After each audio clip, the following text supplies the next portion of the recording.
Manuk FPS Volume 5 Chapters 151-200 Requested by Drakehammer. In the drawing room of the General Guild, I heard about the Phantom Thief group Nekoinagi, aka Rose Gold Pusawillow, that aimed to steal my labyrinth core. Nekoinagi was a mysterious trio of thieves who were wanted in all the nations on the continent. I agreed with their request for cooperation after I received my reward for subjugating the labyrinth, then left out the back door. There is an emergency exit if you go straight ahead. Sorry for the trouble. With the guide from Valvara-san, the deputy guild master, I left via the back door of the main building. There was a wall of light waiting for me to come out the front. This must have meant that my presence was known within the city now. It would be difficult to leave the guild's campus, so I decided to head to the guild's library as I had originally planned. The library itself was 3 stories tall, with underground floors as well. Though,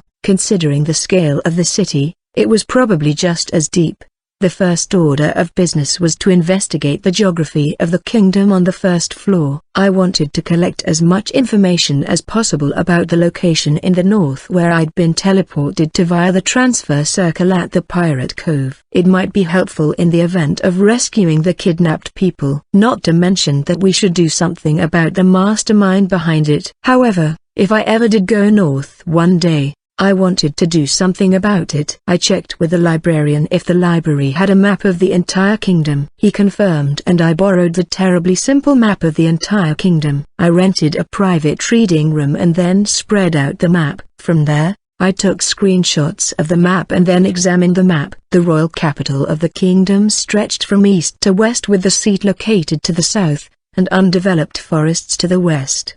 The plains spread until the end in the east, and the north had mountains. That was the terrain of the Kurtmaga, and in their north was the kingdom of Drak, which bordered Kurtmaga. While neither were officially at war at the moment, a ceasefire treaty existed and they had a history of repeated skirmishes. It was said that the Bashburn Empire was further north of the Drak Empire, but it was only marked as a simple icon. So was the Drak's topography. When I looked at the way the mountains ran on the map, I tried to guess where the magic circle took me. The kingdom may be the mastermind, but that was a dangerous thought. In the first place, there was a high chance that the home of Kaido would never be found normally. But there was a transfer circle set up and the destination was within the kingdom of Drak. Though, even with the destination known, it was likely impossible to find the mastermind. I returned the map to the librarian, then looked for books on myths and folklore, especially the old literature from the kingdom and Orlando. What was the purpose of the sender of that email, who dropped into this world and tried to make me a labyrinth master? In the end,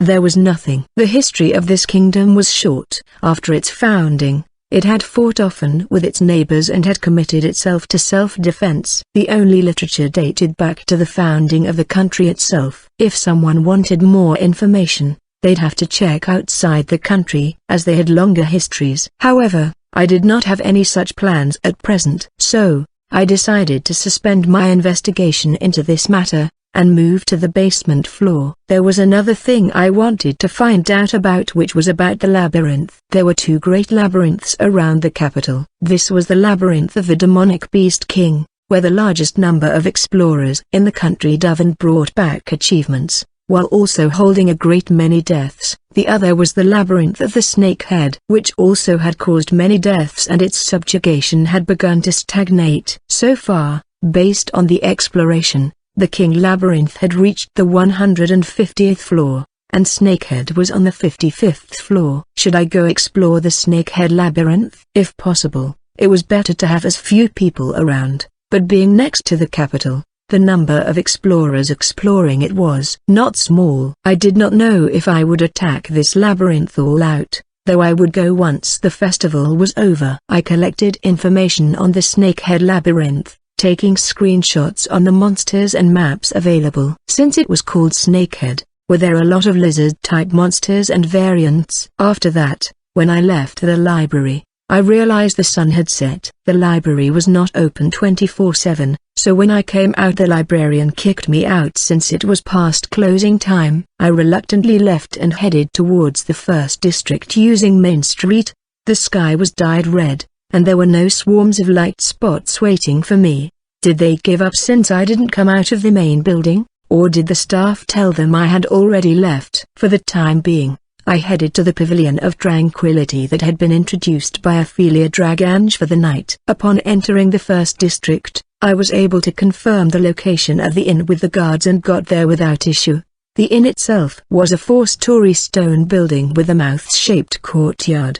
The stone architecture in this world was often 3 stories at the highest. The fact that this went above that meant it had been built by someone with a high degree of skill, or that magic had been used in its construction. Welcome, how may I help you? Would you like to take a meal or a room reservation? I entered the lobby and went to the receptionist at the desk. Apparently, the inn used a reservation system. I came here with the introduction of the Margrave of Dragrange. The Margrave, is it? Please let me confirm it, but is it correct that the esteemed guest is Shaft Sama of the Mercenary Guild? If there is no mistake, please present your guild card. Sure, I am Shaft. I handed my card over and the man checked it.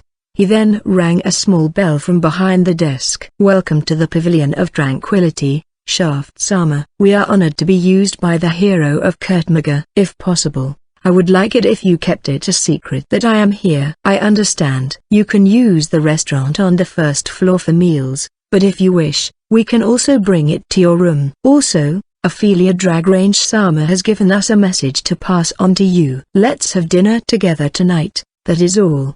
Understood. When the dinner is ready, we will send the person in charge, so please wait in your room. Also, all the accommodation fees from today and until the last day of the King's Festival have already been handled by the Margrave. I understand. Thank you. You're welcome. Then the person in charge has come. She will guide you to your room. From the back of the front desk, a young beast woman came. She appeared to be a youngster in her late teens or early 20s. Dear esteemed guest, I am Koti. I'm in charge of your room. I will guide you to your room. Nyan. Is it like a waitress attached to the room? I followed Koti and headed for the room. Apparently, the room prepared was on the 4th floor, and that all the rooms on the floor had been rented out by the Margrave. The room I was guided to was large and spacious, with a king-sized bed, toilet, and bathroom. For some reason, the bath culture had not spread to the general public in this world. I've only seen it a few times in noble and large trading houses, not individual homes. And there were only a few places similar to public baths. It seemed it was unacceptable to use hot water with others. The bathroom in Malta-san's house had a bathtub with magic runes that consumed magical power, similar to the one here. Only, this one used mana stones. This was very nice. After I received a brief explanation from Koti about the magic circle in the room, I decided to take a short break until dinner was ready. However, Ophelia looked for me. After talking to the front desk, I was guided by Koti to my room. When I used the provided bathroom, the bathtub apparently used water and fire mana stones to provide hot water. I spent some time enjoying the bath before dinner. While soaking, I played with the TSS's window, and chose a mask to wear for dinner later. The mouth part would have to be open since I have to eat. Should I use a bat-like mask, or a Black Panther Venetian mask? I didn't know the atmosphere of where we'd eat, but I heard that masquerade was becoming popular within the capital, so I wondered if I should go with the panther mask. I got out of the tub and wiped myself with a cloth. It seemed that textile technology was not advanced enough to produce something close to a towel. Incidentally, there must have been some bath towels in the Continental's restroom. When I bring it out to collect more wine, should I also collect the bath towels too? With that in mind, everything that was placed within the living area of the Continental was high quality. The sofas, tableware, utensils and toiletries, furniture, tools, and items were all luxury. For this world, they were exceptionally high quality. A dot on my map began to approach the room. With the speed of movement and the light steps on the rug in the hall, it was likely Koti was coming. Knock knock. Shaft Sama. The preparation for dinner was ready, Nyan. I opened the door and entered the hall. Koti was standing there, in a different outfit but still neat. I'm sorry to have kept you waiting. Normally, the first floor is the venue for meals, but tonight, We prepared a special lounge on the 4th floor. The room that I stayed in was on the 4th floor and the lounge itself was located further back on the floor. I walked down the hall that overlooked the courtyard. When I looked down, I could see that the courtyard also had tables and chairs, most likely an outdoor restaurant. I heard this was a high-end restaurant, but what was different from an ordinary inn?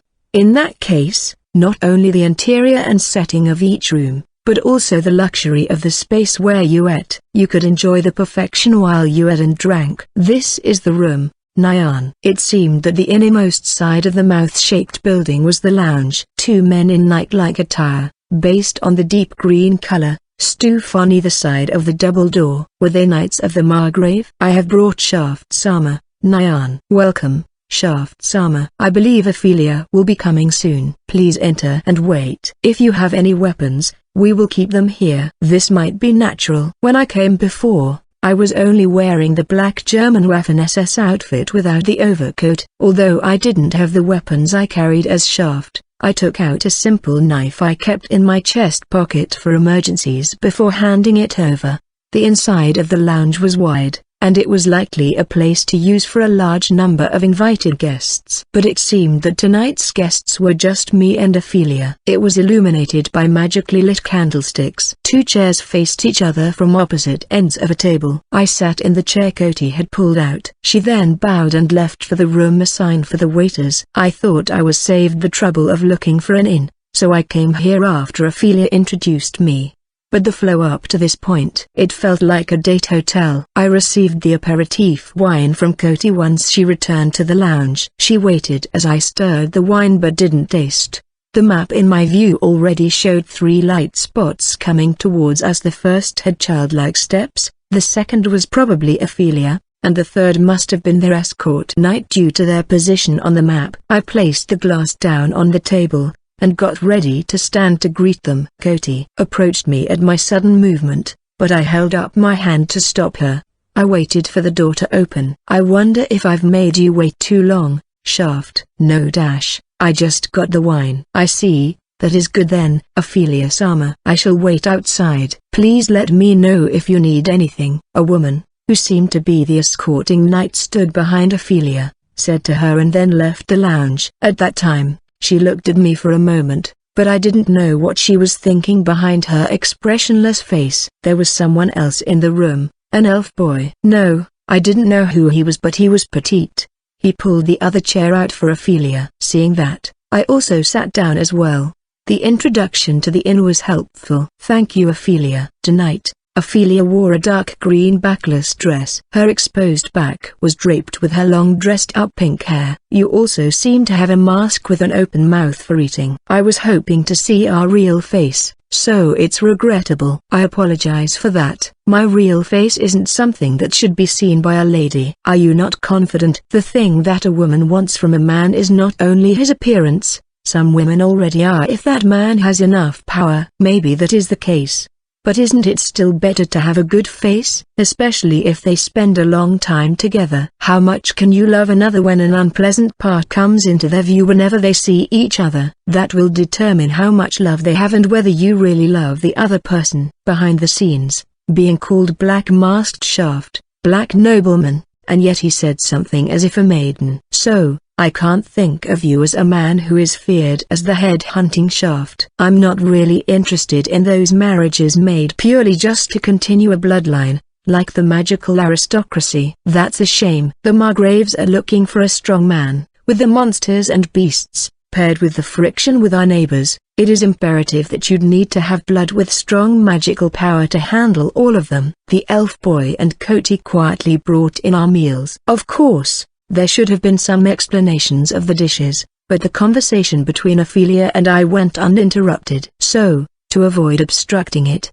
they quietly carried the food and cleared away empty dishes as we talked. Shaft, what purpose do you intend to use your power for? For a man strong enough to subjugate a labyrinth alone, what you going to do in this country without being affiliated with anyone? Ophelia, my back isn't as wide as you'd expect. I can only hide a little of it. And besides, I have no intention of being involved in the conflict between countries. If I were to be under someone, That'd attach me to some kind of organization. In other words, attaching me to a country. I am someone who has lost their homeland. I have no intention of gaining a new one. Then how will you use your power in the future?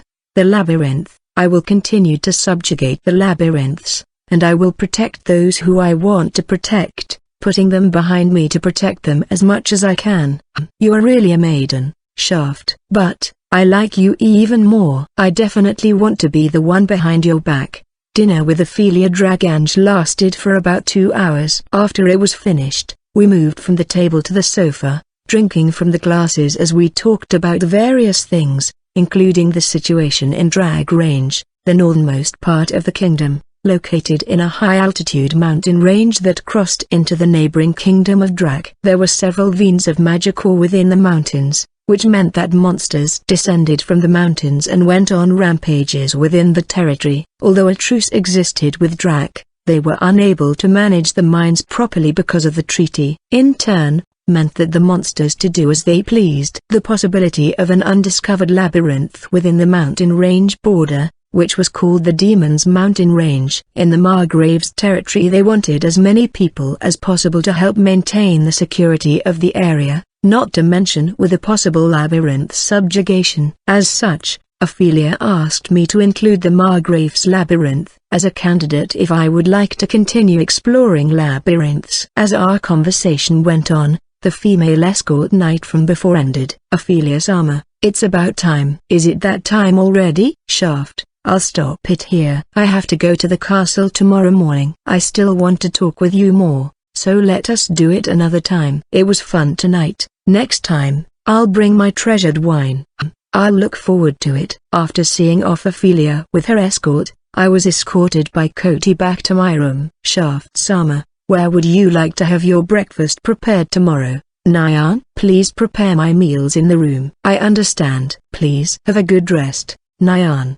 The next morning, I was woken by Cody who'd brought breakfast. I washed my face and then planned my activities for the day as the food was being prepared. The King Festival would start the day after tomorrow. It was a 3-day event, but I was only here for the last day so I would be free all before then. For the time being, I'd stay here today. I needed to plan and make preparations for confronting Nekoinagi. The group said to be aiming for the labyrinth core I would be auctioning on the last day. Since I've already promised I'd be going to Malta-san's house tomorrow, I don't have anything before then. It was probably a good idea for the buyer to see what to do when the festival started. I decided my plans, left the washroom, and sat at the table to eat. Cody, I'll be working from this room today, so stay away until I call for you. I understand. If you need something, please call me with the bell on your desk, Nyan. Cody left after I finished my meal and cleared the table. Afterward, I started up the TSS, checked clothes and masks I'd wear on the auction day from the avatar menu. The auction had a dress code so I set up a set list of costumes with tailcoats and Black Panther Venetian masks so I could change immediately that day. The next thing was armaments. I knew that the group was aiming for the core, so some kind of armament was required. However, before you could enter the auction, you had to check for weapons. Any edged tools was impossible. That said, firearms were too different, so they'd stand out.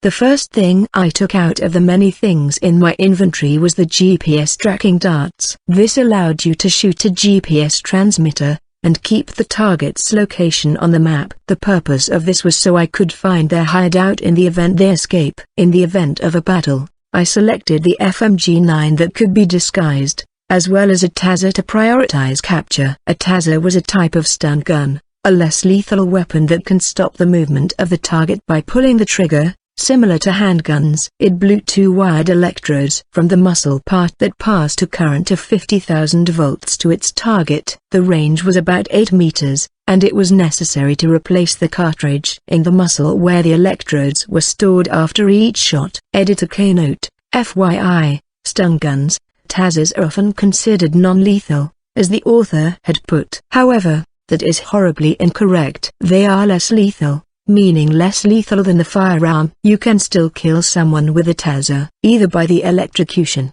or the lockup afterward. Please do not treat them like toys. They are weapons. Compared to other firearms, The taser had a modest firing sound. The target would pay more attention to the electrical current-induced flash at the moment of injection. While the actual real-life weapon would not flash, the VMB version did. I wondered if people had already seen something similar in this world, and instead of it coming from a firearm, they'd think it was some magical weapon. I'd like to test it during the day. I took out the taser gun and FMG9, spare magazines, and spare cartridge from the supply box. I prepared a gun holder and holster to attach to the back of my waist on my belt. I then wore a tailcoat and checked if it felt unnatural. It bulged slightly, probably within the acceptable range. However, since I fell into this world, I had hardly practiced shooting to prevent my aim getting bad. It was a perishable skill that you could lose quickly if you didn't practice it even a little. When I was in my old world, I had the time to stay in the VMB target range. I could not do that here. In the real world,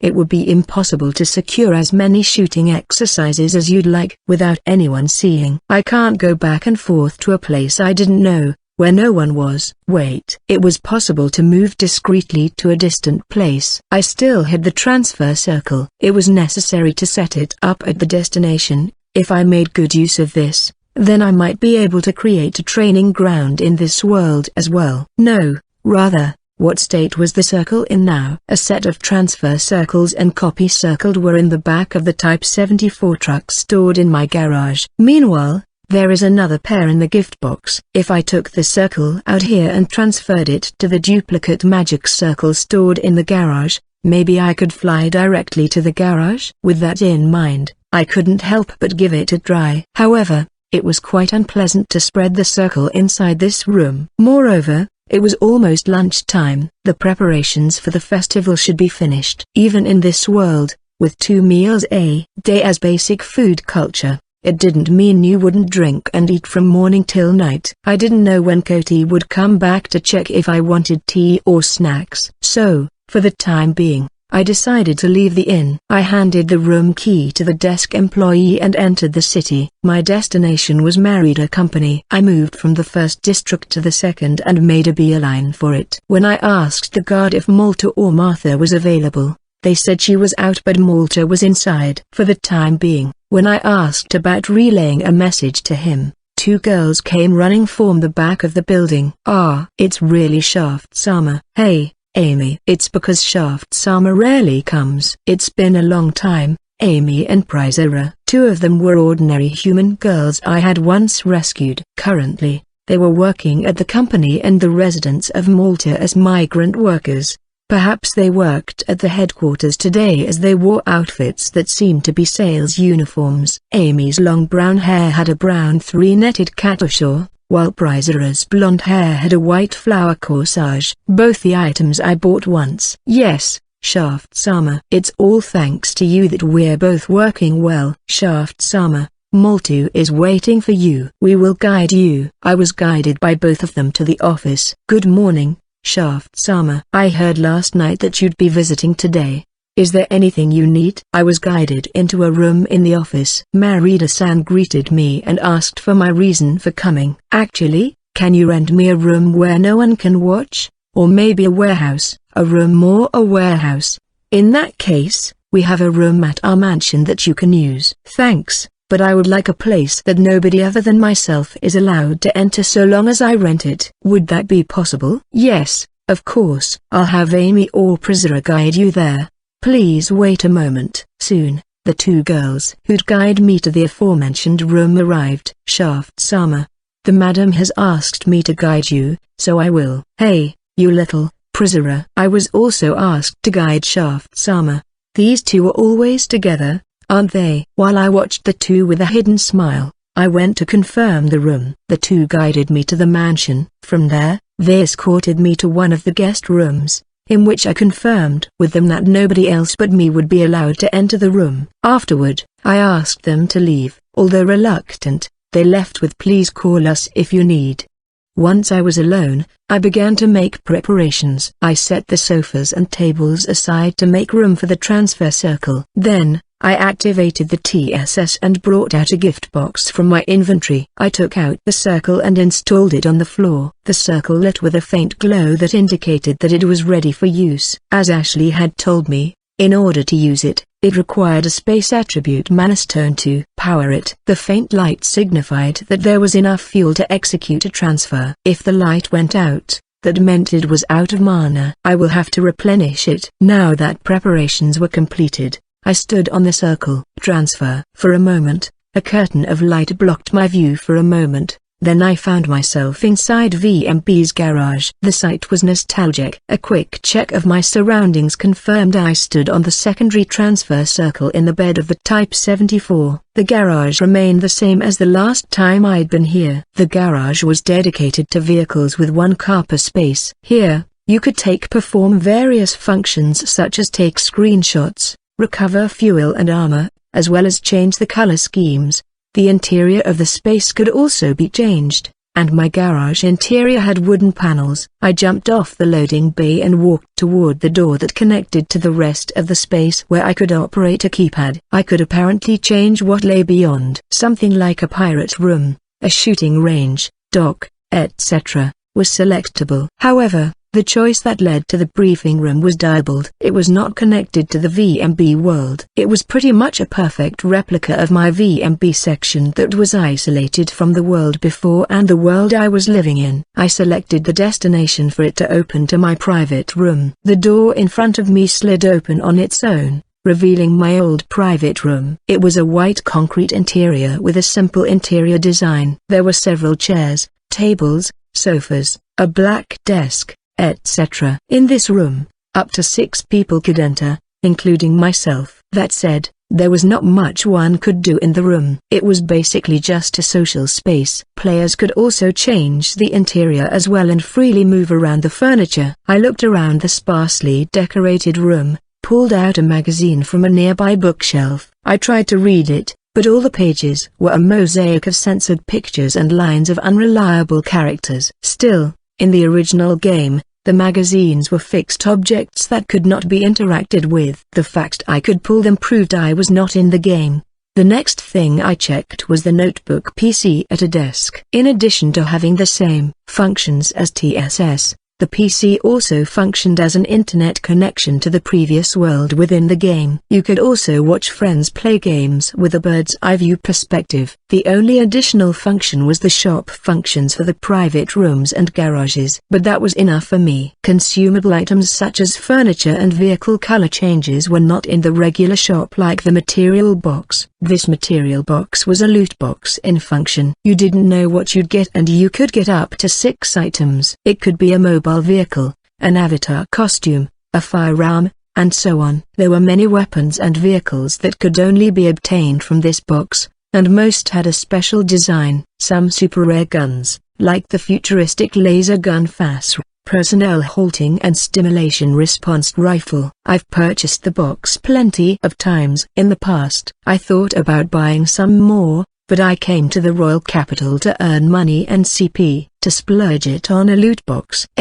In the end I didn't buy it. I ended up leaving and going back to the keypad and selecting the shooting range. The door opened to a small wooden hut built on a private island. There were several different ranges on the island, a mix of outdoor and indoor. The coastline was connected to a TSS dock where you could practice maneuvering and naval gunfire. There was an unmanned target drone that patrolled the sky so you could practice with anti-air weapons without worrying about the cost of ammunition since it was simulated. After I confirmed the training grounds I was used to had manifested, I checked the first hut. This hut had a magazine for practice, which had no offensive power. It was not a live bullet, but it was an energy-type round that traveled the same as an actual bullet. The area had a function that left a temporary bullet hole that faded over time on the targets, basically acting as a normal round. The magazine would also refill once you removed and reinserted it, simulating a reload. All kinds of simulated ammunition was prepared in the hut,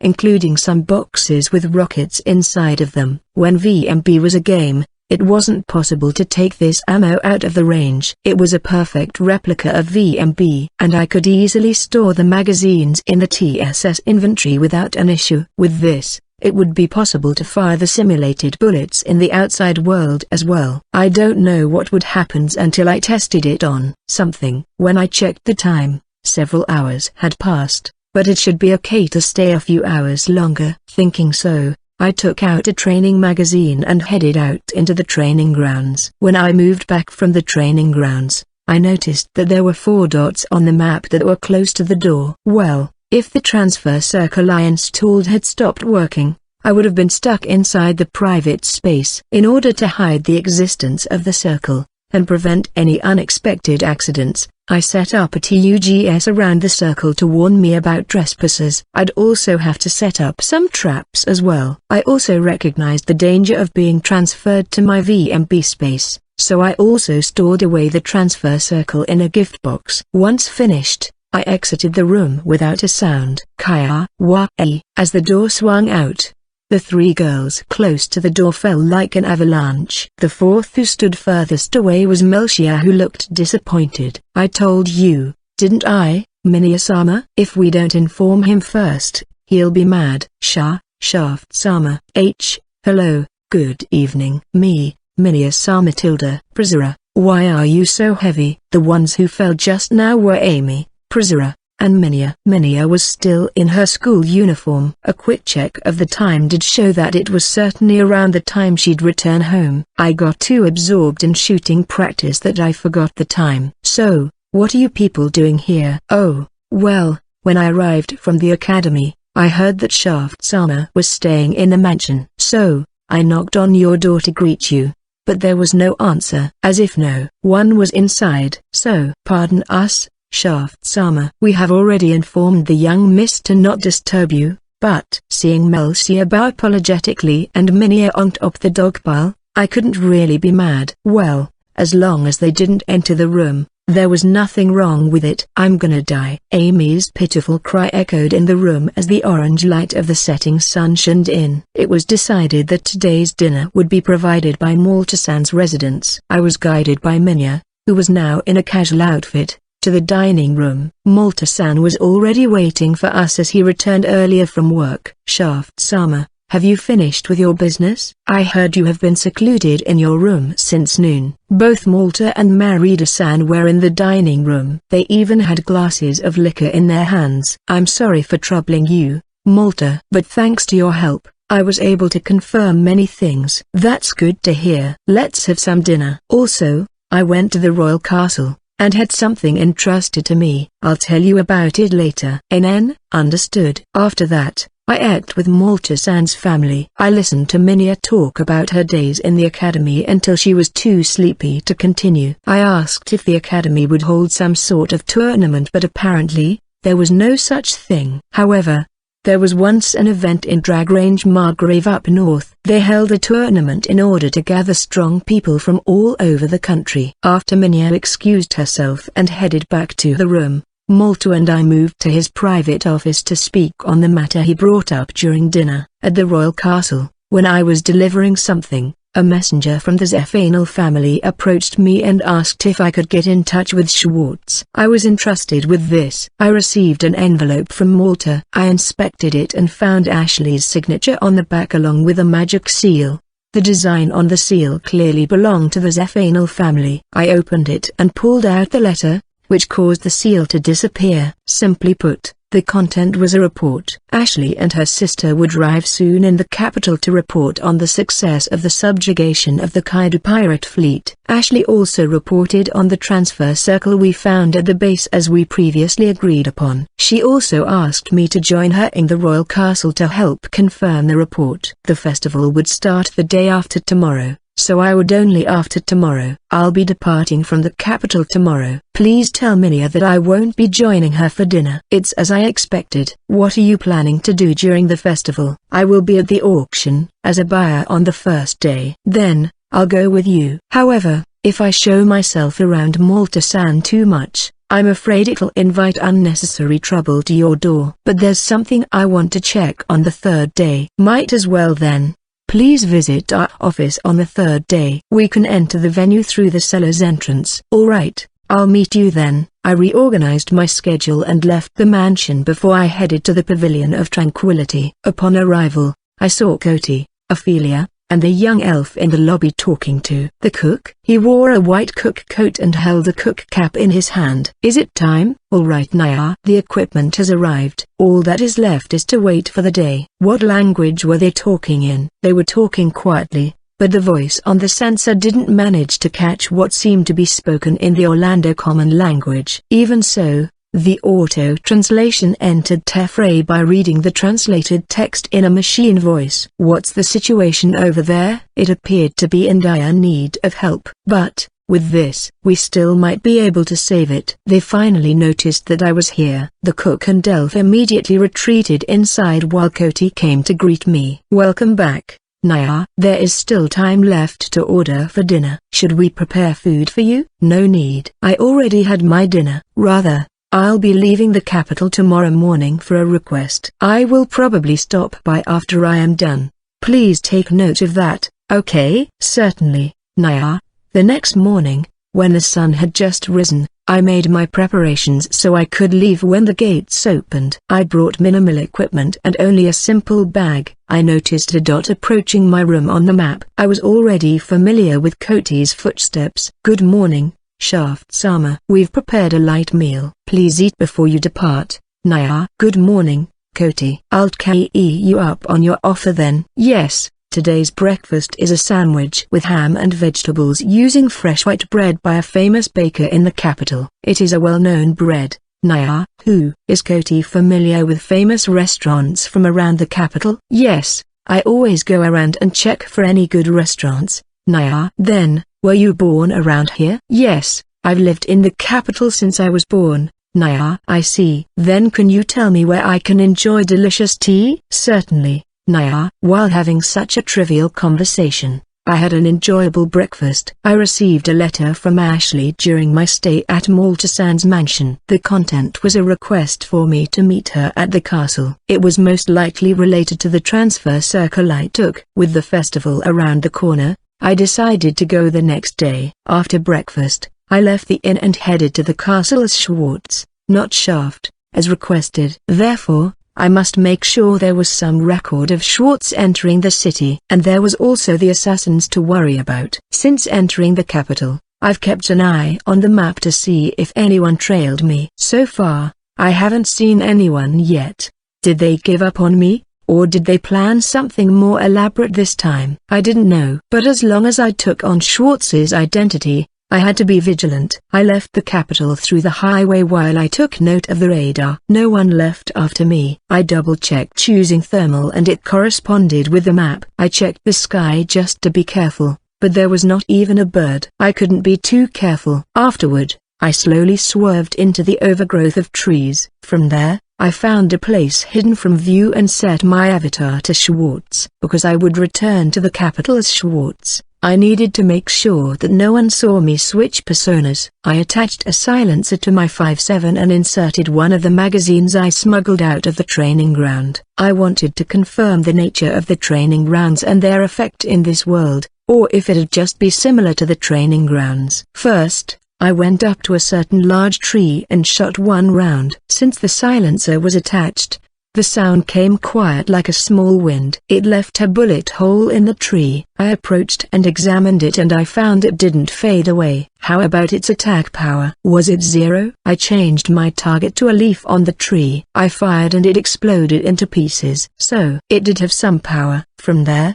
I started testing it on various objects of different sizes and thicknesses so I could figure out its properties. As a result, it showed that the training rounds had a low penetration and packed about the same force as a bare-handed punch. I eventually tried it on my own. It became numb for a while due to the shock and pain when the bullet struck. It had no killing ability but it may be useful enough as a long-range disabling weapon. At least, for a semi-auto weapon. If I were to use it in the full auto setting, it'd pose a threat. Overall, it would be useless against monsters, but may prove useful in an urban setting. After I confirmed what I wanted, I holstered the pistol. Another thing that had to be done before I head back was to summon the Type 74 and collect the second transfer circle on its bed, then place it in a gift box. I did that, then returned to the capital. From there, I went to the castle in the first district. The festival had an entry fee that would rise with each day, with the first day's charge being relatively cheap. So, many of the citizens participated in the festival as well for commemorative purposes. Merchants from the third and second districts would also set up stalls in the first district, mainly centered around Hiroshima. All along the main road were people filled with expectations for the festival. Tomorrow. Who will be attending tomorrow? Last year, it was the prince. Maybe His Majesty will make an appearance this year. Gahaha. You guys, can you see? Come get some of my perfect stuff. The Rafflesia will return for this occasion. So, I guess it might be the second prince. Did you hear? Black Mask Shaft is coming to the capital. That magic stone and weapon, suitable for a leader role. Then the huge mana stone that'll be exhibited on the third day was really unearthed by Shaft's armor. It seems that many good magic weapons will be up on the second day. That's right. We should try and get our hands on the Shadow Edge. Where is the Black Prince staying? I'd like to at least get a glance at him. Should I just go look for him? I hope I can accompany him overnight. I heard the people on the street talking of the festival and of Shaft. The King's Festival was well known as the largest auction of the year. Many of the items exhibited were expensive. Above all, what the people looked forward to was the appearance of a member of the royal family. The festival's sponsor, King Kurtmaga, and the princes rarely left the castle. But one of them will parade around the Hiroshima venue for this occasion to attend the third day. Many of the people would take this opportunity to connect with the royals, and the royals also wanted to create an opportunity to meet those of different walks of life. Of course, for the Fourth Order of Central Knights, whom were in charge of security, this was a period where failure would be unforgivable, as well as their busiest 3 days. What was the name? Surely was it Lord Samata? The vice leader of the Fourth Knights who I met near received a bounty for killing the leader of the omnibus bandits. The middle-aged knight went down the street that led to the castle, surely to make sure that his security plans went properly. Halt.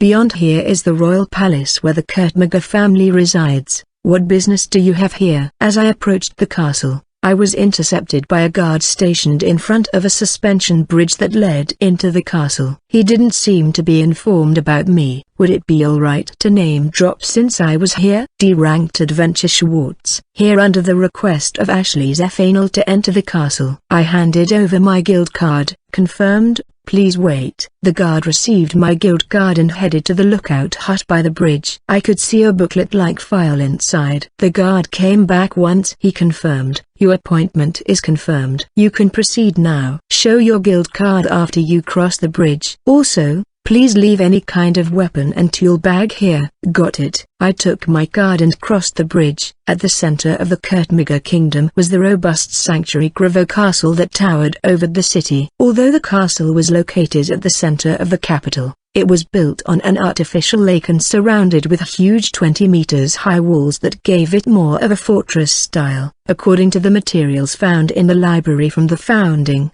when the castle was first built, it was declared a country of freedom and peace by adventurers. The powerful adventurers who agreed with it took the lead to fight off the neighboring countries and monsters, recognizing and protecting the country. Eventually, those who fought for the country were eventually welcomed into the nation as aristocrats. From there, they were separated into magic nobles and regular ones. The castle had continued on throughout history since that time. I passed over the bridge and presented my card while I mentioned the purpose of my visit again. The guards then guided me to a waiting area and instructed me to stay there until my guide came. The inner area of the ramparts had grass and cobblestone roads that spread out. Beyond that, there were a number of spires and palace-like buildings, all of which I could view through a small window from where I waited as I kept an eye on my map. Then I noticed a dot that headed towards me. This might be the guide the guard mentioned. You came earlier than I thought,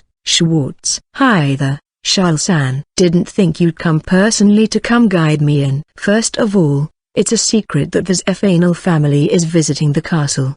Gramps also told me to socialize, but I mean, Why did no one tell me why Schwartz was visiting the castle? Was the person mentioned the honorary chancellor's final? Of course. I only told Ashley about the defeat of the pirates and the discovery of the teleportation circles. Charles Sand was not privy to those details, but since she knew me, she came here to guide me. I'll tell you later. For now, please guide me in. Alright. Neither Gramps nor Sis told me anything about this. Really now?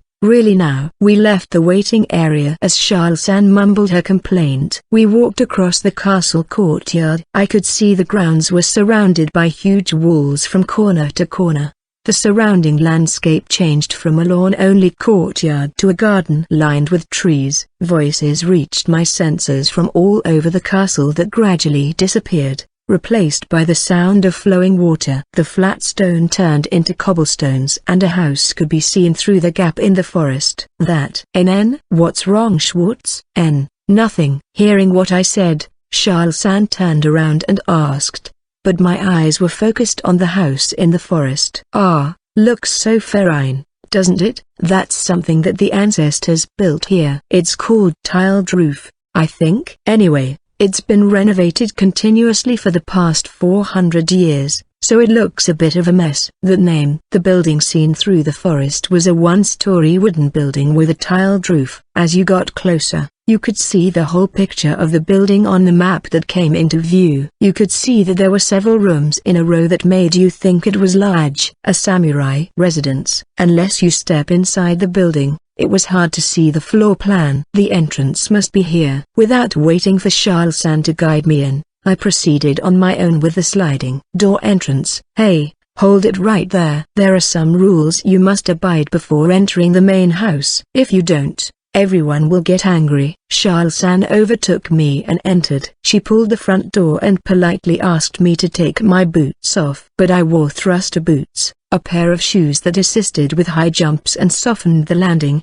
Taking it off manually was not easy. Whilst Charles sat at the front door, I faked loosening my boots while I secretly activated the TSS. I removed the thruster boots and left my shoes equipment slot, none, revealing the white socks I wore. Are you done? That's quick. Anyway, you can't enter the house while wearing shoes. Of course. Since I arrived in this country, this is the first time I've seen a house like this. Of course, I mean, this is the only one in the whole country. Is that so? By stepping into the building, I mapped out the mansion in an instant. I could see the rooms arranged in a mouth shape, with rooms connected to the northeast and southwest so to protrude in the shape of a mouth. It seemed that Charles-San would guide me to the room that jutted to the southwest. Maybe it was a drawing room. Excuse me, I've brought the D-ranked adventurer Schwartz here. Come in. We walked down the wooden corridor while I marveled at the interior design, only to be stopped again in front of a shoji. I heard Ashley's voice reply. When the shoji was set aside,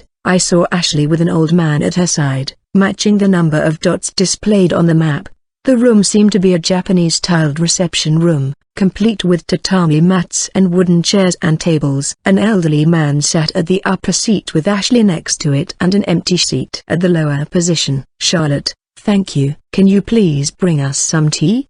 Understood. She glanced at me a little dissatisfied before she disappeared down the corridor. Thank you for making it here, Schwartz-kun. I am Robert Bergman, the Chancellor of Kurtmaga Kingdom. Chancellor Bergman, not the honorary Chancellor's final. Bergman was a petite-bodied old man with a stern, wrinkled, narrow-eyed and had a little round face. The word strict was probably the best way to describe him. He was a man with such an impression. First of all, please have a seat. It'll be rude if we talk. While one side stood up. Then, excuse me, prompted, I sat and faced the Chancellor. On the side, Ashley looked at me with a smile. I wish we can get to the point immediately, but let's wait for the tea first. As if on cue, two more dots approached the room on my radar. I could tell from the footsteps that one of them was Charles-San, while the other one was a kid. Excuse me, we brought the tea. Appearing from behind the shuji was Charles-San. She brought a tray filled with cups and green tea instead of the usual black tea. Quietly entering from behind was a little girl, shiny white hair with ears that protruded out. She was obviously an elf or fairy of some sort. She walked on the tatami mat and took her seat at the corner of the room. Thank you for the hard work, Charlotte. Now, please excuse yourself. I will call you when we need you. Charlotte. Understood. With not only Bergman but also Ashley urging her to leave, she reluctantly left the room. The only ones left were me, Ashley, Chancellor Bergman, and the little girl. Now that the tea is here, let's get started. Ashley, who received the tray that Charles-Anne brought in, poured tea for everyone in the room. Once she was done, Chancellor Bergman began. Ashley Zephanel reported that your aid was impeccably important to the subjugation of the Kaido pirates. Is that correct? Yes, Your Excellency. I may have acted alone outside of my jurisdiction, but it was just to help Ashley Zephanel. I wonder how you managed to sail the sea by yourself, but most importantly, I would like to thank you for your deeds. Then, I would like to ask about the transfer circle you collected at the base. You confirmed the circle worked, is that correct? Yes. I don't know the exact location of the transfer, but my prediction was the mountains north of the capital, slightly further than Drangrange Margrave. Regarding that circle, no, let us clarify things. First of all, regarding the ownership of the circle, the country where the transfer circle was recovered can claim ownership of it. But then, the base magic circle you discovered was on a masterless island, not within any territory. In other words, no country can claim ownership to it, and it solely belongs to you now. Thanks to the circle, I can gain access to my private space in VMB. But I thought Kurtmaga Kingdom would demand that I hand it over. Cause who knows if it contains the secret of another country, and how valuable it was. Thankfully that's not the case. Alright then. Allow me to have a look at the transfer circle and its twin. Inspect it? Well, the technology to adjust the circle was recovered from the labyrinth so that it can be used outside, as well as how to create a copy is top secret. It varies depending on the nation. I just want to know whether the Drac Kingdom was involved in this. I see. By examining the magic circle, someone knowledgeable on the topic will be able to tell which country it's related to. And since he's familiar with the Drac Kingdom's technology, he'd know immediately. Naturally, I will reward you for it. If it is left as it is, the moment the magic circle's internal magic power was cut off, and the connection to the copy was cut, it may become connected to a different circle. There may be a clue to the transfer destination, but it cannot be done if there is the possibility of traps and an unclear means of return. I didn't know the rules behind how it works and all, but according to him, if the power was cut off, there was a chance another circle would become connected to it if they had a similar signature. But as long as the energy remained steady in both circles and remained undamaged, the possibility of this happening was unlikely. The reward prepared by the Chancellor was because there was a risk of destroying the circle in the process, thus rendering it inoperable. That, and also because they planned to overwrite the circle with the Kurtmaga's technology. To be clear, it seemed unlikely that I could decline it, and there was no reason to decline it. If I own the circle, it'd be better to have it adjusted. I understand. I will leave the transfer circles here. Thank you for your understanding. It will take about a week to investigate and overwrite the circles, but with the festival starting tomorrow, it will take a few days more. I understand. Regarding the matter with the pirates' subjugation, I will leave that to Miss Zephanel's discretion. Will that be fine? Yes, Chancellor Bergman. Well, I shall return to my office. I leave the rest to you. He stood up, glanced at the little girl who silently sipped on her tea in the corner, also stood up and waited for him to leave the room. Once his figure disappeared in the hall, I turned around and saw the girl watch me intently. Chan, go to Sa-chan and inform her to prepare a meal. Understood. I want it to be prepared in the living room, along with this little one's portion. We'll join you when we are done, so please wait for us. Yes. My eyes met Ashley's as she went to leave the room. Why was the little girl so interested in me? She returned the gaze with eyes full of trust. So, you are called Schwarzpowder, are you not? Have a seat. We are about to talk about the real topic. The little elf made her way to one of the chairs. Seeing that, I sat in my previous chair. I am Zephanel, Kurtmaga Kingdom's eternal honorary chancellor, and I'm Schwarzpowder. I already guessed from the beginning. It was Zephanel who ordered Ashley to subjugate the pirates, not Bergman. Bergman was just here for the transfer circles. If he was the one I needed to meet, then it didn't need to be here. Moreover, There was no point in him showing nobody like me a house that was built away from prying eyes. In other words, aside from the circle, I was brought here specifically to allow me to see the tiled mansion, which resembles a building from my world.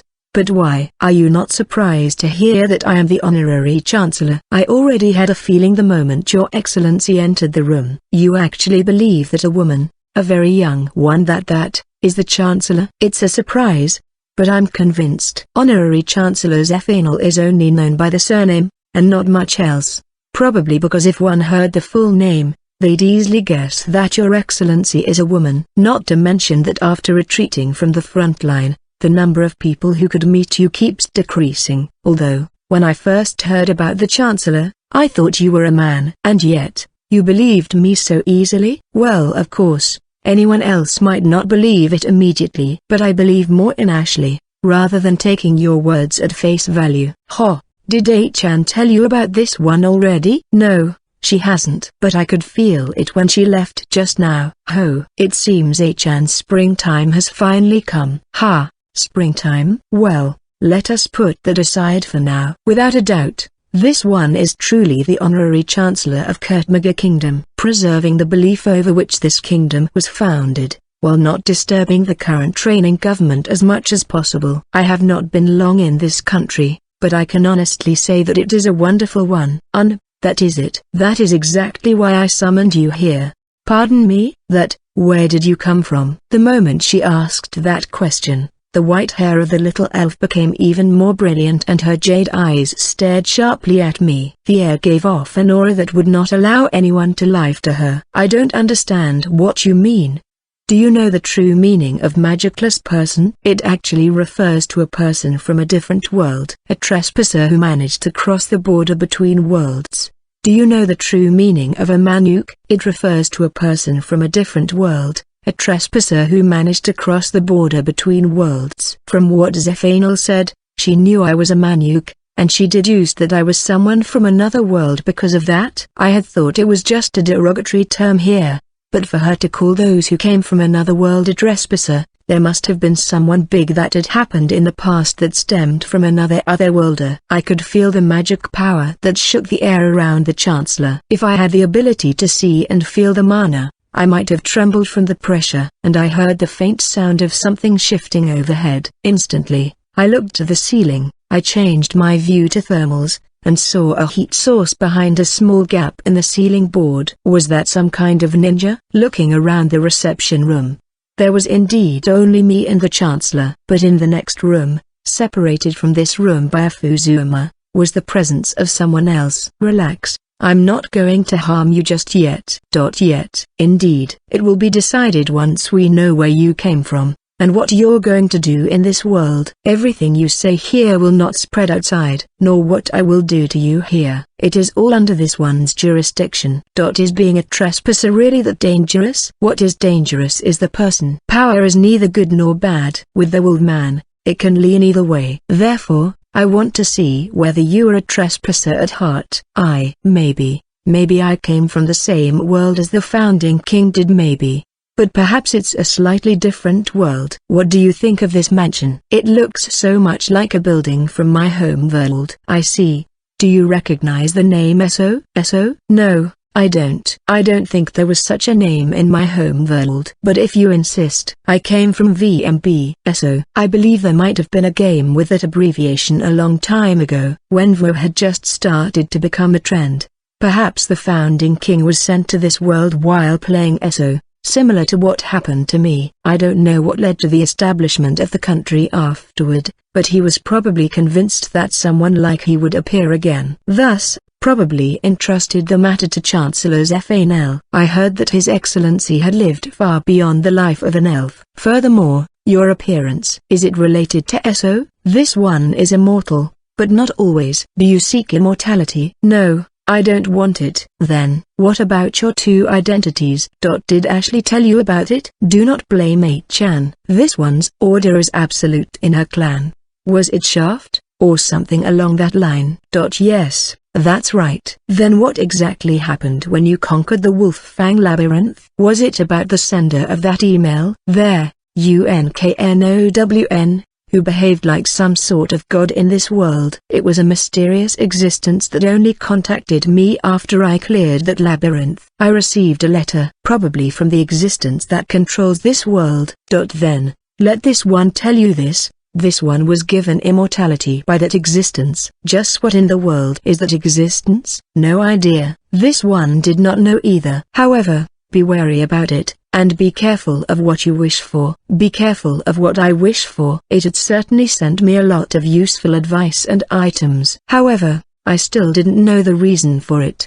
Perhaps it was dangerous to simply think of it as some sort of bonus for completing the labyrinth. Now let us return to the main topic. Schwarzpowder, being a trespasser, you should possess a special power. What do you intend to do with that power? My current goal is just to live in this world. I can't return to my world after all. So, I have no choice but to stay. What I intend to do is conquer all the labyrinths. Someone sent me to this world and intended to use me as a labyrinth boss to harm this world. I'd like to put a stop to that, if possible. Are you saying that you will use that power of yours for this world? Are you saying that you are willing to sacrifice yourself for the peace of this world? Is that it? I never intended to make such a sacrifice. Neither do I have the desire to be some sort of hero. All I can do is wield my power for my friends, which happens to benefit this world, and perhaps find a way to return home. Friend Chan. It's not just for Ashley. But you did subjugate the pirates for Chan. Did you not? You said that you'd only wield your power, but there is something else you can do. Leave your blood and wisdom. Blood and wisdom? Indeed. The power of a trespasser also resides in their descendants. It is what we call pedigree skills, as it can be inherited through generations. Meanwhile, the knowledge of the other world can be used to help develop the world and this country. That is what I mean. Pedigree skill, special skills and skills inherited by only a few families on Orlando, and their power came from other worlds such as VMB. But as time goes on, the family tree expands. Why is it only a few families had it?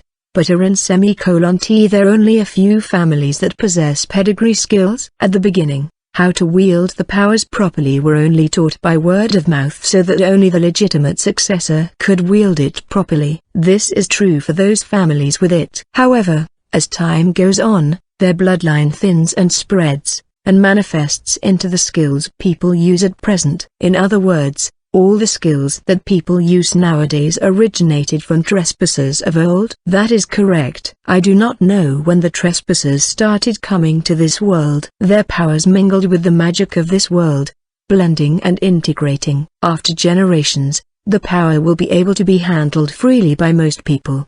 But if the power of VMB turned into skills, that didn't make any sense. VMB was a VR FPS. So it was useless to those without basic knowledge of FPS and firearms. No. More importantly, could I even leave an offspring in the first place? This tireless monster of a body that could regenerate any wounds, as well as slowly integrate VMB's functions into itself. Does this kind of body have the capability to reproduce? But I am not going to align myself with Kurtmaga, or any country for that matter. So, you wish for freedom? Well, you can put it like that. As I said before, my goal is to conquer all the labyrinths. If I take root in a country and build a home there, wouldn't I lose the will to continue? Also, once I put myself under the asylum of a country, would they not be interested in using my trespasser powers to their own ends? Even if I limited it to knowledge, my freedom would still be lost. Well, indeed, that is certainly true. Very well then. You may do as you like. Chancellor Zephanel acknowledged my reply quite easily. She had the shadow ninja surround me in the case I wanted to pick a fight. But she seemed unwilling to resort to force before she ascended by goal. Do you not wonder why I acknowledged you so easily? Well, that is certainly the case. However, he told this one that if the trespasser seeks freedom,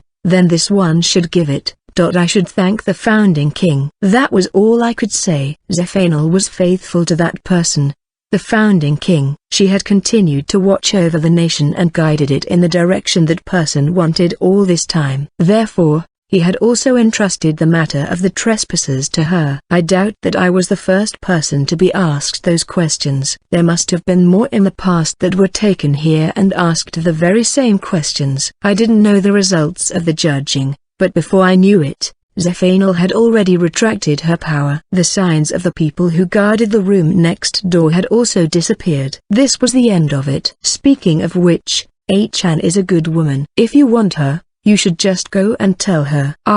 She said something outrageous as she walked out. The meeting with Zephanel, the honorary chancellor, had come to an end. To start with, the true meaning of what Manuk meant in this world, I was able to know about trespassers, and I had also admitted I also shaft. I followed behind her as we moved to another room as she said she wanted to eat. I also confirmed that Ashley and Charles were on their way by the movements on the map. Now that I had a rough guess of our destination, I decided to ask once more. Chancellor Zephanel, there are two things I'd like to confirm.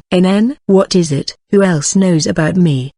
Rest assured. Many people may be familiar with the term Manuk, but not many know about the trespassers. Other than myself, only Ronchan and the little young un are aware of that particular matter. Ronchan has to report out the little young gun after all. Ronchan? Could that be Chancellor Roberto Bergman? Then what about the little young gun? The little young gun, if of course, the current king of Kurtmaga. The king. If you wish to hide that information, know that the conversation we had will never reach the public's ears. And you should not be worried about your cover as shaft is blown. There are magic tools that share commonality with the ones you are using. I appreciate the advice. So, is it correct to say that both Ashley and Charles are not aware of it? Neither Chan nor Charles Chan knew anything other than we had a private talk. However, if Chan comes to visit and sits with me, I do tend to talk about a lot of things. So, what is the second one? The guest room is just ahead. This mansion. I've never seen this type of architectural style in other places in the kingdom. This mansion's existence feels like a sore thumb. This mansion was created with his skill. I remember him saying Mayhem or something. Unless it is completely destroyed, the mansion will slowly repair itself. The only inconvenience would be that there is no way to change the floor plan or furniture. But it is more than enough since only I live here. I see now.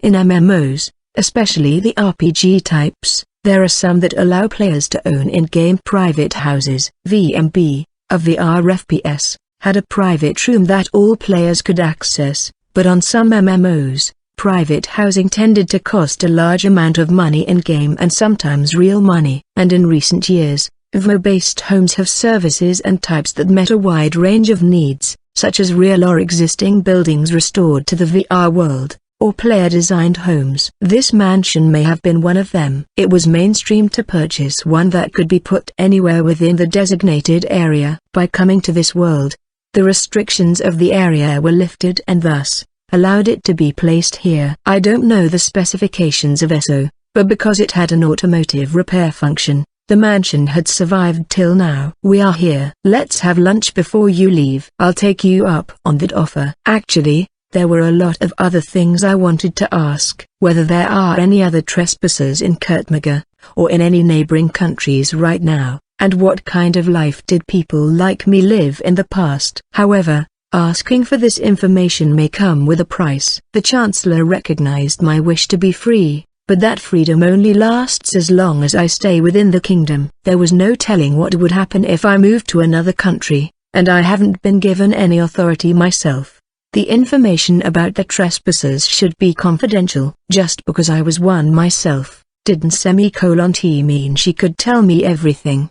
But while staying in this kingdom, I was allowed free movement to some extent. First of all, it may not be bad to get some foothold in this world while I captured the domestic labyrinths. Have you two finished your talk? Indeed, we have. This boy looks like a good person, Chan. So, is he going to be added into Zephanel's protection detail? Not until we get to know him better. Schwartz, come in quickly. And Charles Chan, would you please prepare lunch? All right. Got it. Saying yes once would suffice. The guest room we came to was more like a Japanese-style living room in a general house than a room for welcoming guests. A wooden table was placed on tatami mats surrounded by sliding doors. The room didn't have chairs like the other room, but instead had cushions for people to sit on. "Well done, Schwartz. I'll go prepare lunch. Please wait here for a moment, okay?" "Thanks, Ashley." The table wasn't so big, about the size of an oval four-seater perhaps. The cushion across from Zephanel was designated to me. "By the way, the food is brought from the royal castle. Both are and shall want to train to be good brides, but that hasn't happened since their parents passed away." "Right, I forgot something important." With that said, she stood up and moved to my side. "As the Lord of Zephanel since the founding of the kingdom, I thank you for defeating the enemy of my clan." At that moment, the dignified brilliance of her eyes, which I could not imagine coming from someone with her appearance, toned down and she bowed before me. Although it was shallow, it conveyed her feelings. "Please raise your head, Your Excellency. It was just a byproduct of me killing the pirates. Even if I hadn't, either Ashley or Charles would have. I was just there to start the fight preemptively." "Still, you have my gratitude, Schwartz Powder." Our gaze met for a moment, but I saw the glow in her eyes return. She stood up and returned to her cushion as the girls returned to the room. "Sorry for the wait." "Good grief, with how sloppy the predecessor is, how come there's not a single maid here?" "Because only our clan and temporary guests can enter this mansion." "Shall, please carry it quickly." "Schwartz, can you please help us carry the food in?" There was more than I expected. "Let me help." The lunches prepared were Japanese-style subdivided dishes as if they were served at an inn. It was not exactly Japanese food but it was traditional home-cooked food. Perhaps the menu was recreated by the founding king. Afterward, it was normal. Nothing political or the like. Charlene-san occasionally made small talk and the Chancellor would listen while Ashley smiled. After such time spent, the teleportation circle and its twin, along with the spare, would be stored in a warehouse for investigation and adjustment. Once over, the circle would be mine to freely use. But due to the special circumstances behind it, it would not be something used publicly. Actually, since it was connected to my VMB room, I couldn't let others use it. I'd love to test whether people or animals in this world could go to it though. But I also needed a secure house to ensure safe exits. Perhaps I could ask Malta-san for help with this. With that in mind, I left the castle and left the capital to change. The festival would begin tomorrow and I didn't know the exact identity of Neko Inagi, the people who were said to be aiming for the dungeon core I would exhibit. I would not let anyone steal it. By the time I had finished changing back to Shaft and returned to the capital, it was near sunset. It would be a nuisance to go back to the Marida company now, so I returned to the inn while I kept an eye on my surroundings. On arrival, I picked up my key while I asked for dinner to be delivered to my room. The festival would start tomorrow, but the dungeon core would be exhibited on the third day. I was concerned about what to do on the first and second days. In addition, I planned to have a house, or warehouse, within the capital. With consideration given to the teleportation circle and the sim rounds, I would need to return to the Marida company to talk about it. Simulation rounds shorted to sim rounds. Maybe I visited the Marida company too often given that I didn't know whether or not Cactus was still after me. It was a hassle, but maybe I should switch back to Schwartz for this visit, or should I switch after? While I worried about that, a light spot appeared in the hall accompanied by the sound of a cart being pushed, which McCain Supper, was accompanied by a person. But the footsteps did not belong to Cody. An unfamiliar person brought me food. To be on the safe side, I readied the 5-7 after I was sure to load a sim mag. Knock knock. Shaft-sama, I'm bringing your dinner. The voice seemed to belong to an older woman. Definitely not Cody. I kept the pistol concealed behind me, unlocked the food and allowed the female employee in. Excuse me. I watched her as she entered with a cart. It seemed that she was really just here to bring dinner. Is Cody off? Cody? She is currently on leave due to a problem at her parents' house. I see. Well then, I'd like to get in touch with Ophelia Dono. Can you inform the boy who stays in her room? Do you mean the elf, Flick? Pardon me, but Flick is currently unavailable due to poor physical condition. Another person is temporarily filling in for him. Should I inform them? I see. Yes, please. and thank you." After the meal was arranged, the female employee bowed and left the room. The light spot moved towards Ophelia's private room towards the back. As I kept an eye on the map, I removed my mask and picked up the dinner on the table. Cody and the elf boy, Flick I believe, were off at the same time. This couldn't be a coincidence, could it? What was worrisome about it was the conversation I heard between Cody, Flick, and the cook yesterday. It was spoken in a different language other than the one commonly used in Orlando. All I could discern was that they were planning for something, and that it would be bad. The following morning, I'd asked about Cody's birthplace, but she said she was born and raised in the capital. Then why did they need to speak in a foreign language? And why were people fluent in that language gathered at this inn? The answer that came to mind when I considered who'd need to deceive anyone was the trio. Neko Inagi. Knock knock. Shaft-sama, Ophelia-sama is waiting for you in her room. Alright. Was I right, or was I just overthinking? Ophelia's cooperation was needed to determine that. From the heap of fruits on the table, I took a small red fruit and threw it into my mouth, then put my mask back on and headed to Ophelia. I see, it's suspicious if you just look at the situation. I don't have any proof. That's why I wanted to ask you about the whereabouts of the two who were absent. I also saw that the cook had a close relationship with them. Of course, let's find out. The reason we originally came to the capital was to capture Nekoi Angie. Thank you for your information, Shaft. Maybe she'd just returned, as she wore the same night outfit I first met her in. Virginia, I'm going back to the General Guild and let the escort knight look into the cook. If this lead is correct, we'll have a big catch tonight. Absolutely, Ophelia-sama. Shaft, I'm sorry. I thought I could invite you to dinner tonight, but as you just heard, I'll be leaving for the guild shortly. No worries. I didn't bring the wine I promised either.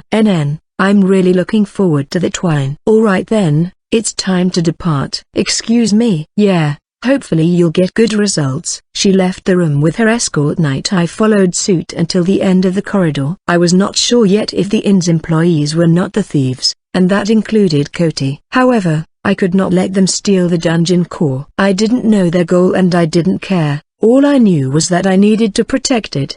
The next morning, when I checked my map after I woke up, there was no light spot in Ophelia's room. In other words, she hadn't come back since last night. If the problem was solved, some sort of contact will come. And the festival started today, so I didn't have anything to do for 2 days. On the other hand, I'd get my teleportation circles back in 10 days after it's been investigated and adjusted. It'll be necessary to first consider its future use and where it'd get installed. The destination was the VMB garage. From there, I can access my private space. For now, that'd be treated as my secret base, not a space for communication. I could also train with my firearms, and if I'd brought in food, I could use it to temporarily disappear from this world.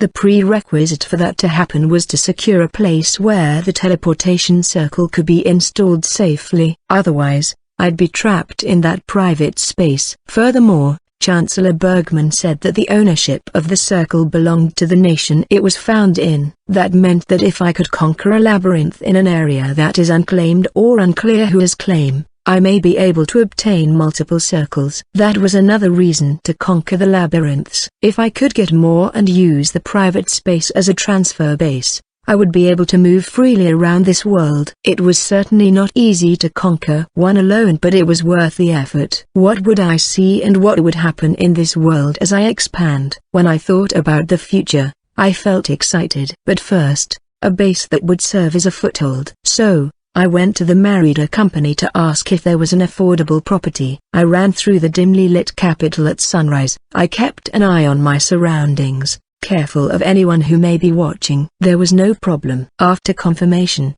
I switched to Schwartz. It wouldn't matter much whose appearance I used when I went in and out, but it'd be awkward to buy property as Shaft. So, it was better to do so as Schwartz. Afterward, I bought breakfast while I walked along the main street as the festival started to kill time. I ate breakfast on my way to the Merida company and watched the festival as I went as it started today. In front of the company's trading house, The employees welcomed the early morning deliveries. Several wagons entered and left the parking lot, which doubled as the receiving area. One of the escorts noticed me. "You are the chairman's confidant, D-ranked adventurer Schwartz. Has the chairman already left?" "No, still in the factory, I think." Outside the building as an escort was the blonde Aram, a fox-type female beastman. She knew Shaft, but this was her first time with Schwartz. Did she see the image of Shaft in me somewhere? She walked into the factory, saying she'd guide me in. All the while her head was tilted. Her expression told me that she couldn't understand why she recognized me. With that,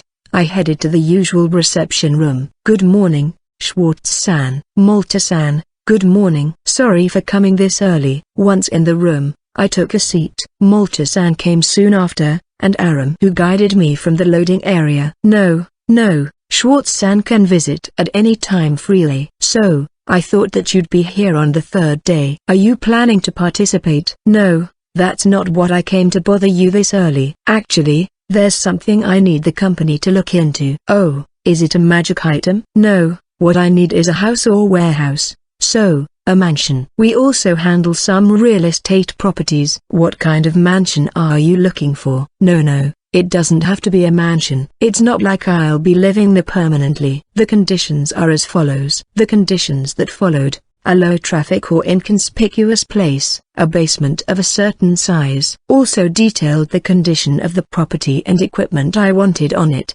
such as it being a stone building that would not burn down easily. If that's what you need. A factory or workshop may be more suitable than a house or warehouse. Unfortunately, the properties our company dabbles in are housing. However, there is a building that I used when I first started out as a merchant on the outskirts of the 2nd District. It is a small brick building with 2 floors above ground and 1 below. I think it almost matches your conditions." "Do you mean Marida Company's first store?" "That's correct. It was built a long time ago, and I no longer use it anymore. But I still send people to clean it regularly. The store on the 1st floor can still be used, so can the office on the 2nd floor. The warehouse is in the basement." "I think it matches your requirements.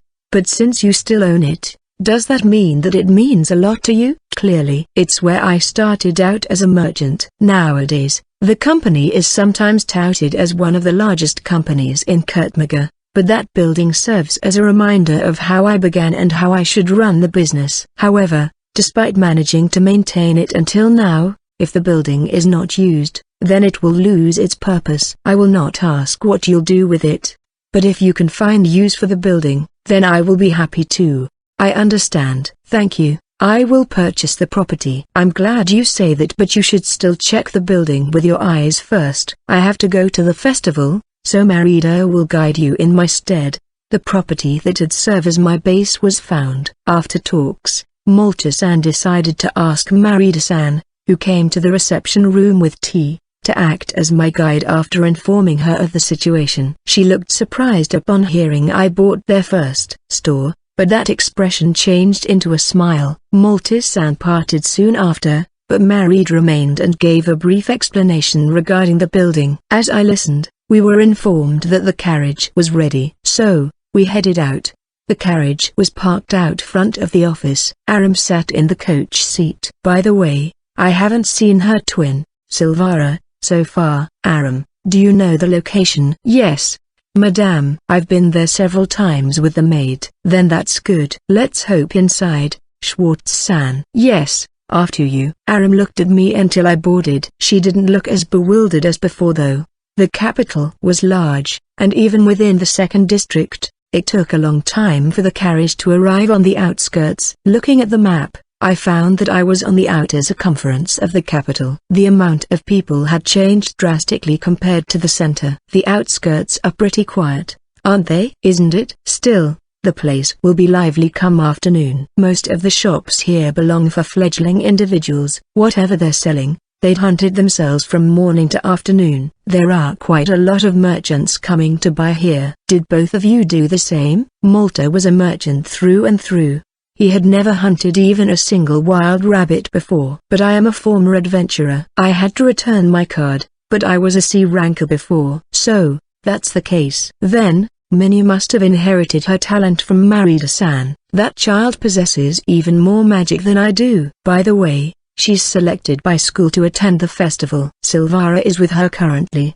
So there was such a thing. Yes, it's an event where excellent students are allowed to have an audience with the royal family. On the way to the building, we talked about the festival. Marida Company's old store was built on a narrow street that went further into the outskirts of the second district. It was a small two-story building, with a signboard rack over the wooden door. I supposed since it was currently unused, it was natural that there was no signboard.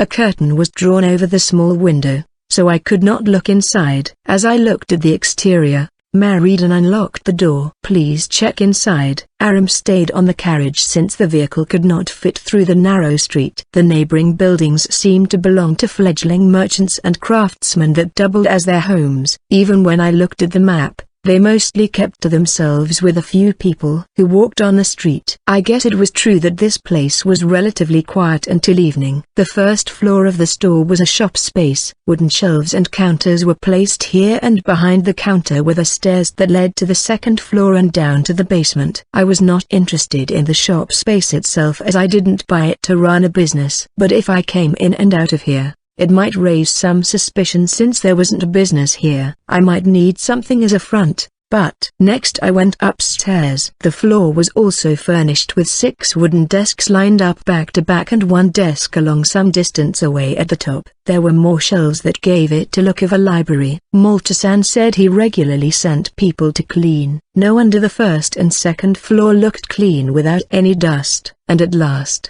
I went down to the cellar. It was the room I wanted the most. It was where the teleportation circle would be installed. I also wanted a place with one way in and out. Furthermore, I wanted a building as a base, but I had no need for a living space, because I already had the private space and the finest motorhome. The entrance down was blocked by a large iron door. All the locks in the store can be unlocked with this magic crest. Currently, only the magic power consumption type is available. But if the transaction goes through, we will prepare the magic stone type. With that said, Marida showed me a magic tool called a magic crest in her hand. At first glance, it looked like a slightly large stamp. When the magic power was applied while it pressed against the key part, the semicircular magic crest engraved on the key and the lock combined to form one magic circle that unlocked the door. While I watched it work, I wondered if there was another way to open the door without the crest. When I asked her if it could be destroyed,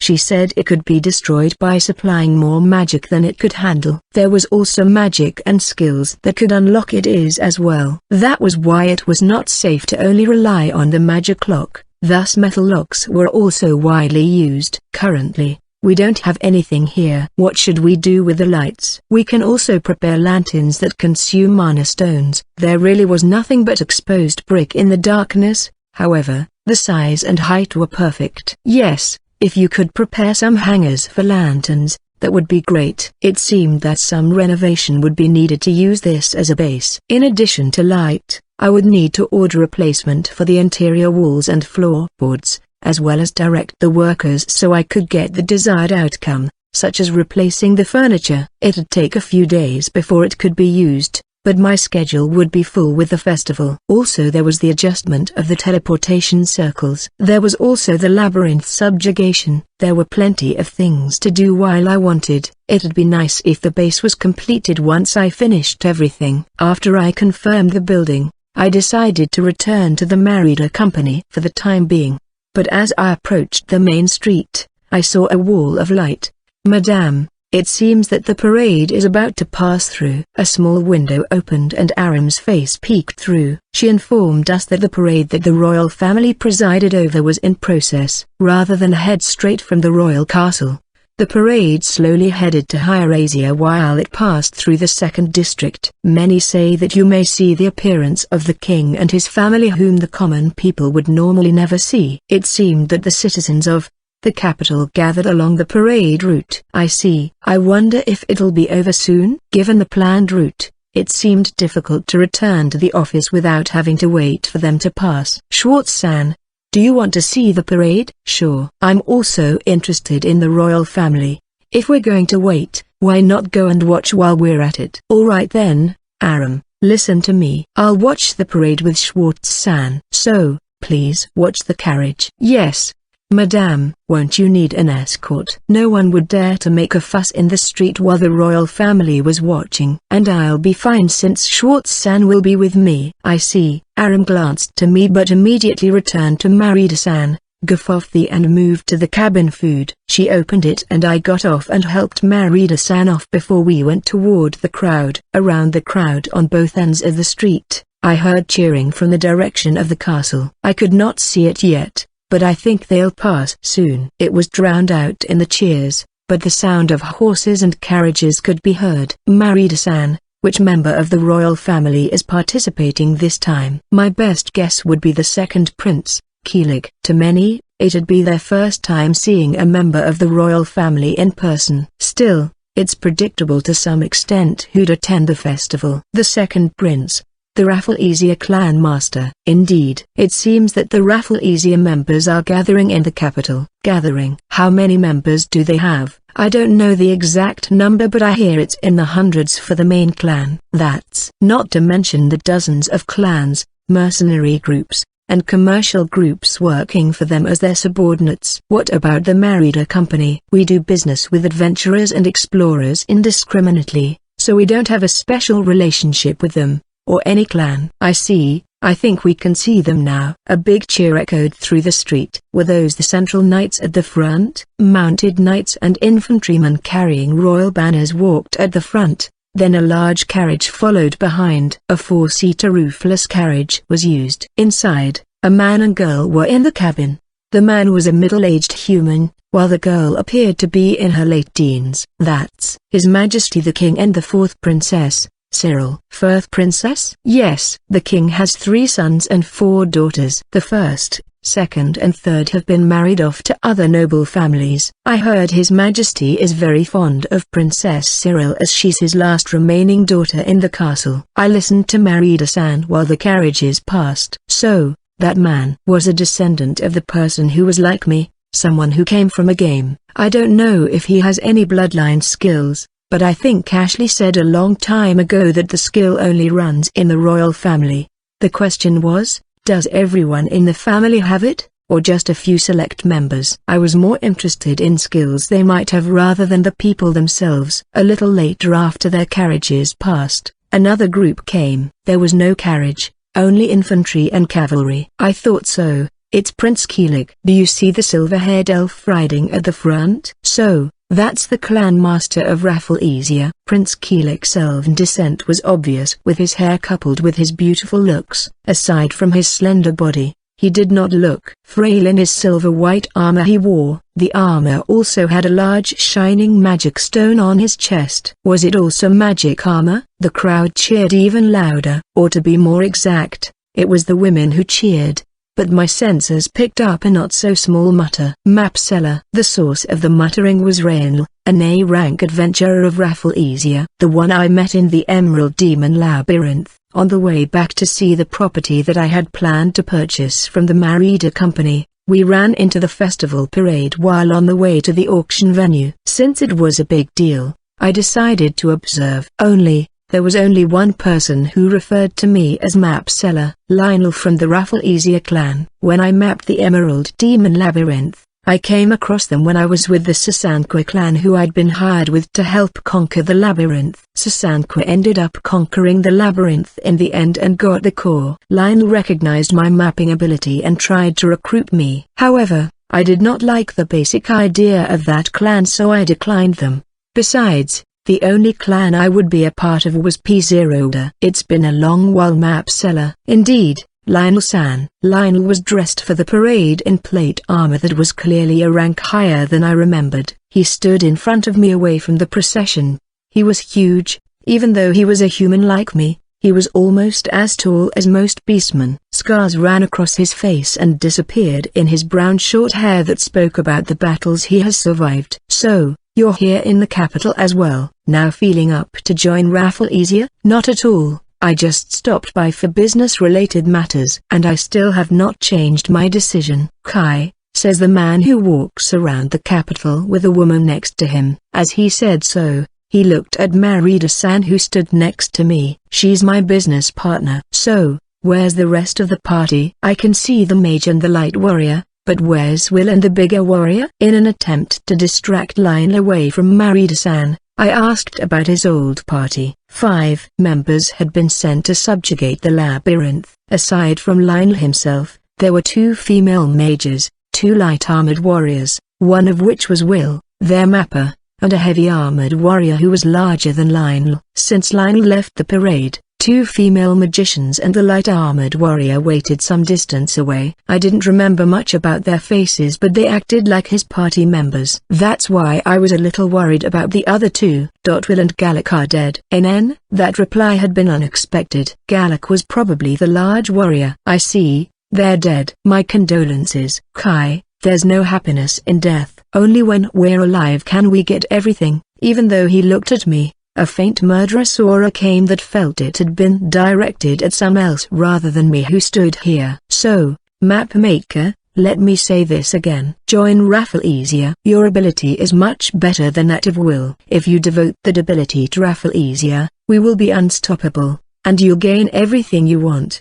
I decline. Why, you? The vague murderous aura was now directed at me. Lionel grabbed my shoulder and squeezed it. Lionel, don't disturb the line. The moment I was about to pick his hand off myself, I heard a low-pitched voice. Looking for the source, a horse came towards us. A knight who I've never seen before was on top of it. But I quickly realized from his outfit that he was a high-ranking person. Kai, pardon me, deputy leader. Return to the formation immediately. After saying so, the knight, who Lionel referred to as the deputy leader, rode back. Kai.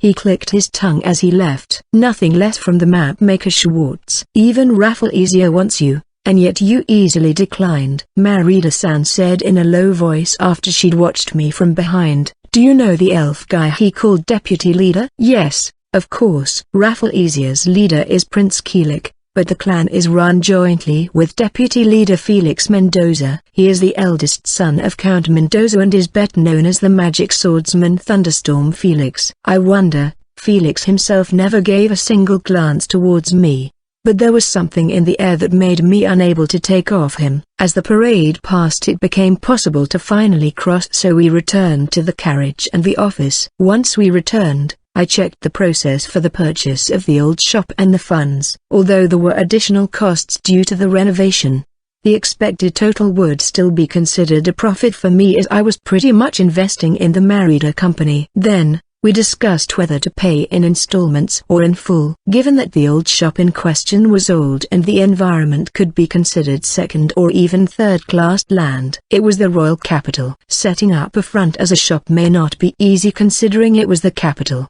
The story may have been different if it was a smaller city or even a village far away, or in a different territory. Even if it was not in a good location, it was still the capital. It may be necessary to join the Commerce Guild as camouflage considering all the costs related to it.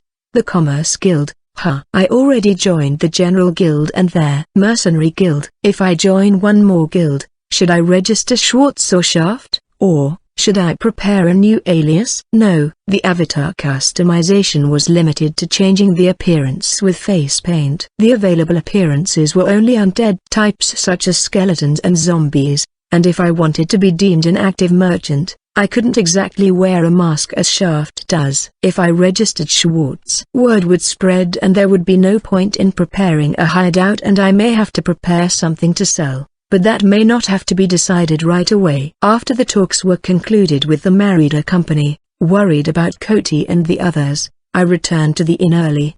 But not only was Cody and the 3 other employees hadn't returned, Ophelia and the others hadn't returned either. On the second day of the festival, I stayed at the inn without going out while I waited for contact from Ophelia. It wasn't until evening a report came my way. The whereabouts of Cody, the elf boy Flick and the cook Garad could not be confirmed. Ophelia and the others had also found the house that was supposed to be Cody's parents' house was just a shell. and that another person lived at the address of Flick and Garrad. The three had been identified as suspects of Nekoinagi. The authorities would continue to pursue their whereabouts. The third day of the festival had arrived. The first and second days were open to the public and the merchants to freely participate. However, the third day was only for nobles and the most influential companies, so it was a special auction. It was necessary to prepare early in the morning and change into formal attire according to the dress code. Thus, I wore a Black Panther Venetian mask I'd used in veneer and a black tailcoat to adhere to the code. Weapons were not allowed in the venue,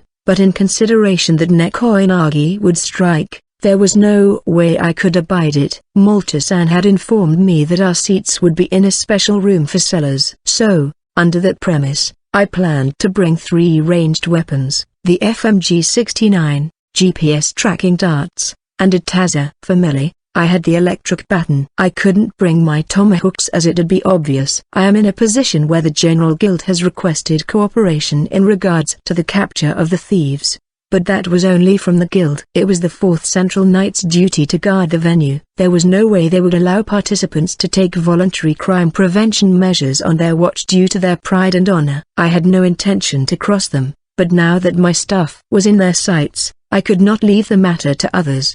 The sale of the stone would be critical in funding my future activities. Once my preparations were completed, I left the Pavilion of Tranquility and hitched a ride to the Marida Company office. We've arrived. Thanks. Good morning, Shaft-sama. Morning, Malta-san. It seems to me that you're ready to go. Let me get the carriage ready, then we'll head to Hiroshima. Malta-san seemed ready as well. He wore a luxurious robe with more embroidery than his usual outfit. It had been decided that the Great Labyrinth Core would be put on auction as the final time of the festival. If we entered the venue in the morning, there would be quite a long wait, but on the other hand, nobody could enter the venue after the royal family. However, I had no idea what time the thieves would strike. Thus, I wanted to enter the venue early so I could catch them. Soon afterward, I was on a carriage with him as well. Aram rode coach, and since we hadn't seen each other in a while, as Shaft, we had a light exchange before we headed to Hiroshima while I discussed the rest of the matter with Malta-san. Stalls filled the roadside that led up to Hiroshima. Since it was still too early for business, many of them were still in the process of setting up. There was also a group of street performers that played outside the venue. No, more exact to call them a group of clowns. I was not aware that there were clowns in this world, but I could see a 6-man group with white painted faces and red round noses as clowns as they performed. Our carriage slowly passed through the group of clowns. I broke into a smile as I looked at their makeup. However, one particular clown struck me as odd. Once at the venue, Malta-san and I separated from Aram and headed to the seller's entrance. Aram would pick us up after the auction. Security in and around the venue had been practically left to the 4th Central Knights. Of course, this not only included the royal family and the sellers, but also the merchants and aristocrats who'd bid. Therefore, the escorts employed by the nobles and the merchants would wait outside Hiroshima as not to cause security confusion. But that didn't mean the nobles and the merchants would go in on their own. They always had a secretly skillful person act as their attendant. Within the private room prepared for us, I organized my equipment while I waited. I then saw a light blip approaching the room on the map. Knock knock. Excuse me. My name is Jack, Hiroshima's executive manager. I'd like to greet the sellers before the opening of the auction. If it isn't Jack Dono. Thank you again for this time. No, I've been indebted to Marida Trading Company every year, always offering valuable items to exhibit, especially this year. Also, this man here is Shaft. That's right. Then, let me offer my greeting once more. To think that I did not recognize the owner of the last item that'd be auctioned here today, the Black Mask Shaft. I am extremely sorry. I'm the executive manager of this venue, Jack. I am Shaft of the Mercenary Guild. Thank you for taking the time to greet us today. The man who called himself Jack was a slender-bodied man with neatly combed grayish short hair and a silver monocle on his left eye. Yes. The Great Labyrinth Core will be exhibited today belonged to a labyrinth that remained unconquered for a long time. The stone itself is a rare item obviously. It will definitely fetch for an astronomical price. But, There seems to be people planning to steal it. The Phantom Thieves' Nekoinagi, is it? However, the magic vault of Hirashia is not so easily cracked. Not only is the vault protected with a triple layer of anti-magic formations, we also use the latest model of lock crest that won't open without the proper biometrics. I see. So, it should be safe so long as it remains inside the vault. That is indeed the case. Before the auction starts, may I go there and look at the core once more? Normally, no, even the seller may approach the vault after they've deposited an item to auction here. But if Shaft-sama wishes so, I can make an exception and take you there. Sorry to trouble you. No, not at all. However, we cannot enter the vault. It'll be only up until the room right next to top it. Will that be alright? Of course. That is fine. Then, please, follow me. Afterward, Malta-san and I were guided by Jack-san to the room next to the vault. Guided by Jack-san, Hirashia's manager, Malta-san and I went to the basement level where the vault was located. A look at the map, I noticed that the floor must have been constructed with security in mind as the stairs and passageway were narrow. There also was no other way along the passage either. However, what laid outside the wall was not soil. I could see that there was an empty space around the wall, as if the basement floated inside a cavity underground. I had no idea how it had been done, though it must have been magic. Jackson stopped ahead of us once he noticed I'd been staring at the wall. Shaft-sama,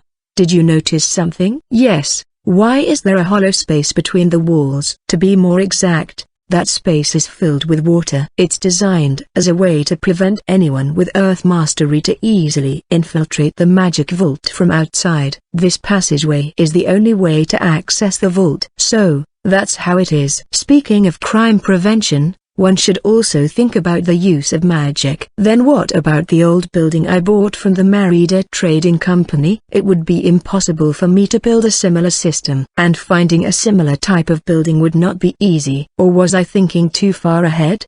Did I need to place some security measures?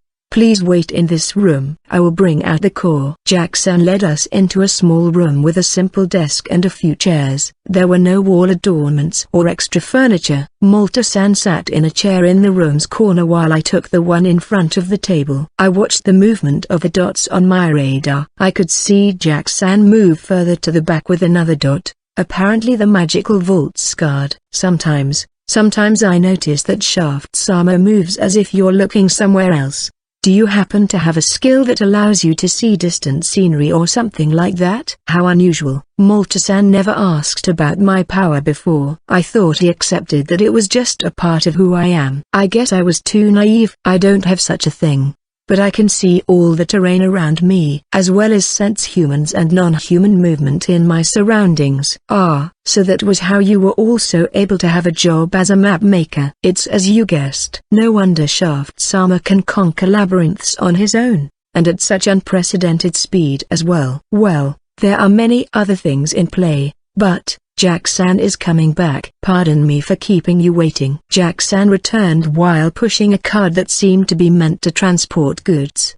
There was a black painted wooden box on top of it, which probably contained the core. Please check it. The black box was placed on the small desk and its lid was removed. Inside was a magic stone the size of a rugby ball that shone brilliantly. The same magic stone that I brought back from the Wolf Fang labyrinth. Malta-san, would you please? Will do. First of all, I asked Malta-san to confirm whether the core was genuine or not. He took out the spectacle to appraise it and looked at the core's brilliance. Meanwhile, I pretended to watch on as I prepared a GPS tracking dart in my hand. Without a doubt, it is the genuine item. Malta-san turned to me and confirmed it. Then, I picked up the core while I pretended to examine it closer as if to burn its brilliance into my eyes. Seeing this, Malta-san started to talk to Jack-san. Once the latter turned his eyes away, I casually stuck the GPS tracking dart to the back of the stone, injecting it with the micro-tracker. I immediately concealed it afterward and covertly confirmed the flashing red GPS tracker had been firmly attached to the core, then checked its position was registered on my radar. By the way, the dart had no attack power, so I didn't have to worry about damaging the stone. I put the stone back in a way that hid the flashing from view, then turned to hear Malta-san and Jack-san's conversation. "It is my pleasure. Hopefully, the auction today will garner a lot of money." "That is a foregone conclusion, especially with His Majesty attending this year. It can be used for large-scale construction, and also for large magical tools such as large ships and magic elevators. With all the aristocrats participating this year, there is no doubt that it'll sell for a good amount." Jack-san left once again, while he brimmed with excitement for the last day, to deposit the box back into the vault. That's all I could do as a precaution. Afterward, we returned to the private room prepared for us while I wondered how Nekoinagi would act. As we waited in the private room while we enjoyed tea, an attendant came to inform us that the auction would begin soon. I moved from the private room to the spectator area for sellers along with Malta-san. Hirashia was a two-story building similar in build to a theater with a stage and a podium on the first floor where the goods were auctioned. In the space where the bidders sat, there were many round tables that sat 8 so they could enjoy the long auction as much as possible. We got to sit in the seller-only spectator area on the second floor. It was a small private room with a top-down counter. Multiple seats of the same design overlooked the first floor from left to right. The royal guest area, clearly for the royal family, was also on the same floor. According to Malta-san, his only daughter Minya would watch from the guest room, along with 2 other students from the First Magic Academy. The seats began to fill up. Malta-san then told me about prestigious nobles, the chairman of a large trading company, and the noted merchants who came to attend the auction. As I listened, I looked down to some of the groups I was familiar with. The top clan of the Kurtmaga Kingdom, Rafflesia. Like the Marida Trading Company, Yamagaza Company was one of the largest companies in the kingdom and the sponsor of said clan. Then, there was the leader of the Sasankwa clan, which consisted of only women, Viscount Cyprio Azinova, Duke Barga and his third daughter Laptilika. Count Themis of the Wizard Guild was also there. I intended to look casual, but some of them seemed to notice my gaze, thus, they stared back at me. Their gazes were a mix between anger, indifference, passing curiosity, and what appeared to be interested. Oi, don't tell me that the phantom thieves Nekoinagi were among the people downstairs. The light blip of the tracker blinked firmly on the map without moving. I don't think they're going to steal before the auction started. Perhaps they'll have something to do during the auction. In fact, I looked forward to what they planned to do. His Majesty the King of Kurtmaga, Prince Keelik, Princess Cyril, and the ladies and gentlemen who participated. Thank you very much for your patience. We are pleased to announce the start of the final day of the King's Festival. The tables below were full, and many sellers could be seen on the second floor. In the guest room where the royal family entered, all of us stood to welcome the King, Prince, and Princess. Minya and 2 other students were also there and entered along with the royal family as part of their tour. I couldn't see Silvara anywhere, but she was probably outside since she was Minya's escort. On this final day of the festival, from high-grade monster materials brought from various labyrinths, there is also an assortment of masterpieces from all over the country, as well as the finest jewelry and antique works of art derived from our country's history. I assure you that there is something for everyone here. On stage, a man who seemed to be the auction moderator spoke from the podium next to the stage. There was an actual list of the items shown, but despite having lived in this world this long, I had not really learned how to read or write this world's language. At best, all I could do was write my own name. I could always have others do it for me. And as for reading, I had the auto-translation system. As the moderator said, all of them were luxury items. I didn't recognize the names of the artists nor the titles of their works, but it was easy to see how high quality they were, especially when I looked at the jewelry and antiquities. In addition to that, the final item for today will be the Great Labyrinth Core Stone from the Wolfang Labyrinth, which was recently conquered. I am looking forward to seeing the final price of that item. So, let's get started. The first item is the latest work from a certain artist from Veneer. The moderator immediately transitioned into the auction. Simple light meals were placed on the table near me and Malta-san sitting, along with glasses of liquor.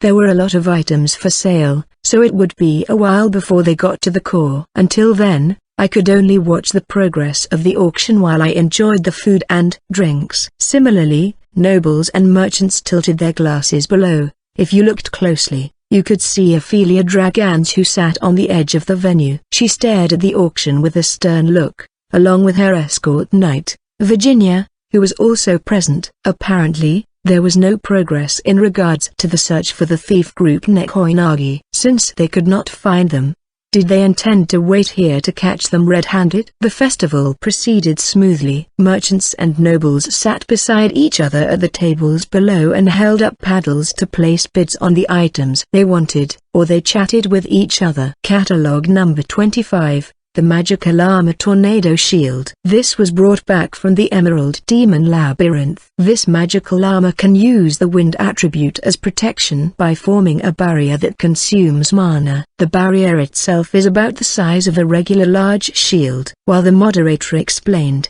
I saw the armor, which was only about the wrist to his elbow, emitted a green light. Then, the green light became a film as large as the man in the shape of a shield. It looked similar to my CBS. I also was not the only one surprised by the show. Some of the aristocrats shouted in admiration from their seats. This item's starting price is only 30 gold coins, only 30 gold coins, everyone. 30 gold coins. After the introduction and price had been stated, the bidding started the moment it was over and a paddle was raised. Yes, one offer for 30 gold coins. Is there anyone willing to bid higher than 30? The price then climbed steadily as more paddles were raised one after another. Was that shield really that valuable? Malta, what do you think? As for me, I would at least be willing to pay 100 gold coins. That much? Yes. Magic shields are less prolific compared to, say, magic weapons. The main premise is that if a shield or armor was left within the labyrinth for a long time, they'd absorb the mana, and then they'd become a magical item. The problem is that an abandoned shield or armor from a labyrinth is rarely left undamaged. That's quite true. In addition to that is how strong the effect is. There is no real way to know how durable it is. But having a large shield while it's actually only a small one is still an advantage. As I listened, I followed the bidding. We have someone bidding for 99, anyone else? The price went higher than expected. Before I knew it, pecan. A high-pitched sound of the auction hammer being dropped echoed throughout the venue. All right, we have a winner. The tornado shield will be sold for 99 gold coins to customer number 35. When the winning bid was announced, the sound of chatter gave way to the sound of clapping hands. Then, the bidding continued as more items came and went. After 2/3 of the planned items having been sold, there was a short meal break. Simple meals like fruits and sandwiches were brought to the table. In this country, where 2 meals a day was basic, morning and evening, the culture of having a good lunch was sparse. In terms of time, it was more like a snack at 3 o'clock rather than lunch. Today, we've prepared a fruit muffin cooked specifically for the festival from Kolbe, a restaurant that is currently gaining popularity within the capital. There is also a new wine provided by the Merida Trading Company. New wine? No way. The muffins and wine that were brought out on carts, and their containers looked somewhat familiar. The container with only the black painted label looked strikingly like the wine from my original world that I'd taken out from the Continental, Malta. Well, I thought about the various opportunities to show off Shaft's wine.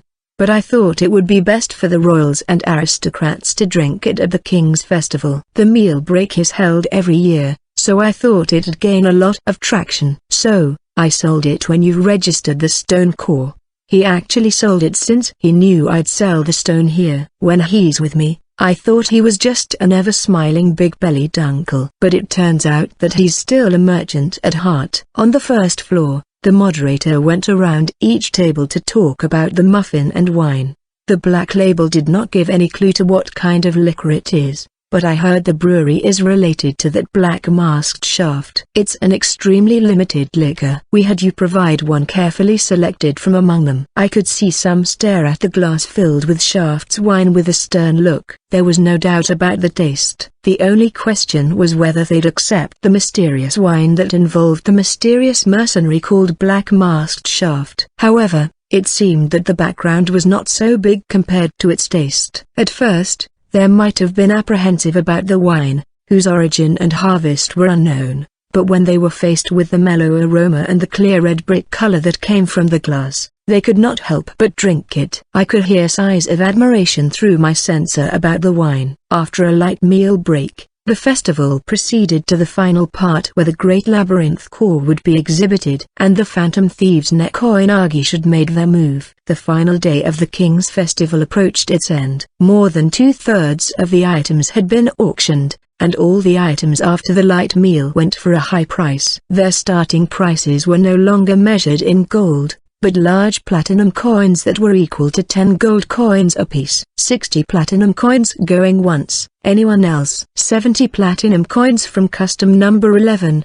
Does anyone else have a higher bid? Pecan. Sold. Thank you. The item has sold for 70 platinum coins from customer 11. That marked the end of the bidding war for number 99. Next would be the last item, and thus, the bidding war for the Great Labyrinth core would soon begin. Next is the final item that will conclude this year's festival. Catalog number 100, a great mana stone brought back from the Wolf Fang Labyrinth. E/N/K, Labyrinth core is mana stone, but not vice versa. In case there's any confusion. In response to the auction number being called, the black box was brought forth to the stage. The signal from the GPS moved accordingly. It's my first experience to be in charge of a great mana stone, including seeing it in person. The moderator opened the lid and tilted the box so the audience could see the core inside. As expected, they wouldn't hold it by hand or move it to another pedestal. From the moment the color of the stone shone out, wonder and praise echoed out along with the clapping of hands. The wave of praise grew louder,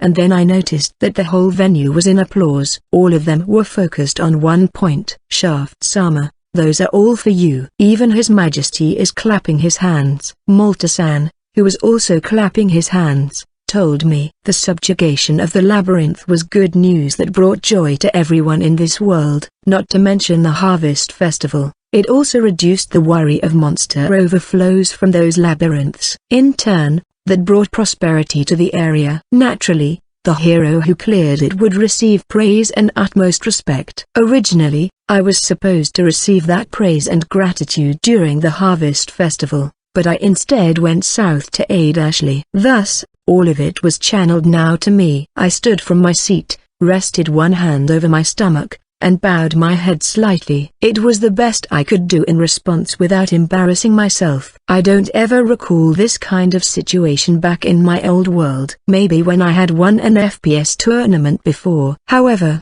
the scale was vastly different. Alright then, this is the final item. The starting price is 50 platinum coins. We will also add 50 gold coins. Well then, do we already have a bidder? One bid for 50 platinum coins and 50 gold. The moderator announced the start of the bidding once the praises died a bit. It took off steadily as more and more paddles were raised one after another. Malta, how much do you think it will sell for? Let's see. I remember back when a great mana stone was sold for 130 platinum coins. I don't know how much it'd sell for this time, but it'd certainly go past 100 platinum coins. When this auction was over, the issue with purchasing non-attribute mana stones to gain CP would certainly go away. I then noticed that the king, who was in his own seating, raised his own paddle and participated in the bidding. Apparently, Minia and Princess Cyril, who were also present in the guest room,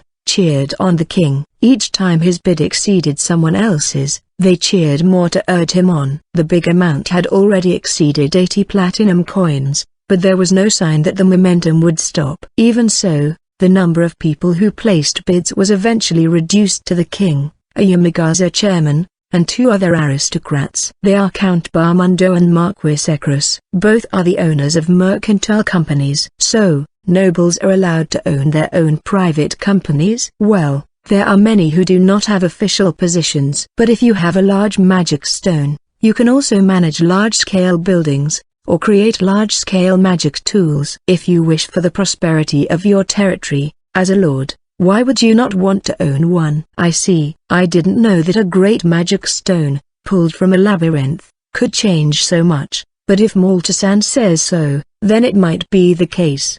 The bid soon exceeded 100 platinum coins. This left only the king and the chairman of Yamagasa to fight it out.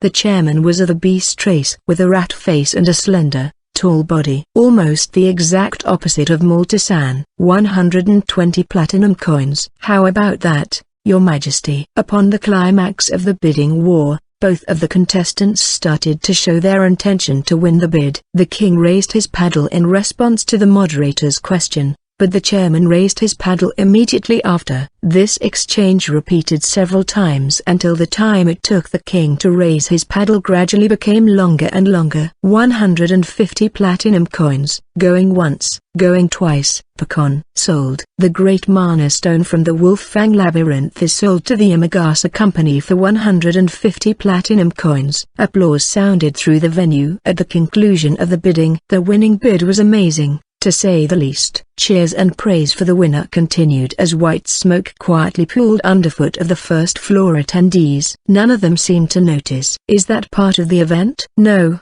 I don't think there was something like this last year. Sleeping Mist. That shout belonged to Ophelia, who sat at the far end of the venue. Not part of the event? Then, could this be Neko Inagi's move? Some of the nobles who heard the warning immediately raised a barrier around their seats. The smoke touched them, and stopped as it was unable to suffuse through the barrier. However, not everyone was capable of conjuring similar barriers. Most of the Hirush staff members started to keel over and then fell to the floor, no longer moving. As the name implied, was it a mist that induced sleep? No, it was better than that.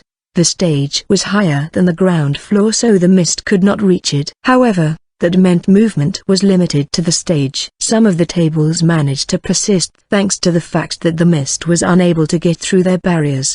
Perhaps it was due to the nobles' presence that the situation was not total chaos yet. Watch the surroundings. Count Themis. Can the mist be blown away? We can't afford to do that since the mist will spread outside instead. Prioritize His Majesty's safety. Felix. Go upstairs and begin the evacuation. The magic nobles who attended the festival immediately took charge of the situation. The safety of the royal family members, as well as the students, had the highest priority. Malta, the balcony will be less dangerous, so wait in here until things settle down. And Shaft-sama, people are starting to gather near the labyrinth core, until the item reaches the hand of the winning bidder. It still belongs to me. I won't let anyone steal my belongings so easily.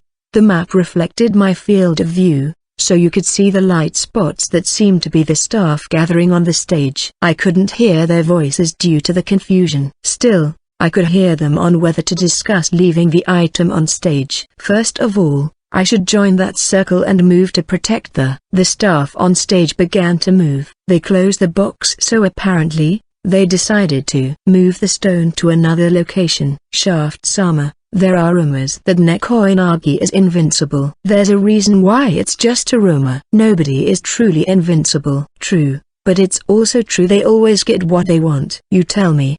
The cart with the stone began to move, and the footsteps of the staff pushing the cart were, this king of steps, it was Koti. Shaft-sama, what are you doing? Malta-san raised his voice after seeing me move. It was only natural as it was the second floor and I jumped over the railing. Malta-san, I'm going. On the final day of the King's Festival, the labyrinth core I'd put up for auction was sold for 150 platinum coins. The conclusion brought much excitement to the auction, but Neko Inagi chose this moment to strike. Sleeping Mist, an abnormal state spell, was unleashed upon the audience while they gave their applause. The nobles among the crowd reacted immediately, but the surviving staff of Hirushia chose to evacuate the core. However, among the evacuating staff, I caught Koti's footsteps. She was an employee at the Pavilion of Tranquility and also a member of Neko Inagi. I jumped from the second floor down onto the first. Hey, what is he doing? Black Mask Shaft. Those on the first floor who hadn't fallen asleep thanks to their magical barrier were in shock at my appearance. I did not have time to explain though. On my map,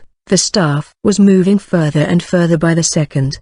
The core had a GPS attached to it, but who knew if it had fall off, or if they put it into a dimensional bag and it stopped transmitting. Since I couldn't use a dimensional bag myself, I couldn't exactly test what happened if that happened, and it only crossed my mind just now. So, in the event that it happens, I decided that I needed to tail Koti, preferably within a detectable distance of my map. That decided, I proceeded to tail her. Shaft, most likely noticing my jump, called out to me as she approached. Ophelia, it's Cody.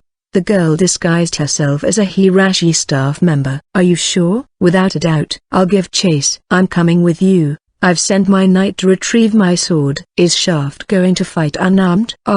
Don't worry about that. I'll go ahead if you can't go right away. The staff group moved toward the far end of the building, which was about near the edge of the map's range. I couldn't stay put much longer. Shaft's armor. The moment I turned away from Ophelia and was about to go after them, I heard Minia's voice. Shouldn't she be evacuated already? No, they're just starting to gather up to evacuate. From the direction of her voice, she was being urged to leave as she waved at me. A boy and girl I was no familiar with were beside her. Princess Cyril was also there. A man then placed his hand on the fourth princess's shoulder. It was the king of Kurtmaga himself. He was among the few who knew I was a trespasser. Your Majesty, please hurry. Cyril, come. Yes, esteemed father. For just a moment, I felt that my gaze was met by the king. However, he soon turned away due to a whisper that came from behind. It was Felix, deputy leader of Rafflesia. It's not like I had something against Felix, but I couldn't help but feel apprehensive. The sleeping mist had stopped its spread. Now, it was being dispersed after being pushed back by the barriers. Although the quick response from the nobles bore some fruit, it would take some time for the merchants to settle down. While he didn't make too loud of a fuss, I could hear the Yamagasa Company's chairman saying, "What about my great mana stone?" Ophelia, Koti is heading towards the north side of Hirashia. You may try to intercept them there if you wish. Understood. I'll be heading out soon. I had enough of worrying about everything else. Using the map, I made my way to the staff's location. Not long after I started my way, dots on my map signified that they'd stopped moving. Did they arrive at their destination? I don't think so. The terrain displayed was not a passage, room, or staircase. It was most likely a window that connected to the outside. Right then, one of the dots went through the window, but the other dots remained stationary. I ran through the interior while I checked the map for the shortest route. Once I turned the last corner, I should be able to see that. What? Just around the corner, I saw the staff members on the ground. Are you all right? I immediately rushed to the closest one, Satilda, just to find that they were sleeping. I checked another one just in case. Yes, they were sleeping. Only one dot moved away. In other words, it was Koti who cast the sleeping mist. They weren't in any danger. Meanwhile, the dot moved at an increasingly faster speed. So, she wanted to escape, huh? I didn't know where she was going, but I could not let her go like that. I jumped through the same window and left Hirashia. There were about 100 meters between me and Koti. The dot on my map was not moving really fast, but it was faster than regular walking speed. Perhaps she was trying not to attract suspicion from passers-by. I activated the TSS, changed to my black German guard outfit since it was hard to move in a tailcoat, and it'd be too conspicuous. The mask was still the Black Panther mask, but it shouldn't be a problem. Regarding weapons, it wouldn't be possible to use firearms within the capital at the moment, so I proceeded with the equipment that I'd prepared beforehand. The preparations were quickly done and I continued my pursuit as the Jyoti was about to reach the edge of my map. Koti chose the main street as her escape route. Stalls lined the street and the people of the capital celebrated the king's festival. I ran through the bustling crowd in order to catch up with Koti.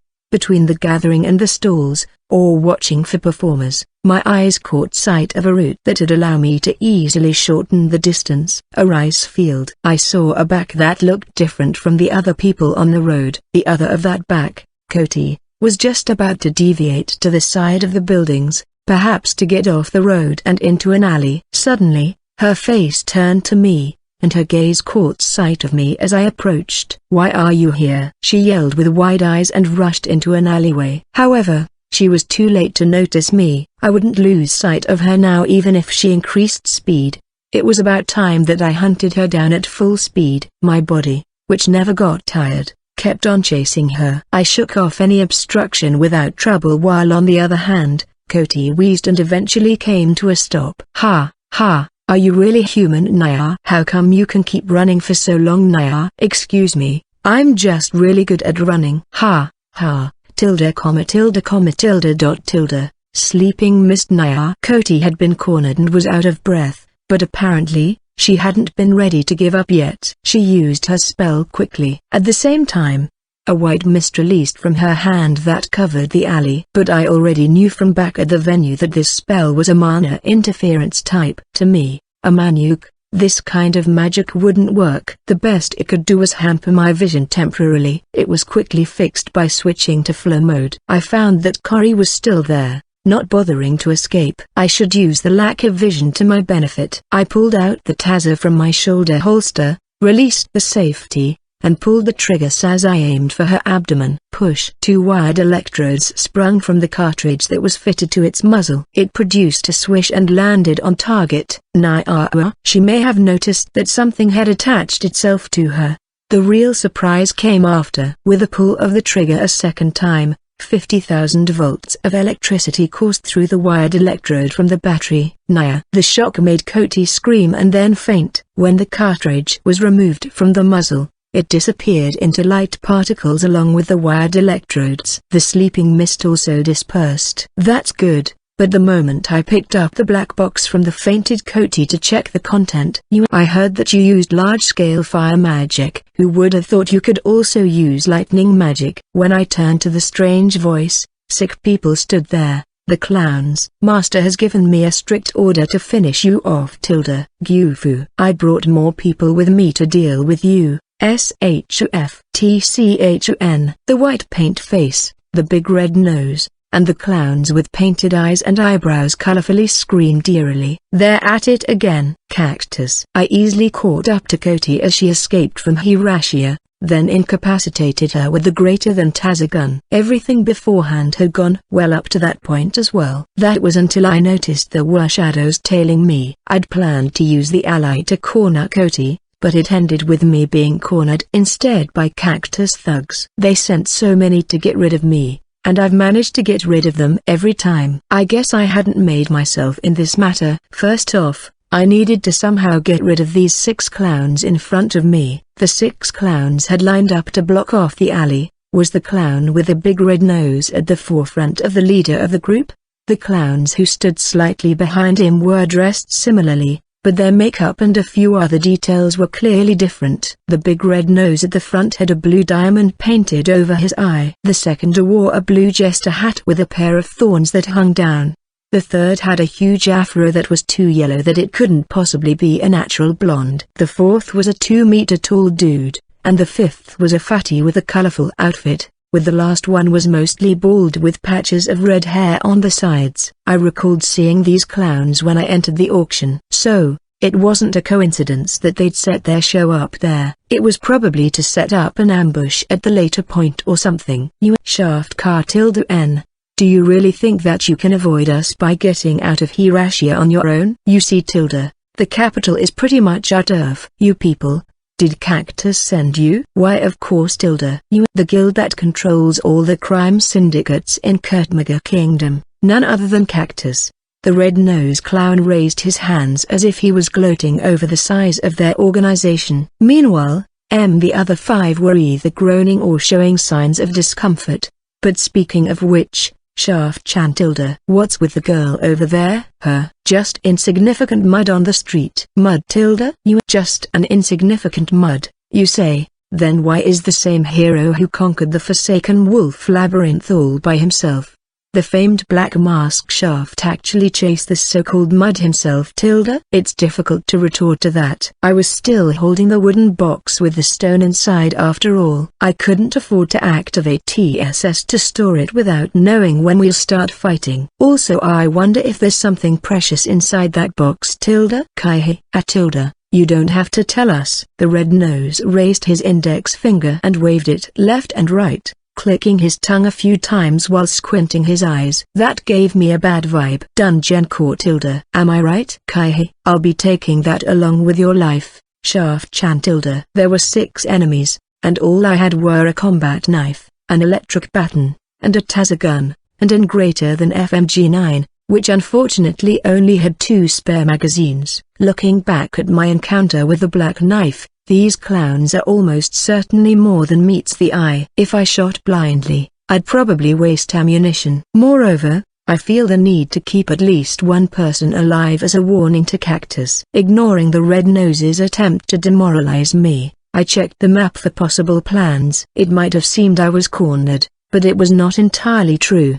There weren't only walls around me, apparently. This was where the surrounding shops set their back doors. On the 3 sides other than the road, I could see a wooden door that looked to be a back door, and also the moving light dots inside. On one corner of the alley, there were 2 large wooden boxes, probably garbage dumps. But that's it. To be honest, it would be difficult to fight with 6 people here. As an FPS player, in a situation where you're alone and outnumbered, there were usually objects placed around the map that could act as cover, and usually, our spawn would never be near the enemy spawn. That's not the case here, though. So all I could do was attack head-on and stir up a mess while I was at it. Create a gap and use that to switch weapons. I turned my attention to the red-nosed clown who was shouting in a protracted tone as he stood before the 5 grinning clowns. First things first, I slipped my right hand behind my waist to extract the FMG9 from my back pocket, then hit the deploy button as I brought it to the front. What in the world are you trying to do? As I caught the grip,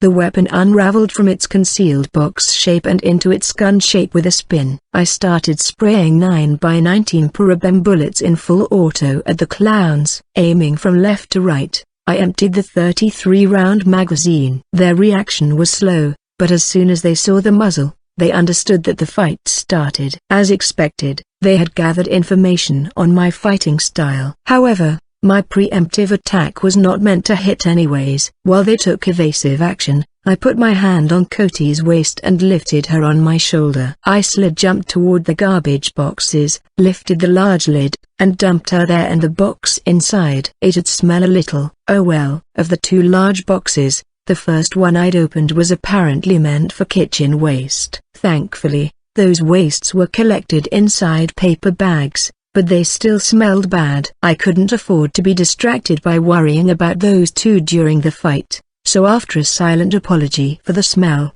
I closed the lid. I haven't finished speaking, yet you dare to start the fight, hey? I don't know how he did it, but the red nose was stuck to the wall of the alley with one hand and foot. His tone suggested that he was throwing a jest, however, the glint in his eyes held clear murderous intent. I had no word to spare for them. I simply pulled a spare magazine and reloaded it, leaving one spare left. Switching to semi-auto, I moved it to my left hand and drew my electromagnetic baton, and extended it with a flick. The clowns didn't stay put to watch me like previously. The red-nosed clown stayed in his position, but the other 5 pulled their own weapons. The blue clown pulled a short wand. Afro pulled a long sword, the tall one pulled a spear, the fatty held 2 daggers, and the bald one had a double-edged axe, boost strength. The blue clown chanted a spell, then cast the strengthening magic on the other 4. That was not good. If the blue had the support role, I had to take him out first. Now, let's begin the hunt. Afro and Baldy rushed forward at Red's command. In the meantime, Fatty threw his daggers at me. They flew straight at me and I knocked one away with my baton while the second was easily avoided. Knocking thrown projectiles away was a fairly popular defensive trick in VMB. Thrown projectiles could be used silently. From my favorite the tomahawks to throwing knives, chakrams, and even shurikens, various items were available. If there's a method of attack, it was only fair to have a method to defend. In VMB, they were much slower than bullets. By predicting the trajectory, a player could evade or deflect the object mid-flight. By now, it's a natural move to me regardless of the opponent. However, the daggers were a distraction. Both Afro and Baldy used dash to immediately cover the distance between us. I pointed the firearm to Baldy on the left. Since I would be using it one-handed, it would be hard to aim with the iron sight. But that's why I switched to semi in the first place. I pulled the trigger 3 times. The recoil made the gun jump vertically, but I managed it. In the meantime, I used the baton to intercept the slightly faster Afro to make him lose balance, then struck for his throat with the FMG-9's grip. Guho! Afro collapsed and I immediately wrapped my arm around his neck to choke him while I turned him around. In that instance, he became a human shield against Baldy, who used his axe to protect himself from my shots. Thanks to the 9mm's power, one of the axe's blades broke off, but even with just one blade, the power was still there. However, Baldy was not expecting me to use CQC and make his friend my shield. He was unable to halt or redirect his attack. As a result, Afro took the blow to his gut. Jaya! Afro struggled to break free, but I did not let go of him yet. With Baldy's axe still in his friend, I put the FMG-9 on his shoulder to use as a prop, then fired another 3 times. Baldy, still dazed from what happened, was unable to react in time as the rounds tore through his head and collapsed. With that left Afro, who was somehow still alive, but he'd die either way due to the fatal wound to his gut. I intended to use him as my meat shield while he lasted, and as for the rest of the clowns, they glared at me with hate-filled expressions. 6 thug clowns from the Shadow Guild, Cactus, ambushed me. One had already been subjugated by taking a shot to the face, and another was dying from a fatal cut to his abdomen he received as my meat shield. The remaining 4 were still unharmed. The Red Rose, now no longer on the wall, fumed, and the same could be said about the other 3 clowns. Shatilda feet. You've done it now, you've done it now. I swore I saw a blue glint come from Red's face, but I was probably imagining it. My FMG-9 had 27 shots and 1 spare mag left. I hadn't gotten a chance to reload the Taser due to the ambush, though. I did bring 3 spare cartridges to capture the thief group Nekoinagi. Retaliating successfully against their first move, I had managed to kill one and disable another. Still, my remaining supplies appeared unpromising. Tilde comma tilde comma tilde dash. Tilde comma tilde comma tilde. The blue hat clown that stood behind Red began another chant. I couldn't hear the magic's name, so I didn't know what was coming next since I couldn't hear it. Then, before it's complete, the moment I directed my FMG-9 towards him from behind my meat shield, Fatty jumped in the way. They sure learned about the characteristics of my weapons. A straight line of attack from the direction of the muzzle. If you blocked that line, it was impossible to hit its intended target. But magic was different from firearms, and line of sight was not always needed. Stone Prison. The moment I heard the name, a stone wall quickly approached me from the front. It was not just the front, but all sides. Surrounded, the stone wall was about 2 meters tall and about similar in width. So, what was the point of it? It wasn't tall enough to prevent people from jumping and climbing out. The top was open after all. I looked up and thought about escaping, but a light blip on the radar reflected that someone was rushing toward me. It was not Red, it was someone from behind him. Spear Guy. The rush of footsteps disappeared, but the blip didn't stop and kept moving until it overlapped me. From above, the tall clown could be seen in the sky high above the walls, with the top of his spear face down. He plummeted down like a lightning strike. Roaring thunder, a skill. Surrounded by stone walls like this, I wouldn't be able to dodge. Letting my meat shield go, I braced myself while stretching my left hand outward, then deployed the CBS. An invisible barrier expanded overhead like an umbrella. The moment he made contact, violent lightning sparks erupted with a sound like thunder. Since the CBS was not directly attached to my hand, the sparks instead rippled around and destroyed the walls around me. Afro, who was trying to stave off the bleeding, was also hit by it. His entire body was charred black as a result. The VMB shading system helped reduce the flash caused by the strike. Because of that, I saw Spear Guy's astonished face clearly. I'd like to counter his attack, but my left hand was too shaky to use the FMG-9 accurately. Meanwhile, the baton on my right would not reach him.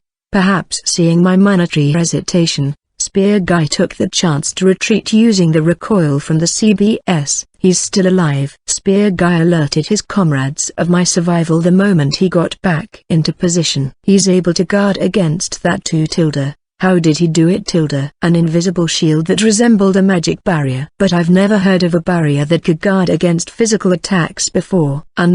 oi. After listening, Red began to hand out instructions. The CBS was my only defensive tool. Defending against skills actually costs less than automatic consumption for a normal deployment, which meant I would not run out of shield energy anytime soon, but I wasn't also going to waste it. I saw Fatty hold a sizable amount of daggers in his hand this time. It probably up to something after Red said something. His face distorted in a disgusting, "Show it to me too, Tilda, you." Once Red shouted. He threw his daggers in succession. A large number, but not an impossible amount to dodge or guard against. Should I deploy it? No, that's what they want. I slipped behind the remnant of the stone wall in front of me to use as cover. It was only a meter tall now, so I hunkered down as the daggers swished overhead. This might be my chance. Those clowns could not see me at the moment. Checking the map, they appeared to not be moving in. I activated the TSS after confirming they weren't coming. Except for the charred body of Afro who stared at me with an empty gaze. While taking note of the noses made my Red, I accessed my inventory, selected a spare mag for my main weapon, special grenades for close combat, then summoned the supply box. I then saw on my map they were not beginning to make their move. After all, the moment I was switching equipment was the more dangerous moment. Perhaps frustrated by how I used the wall to protect myself, I heard Red shouting at Blue to undo it. The wall disappeared as I finished taking what I needed. Right as the wall vanished, I jumped toward a nearby building while staying low. From there, I switched into high mobility mode immediately. I ran up the alley wall with wall run and jumped over the clowns. Red kept an eye on my sudden shift in tactics. I didn't know what was so interesting about it, but first I looked at Fatty's head, aimed at it from above, and switched to full auto before spraying the rest of my mag down. His neck bent, which I could not tell where it began or ended, and readied his daggers. They were enough to block a few of the bullets, but since they rained down, naturally, the daggers broke and he became riddled with bullets. If I'd shot from the front, there was a possibility that fat on his body would have prevented fatal injuries. So, I decided that if I was going to shoot him, it'd have to be headshots. I landed behind Tall and Blue Hat. At the same time, I tossed the FMG-9 at Tall. He knocked it away with his spear, but in the meantime, I closed the distance between me and Blue. Tilda. As if I'd allow it, Blue pointed his short wand at me and began to chant as he backed up. But it was nothing to the power of the power suit. I swatted the hand that held the wand aside and thrusted the baton at his chest. Then I pushed the button, sending electricity from the tip of it into his body. Jaya! With a short scream, Blue collapsed. I'll let him live for now to get information, but with this, Red and Tall. I looked behind as Tall brandished his spear while Red held nothing yet. With a lull in the fight, I was able to refit my equipment. Blue was incapacitated and ready for capture. Now, all that was left was to deal with Red and Tall. In addition to the equipment, I prepared for Nekoinagi. I took out my shaft's basic that included the Welrod and the electric baton. I didn't include the tomahawk this time around though. Instead, I took out the greater than is _Val, which was a rifle equipped with a built-in ARF suppressor, for the first time. Both the Welrod and the Val were similar in that they had built-in suppressors. The FMG-9 I used earlier was not, as it needed its own suppressor attachment. Therefore, I wasn't surprised to see light dots moving hurriedly inside the buildings on that made up the alley. Eyes peeked from between cracked wooden doors and I heard others calling for the guards. This meant that either the guards or Ophelia-san would arrive here eventually. However, there's a chance that more ordinary people would arrive with the commotion. Therefore, I needed to keep the sound of gunshots to a low as to not attract more attention. Shaft-chan. You crossed the line, Tilda? Crossed the line, Red said lightly, but the smile on his face disappeared. Shall we get this over with soon, Tilda? Tall raised his spear and marched forward. Red followed behind with casting self-reinforcing skills one after another. Skill, reinforce body, reinforce attack, reinforce agility, grant, fire attribute. Oi, just how many times are you going to buff yourself? I've seen many knights and adventurers do it, but not with so many at once. I had no idea whether it could be done, or if it was even effective, but seeing someone buff themselves to no end bothered me. I pulled out the Welrod from its holster, holding the gun in my right with my left free. Since the Val only had 20 rounds per mag, I refrained from using it now. I had taken note that people with a certain amount of ability could dodge bullets they could see. I've since confirmed this with the FMG9. As if knowing my modus operandi already, Tall tightened his grip on his spear with the spear tip following my every move as if it was locked to my center. I couldn't get around him. This Tall guy, he's pretty good. Even when discounting the skill he used me earlier, my fighting ability was largely dependent on VMB's CQV system. While I did have the initiative, I often let the system take over. How effective would it fare against this world's strongest? So far, it served well, but I'd eventually hit a ceiling. And Tall was giving me a sense of pressure, not just once but twice. Didn't he? It was similar to when I competed in an FPS tournament, where the results could be decided with the first step, but who would take the first step? It was a moment when I would never be sure whether to jump or wait. Tall decided for me with speed.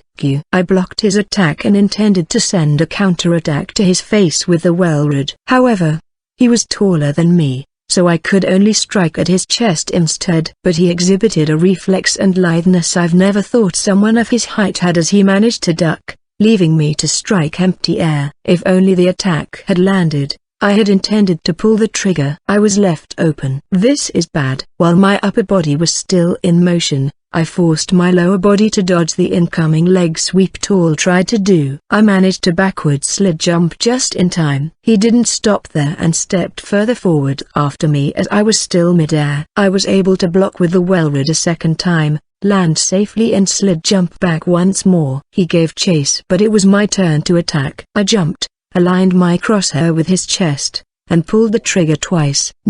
Bloody holes appeared in his chest while I aimed for a spot to land. His head, Tall looked at his chest with surprise at its suddenness and power. Red spilled from his mouth and I was sure of my victory. I heard a strange voice and saw Red jump over Tall from behind. The way he moved through the air. Furious kick. Red activated a skill that allowed him to do a plunging kick after he jumped over his 2 meters tall friend. Red's kick reached my chest before I could deploy the CBS, though I was able to block it with the Welrod.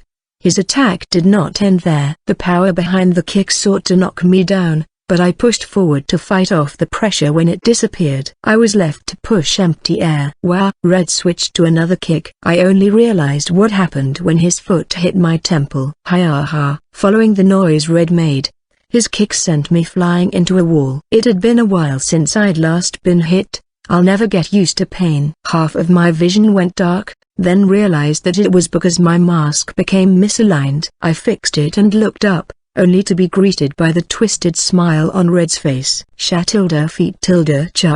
Something interesting just crossed my mind. Under that mask.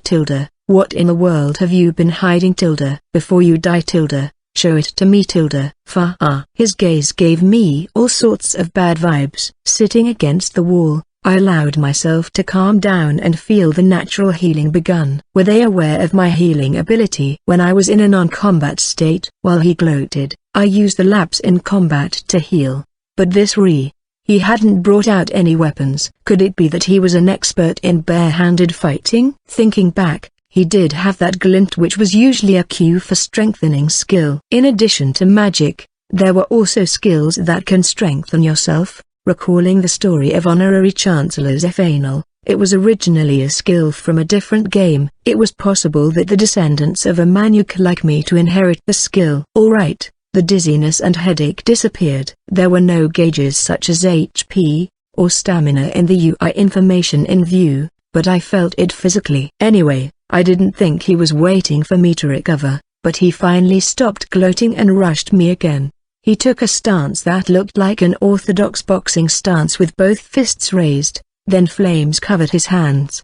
Triple knuckle strike. Red executed another skill again. I stood up with my back against the wall, and reacted to the incoming punch that split into 3. First, second, and third. I managed to take them all with the Welrod. Then, I reached out to grab the hand, but it disappeared like an illusion. 3 times and my counterattacks failed. My over-reliance on the VMB system became apparent. Gotcha tilde. The burning red right hand closed in on my face at breakneck speed. I managed to bend my neck just in time to dodge. No, it scratched me somewhat. The outstretched fist grazed the left side of my face and pieced the wall behind me. Red's face was distorted before me with the distance between our faces less than 50 centimeters as an M84 flashbang entered the view between that gap. What? At that moment, Red's expression changed into that of suspicion as the flashbang detonated with a flash and a deafening noise rang out. Red's strike grazed the left side of my face and pieced the wall behind me. This guy was a martial artist whose skill exceeded my CQC system. 3 times they showed an opening that I always took, and left myself open to attack. It would be disadvantageous for me to continue this fight like this. I took out the greater than M84 flashbang from my waist pouch and pulled the pin with one hand. I tossed it between me and Red, allowing it to explode mid-air, fully aware I'd be caught in it as well. Red let out a confused voice as I activated the light shielding and noise-cancelling function to reduce the effects I felt myself. They would not negate them, but it should have been enough for me to mount a counterattack. Our gazes locked before the explosion, and then the flash and noises came. Jaya! The alley was filled with blinding flashes and ear-piercing bangs as well as Red's scream. I have been affected to a lesser degree thanks to the functions I activated that acted similarly to how they did within the game. It appeared that the status ailment also affected the inhabitants of this world differently to me. Flashes and explosions of the like affected them as they would a regular human, whereas I got the experiences to how they affected me in the game, and if it could be reduced to this much, it'd be interesting to see how I could further use this within CQC. I directed the Welred's muscle to Red's abdomen, and with the remaining 5 rounds, I placed 2 in his abdomen. He doubled back due to the pain. Is that what you hide behind the mask, you monster?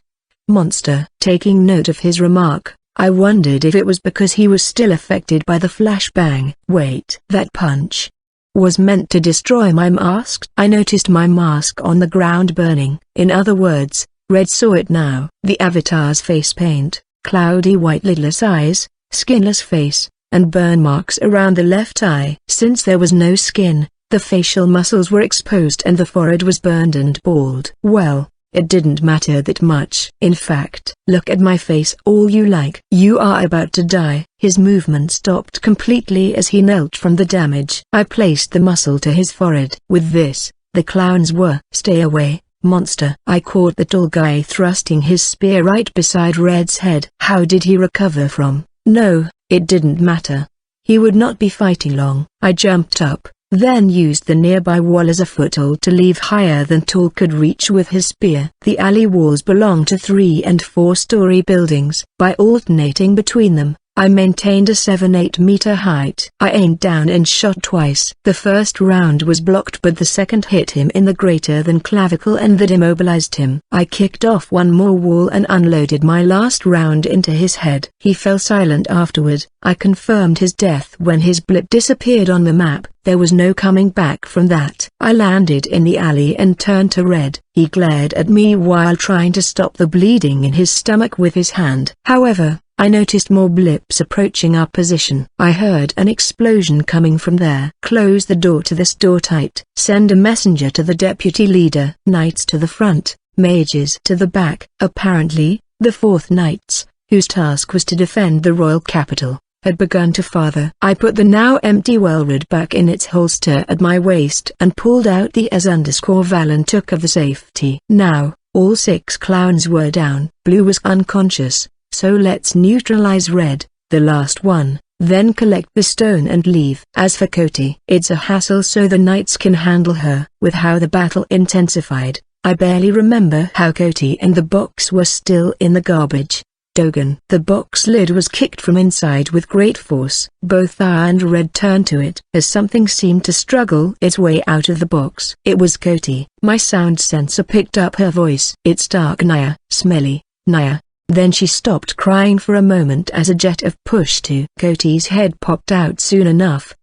I finally got out. Nah. She looked around despite the odor and stiffened. Why, of course. There were the corpses of Baldy and Afra laying next to it, with Fatty just across from them. Then, there's this person with a zombie-like face and an ugly clown bleeding from his stomach. What is going on here? Naya? Where is Shaft Naya? And the stone dash. The great mana stone was covered in sewage since the box was not covered with water summoned from Koti. It messed up the packing and caused the foul odor to spread. It couldn't be helped, but I needed her to sleep a bit longer. Maintaining the as_val in my right hand, I pulled an electric baton and extended it with a light shake. Koti retreated a few steps until her back touched a wall. Naya, perhaps looking for an escape. Koti turned her gaze up, down, left, right, and then on Red behind me. Red also noticed people were approaching and was about to escape. Please help me. I'm being attacked by a monster. Eh? Red said that while he looked at me sideways. It had been out of my expectations. Should I silence him first? I thought to myself. Then, Koti attempted to use my hesitation to cast a spell, tilde. Would it be the mist again? In that case, it wouldn't work on me. I really should incapacitate Red first. The Koti. I took aim with my firearm at Red, who just called me a monster. Leaping in. What? It was not the sleeping mist. I turned around and saw Koti launch to the sky with the wind on her feet. I will never forget this humiliation. I could only watch as she flew in a parabolic trajectory into the sky as my sensor picked up what she said. The 4th Central Knights are here. Stop fighting now. So, they're here. I checked the map and I saw them converging on the alley. Help me. I was suddenly attacked by a monster. You in the back. Turn around slowly. If we see you chanting magic or activating a skill, we'll take action immediately. Raise both hands and stick out your tongue, then turn around. I slowly did as instructed. The tongue part was probably to prevent magic chanting. I still held the baton in my left, as I was not told to drop my weapon. A demi-human? Looks more like an undead to me. The knights were understandably confused by my face. However, I was more surprised at who was among them. Felix Mendoza of Rafflesia was at the forefront. Behind him was Viscount Cyprio Aziva, Master of Sazanka. Wasn't Felix responsible for escorting the royal family? Did he delegate it to the knights in order to arrest Nekoinagi? And why was the Master of Sazanka here? The situation was not what I expected, and Red seemed to feel the same. He stopped screaming and instead, focused on his wound. Meanwhile, Felix stepped forward as the other knights were too confused to act. An undead and a thief disguised as clown, both of which shouldn't exist in the capital. As I heard him mutter that, he drew his sword. A faint flash of the sword passed through Red's head. His upper part of the head disintegrated, whether by skill or technique. I didn't know how it happened as it only left the lower part. When he finished his swing, he shifted to face me. In his hand was not a Western-style sword, but it was a sword, single-edged and similar to my world's version of a katana. Lightning-like engraving decorated the silver blade. A tendril of electricity ran through the engraving up to the blade's tip. Lightning blade. A blinding flash filled the alley as he swung. The moment I was about to get hit, I knelt and activated the CBS. My vision became filled with light as the shading function went to work. Thunder sounded out quickly after. The shield's energy was halved and the thunder even triggered the sound dampening function. It was not over yet as from behind the semi-transparent shield, I saw Felix continue his attack. He closed the gap with what seemed like dash, but he was so fast that I could barely see him. So, I retracted the shield before redeploying it to parry his sword at the right time. At the same time, I directed the Val's crosshairs to a fatal spot under his hair and pulled the trigger. Enough. However, neither mine nor his attack reached their target. Someone else intervened. A crimson sword had bloated his blade while the person's left hand caught the as_Val's barrel. It made the shot fly far off the mark. The person who intervened was the master of the Sazanka clan. The clan master of Sazanka, Cypria Asneva, intervened in the fight between Felix and me. Her crimson greatsword, the aptly named Flames of Cypria, blocked his sword with a screech. The guy was still on edge even now, but it wasn't like I was any different. Cypria might have held down the barrel of the as_Val so that its muzzle faced the ground, but I was still applying upward force in order to place it on Felix's chest. In the meantime, my left hand slowly reached up to my chest pocket where my combat knife was. Stop it. If you insist on continuing this, I will not limit myself to just stopping you. Cypria's crimson eyes looked to Felix, then me. Who are you? Felix asked me. His cold jade eyes bored into me. Shaft. Hearing my response, the knights who watched us became noisy. Shaft? The Black Mask Shaft? He doesn't look human to me. Is that why he always wears a mask? In contrast, the other two looked calm. I thought so. My magic sense perceived him as such. A real ugly face there. Felix, on the other hand, sheathed his sword and left, disappearing among the knights. I really don't know why he was even here. Keep your killing intent down, and don't move your left hand. I took a deep breath to calm myself.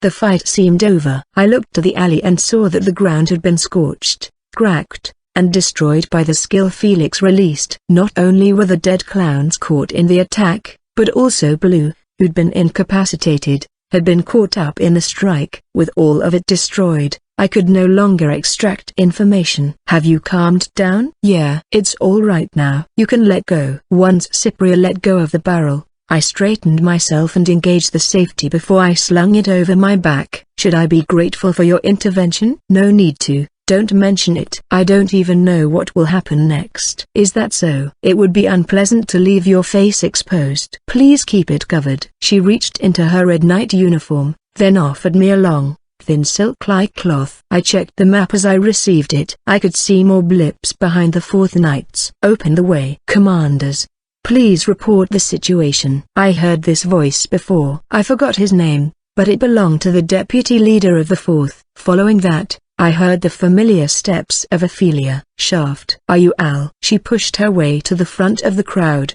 but stopped when she saw my face. It was a normal reaction, given the nature of the face paint I was using right now. So, I began wrapping my face with the cloth I was given. I covered everything but my right now to see the cloth. It smelled good, and was a little warm. It made me wonder where it had been stashed before. Ophelia-san, pardon me, but Nekoi Angie managed to escape. I see. Then they got away with the stone? No, it's over there. As I said that, I pointed to the garbage box at the end of the alley.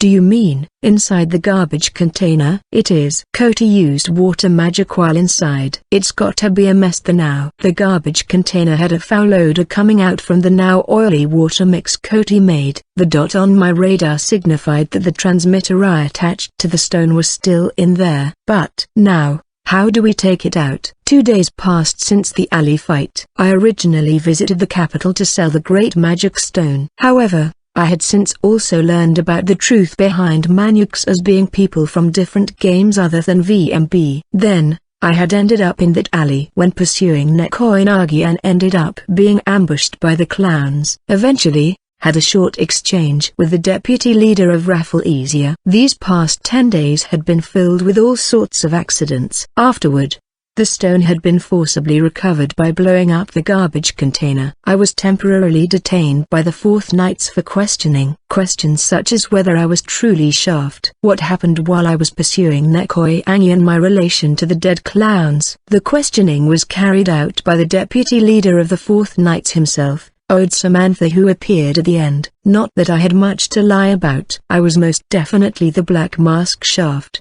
and I had been attacked by the clowns while I chased Cody. That was all I could say. I also mentioned that the clowns were actually assassins sent by Cactus. He seemed more concerned with the fact I had clashed with Cactus assassins within the royal capital during the King's Festival. Cypria Zanva went elsewhere after the alley, but Ophelia tagged along to the station and was also surprised after hearing my story about my face. Ophelia no longer appeared upset when she was with me and was slowly acting her normal self when she talked to me. However, she still showed ire when Cactus was mentioned. Even to the far reaches of her homeland, Dragrange Margrave, Cactus, who had control over the other dark guilds within Kurtmaga, was known there. According to the deputy leader, it was rare for Cactus's intention to be so clear. The dark clans beneath them could be tracked down, but the people behind them, Cactus, were difficult to get. It had been charred, but there was probably a lot of information that could be obtained from the corpses sent from the Overlord tree cactus. To verify my identity,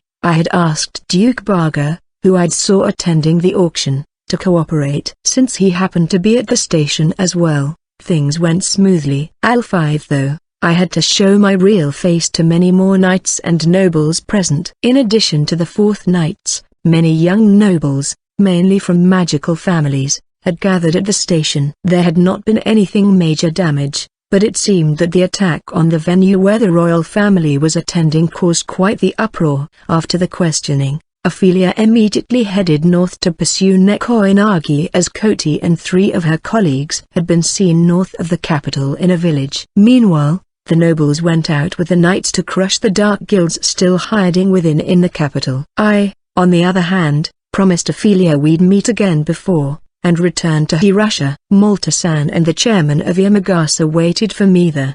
The labyrinth core had been recovered and its buy finally received it. The bid for it had been the highest in the auction's history, at 150 platinum coins. Of that, Hirashi's portion was 10% of that and Malta would receive 20% of it. The remaining 70% was mine. Despite not getting the full amount, I had received 105 platinum coins and 100 million gold coins. In the guest room where the item had been handed over, I saw the chairman, a rat beastman, happily sniffing at the stone. To be real honest, the stone had been soaked in sewage for quite a bit, so it smelled. However, the handover could not be delayed any longer, so I simply wiped it with a cloth before I brought it here. Chikahi, so this is the scent of a great mana stone. It reminds me of the evil labyrinth, how it disgusts me still even now, but this brilliance, this amount of power, truly amazing. He was practically smooching the stone as he spoke. Naturally, I couldn't tell him what had happened to it. And now I rested in the guest room of Malta-san's mansion. I had stayed there since yesterday, taking note of how the crackdown by the knights was going while I dealt with Minya. It had not resulted in anything notable, however, though I am sure the hunt for Shaft would reside for the time being. With that gap, Shaft would disappear while I plan for my next destination. Yes, the labyrinth subjugation that I had set as my goal to live in this world. I will head to the Snakehead Labyrinth. Once the festival was over, and I had my much-needed 2-day rest at Malta-san's mansion, I prepared to head to my next destination, Snakehead Labyrinth. A labyrinth conquest. It was 2 days out by carriage to the southeast. It was named for its distinctly shaped entrance that looked like a giant snake amidst the wilderness. The Snakehead Fortress was built in front of the labyrinth, and it was meant as a barrier between it and the capital. At the same time, it also served as a hub for those who delved into it. Within it, many different shops and accommodations were provided. The Third Knights were also headquartered there. Their main function was labyrinth conquest within the kingdom's borders. Other stores were also smiths, brothels, and other services just outside the fort. I left the capital's Shaft, only switching to Schwartz outside before I headed to this labyrinth. The exploration schedule was about 3 days, which was short. But I planned to conduct a field survey of the labyrinth first, as it was different from the previous 2 labyrinths. Let's take it easy this time. 2 days of travel, 3 days to explore, and then more days to return. By the end of that schedule, the transfer magic stone I'd entrusted to Chancellor Bergman should be ready to be returned to me, and the administrative work to pass the shop over to me should also be finished. I took a carriage to Snakehead Fortress along with another party of adventurers that were headed that way as well. The fortress itself was a large U-shaped fortress built to isolate the labyrinth's entrance. It had 4 floors, which was tall for this world, but only the first floor was available to regular adventurers. The rest of the floors were for the knights, and naturally, were off limits. Guards stopped the carriage at the fortress's entrance. From there, I had to walk with some checks required before entering the fortress proper. First, accommodation. The fortress itself had knowing itself. It had free accommodations for adventurers, but there was just one tatami mat wide with a single bed. They were also separated by curtains rather than a wall in a large hall. It looks like a hospital room. After I submitted an application for accommodation, I was given a single key for a magic safe to place my valuables in and a room number tag. Having checked the room myself, that was my impression. The U-shaped fortress had an entrance and a plaza at the center of the curve, accommodations to the south side and various stores on the northern side. I passed not only adventurers but also knights who seemed to be members of the Third Knights on the way to the cafeteria on the north side. Like the room, the dining room was free. There was a bar outside the fortress, but you could only get free food here. Laughter and bustle could be heard from outside the fortress, so it seemed explorers were more likely to eat outside. Most of the explorers I passed seemed to be going at it solo like me. The next morning, I awakened to the sound similar to an army trumpet, which was different from the bell I was used to in the capital and Baga. I checked my UI and found it was 5 in the morning. It was early, but outside the partition, I could hear other adventurers waking and preparing to depart. I also activated the TSS and began preparing my weapons and items I planned to use. My main would be the FNP-90. For my secondary, it'll be the bayonet-mounted CZ-75 SP-01. I also brought grenades and spare ammo, along with a sledgehammer. The sledgehammer was a large striking weapon with a 90 cm long handle and a 6 cm x 17 cm head. It was a more obvious weapon compared to the portable melee weapons I've used so far. Why did I plan to use a hammer this time around? Because this labyrinth was also the largest source of crystal in the kingdom. It was pretty much impossible to burrow through the walls and structures inside, but it was possible to collect mineral resources such as crystals and ores. Plants could also be harvested from the vegetation. While it was actually a lure for humans, it was still a source of materials should you be able to harvest it and get out. When I left the capital, I was asked by Martha to collect this crystal. With the tool bag that normal adventurers used, you couldn't take it home without crushing it into pieces. Apparently, some explorers brought carts to transport the mine crystal. However, it was not a realistic plan given the dangers that lay inside. However, my gift box ignored all that. Quartz, which was a material for accessories and quartz glass, was in great demand. I got a lot of money from the Great Mana Stone, but considering the future, it was better to have even more money. The hammer was for this purpose. With my equipment, I went for food first, then the labyrinth. Next to the gate leading to the labyrinth, there was a booth that functioned as the administration building. A queue of party representatives were lined up to submit their exploration plans. I joined, submitted my plans, and purchased the light grass seeds before I entered. Passing through, a huge crack was spread out before me. A crack that resembled a snake. Snake Valley stretched 2 kilometers east to west. I walked the beaten road to the labyrinth, which had been trampled over the number of years as many people used it and earthen stairs were built. A cave that served as the entrance to the labyrinth seemed to open in the rock wall at the end. When an explorer lost his life inside, it became food and power for the labyrinth. The power gave substance to the phantom-like monsters within, and once the power rose to a certain extent, they poured out. Overflow.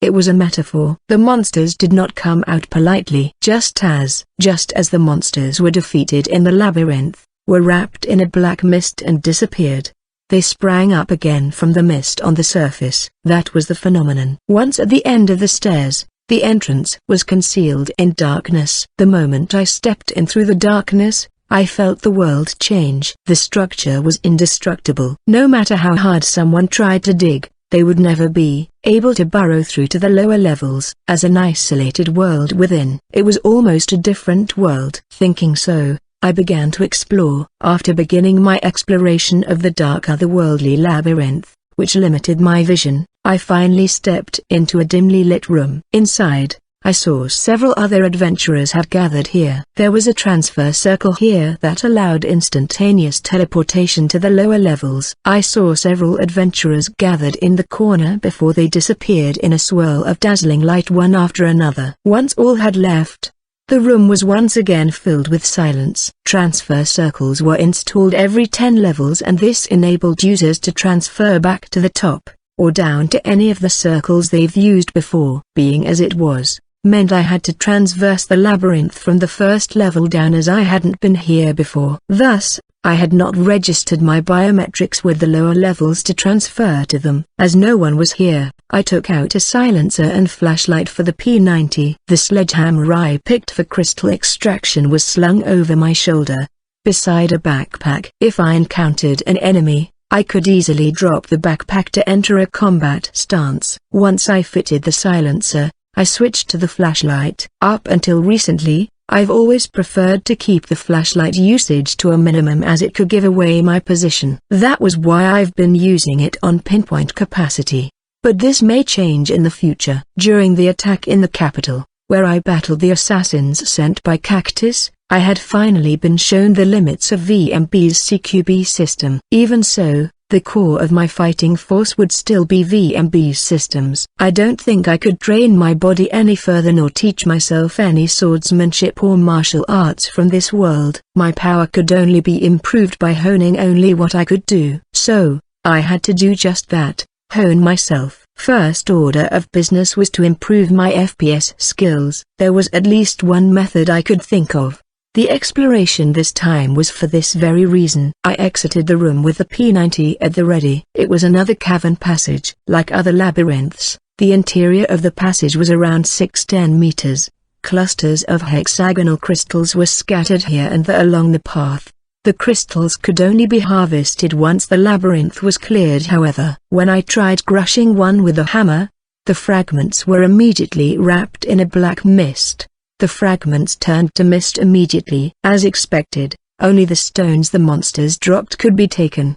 The map for the labyrinth was simple, and while I mapped it, I compared it to the screenshot of the labyrinth map I'd seen back in the capital. Then, I proceeded to the second level. I took my time and proceeded with caution. 2 dots appeared on my map. Were they monsters? There were 4 confirmed types of monsters: quartz snake, quartz spider, fat scorpion, and snakehead labyrinth snaga. With this in mind, I switched my weapon to full auto, dropped the backpack quietly and waited. Normally, I would push to engage them, but the light from the flashlight would warn them of my presence. So, I kept the muzzle down, and waited for them to enter my field of view. It was through the sensor that I heard them move. It did not sound like footsteps. It sounded more like crawling with bits or scraping mixed in. I can see it now. What entered my view was a moving crystal. It was some distance away and it slithered along the ground, so my guess was that it was a quartz snake, with 2. It might be a pair of snakes. The 1-meter-long snake appeared on my radar about 30 meters away. Among the blue crystalline body, a pair of glowing red eyes could be seen, and they were heading for me. I raised my gun to enter ADS and aligned the crosshairs with the pair of eyes before I pulled the trigger. The sound of air swishing followed the pull of the trigger.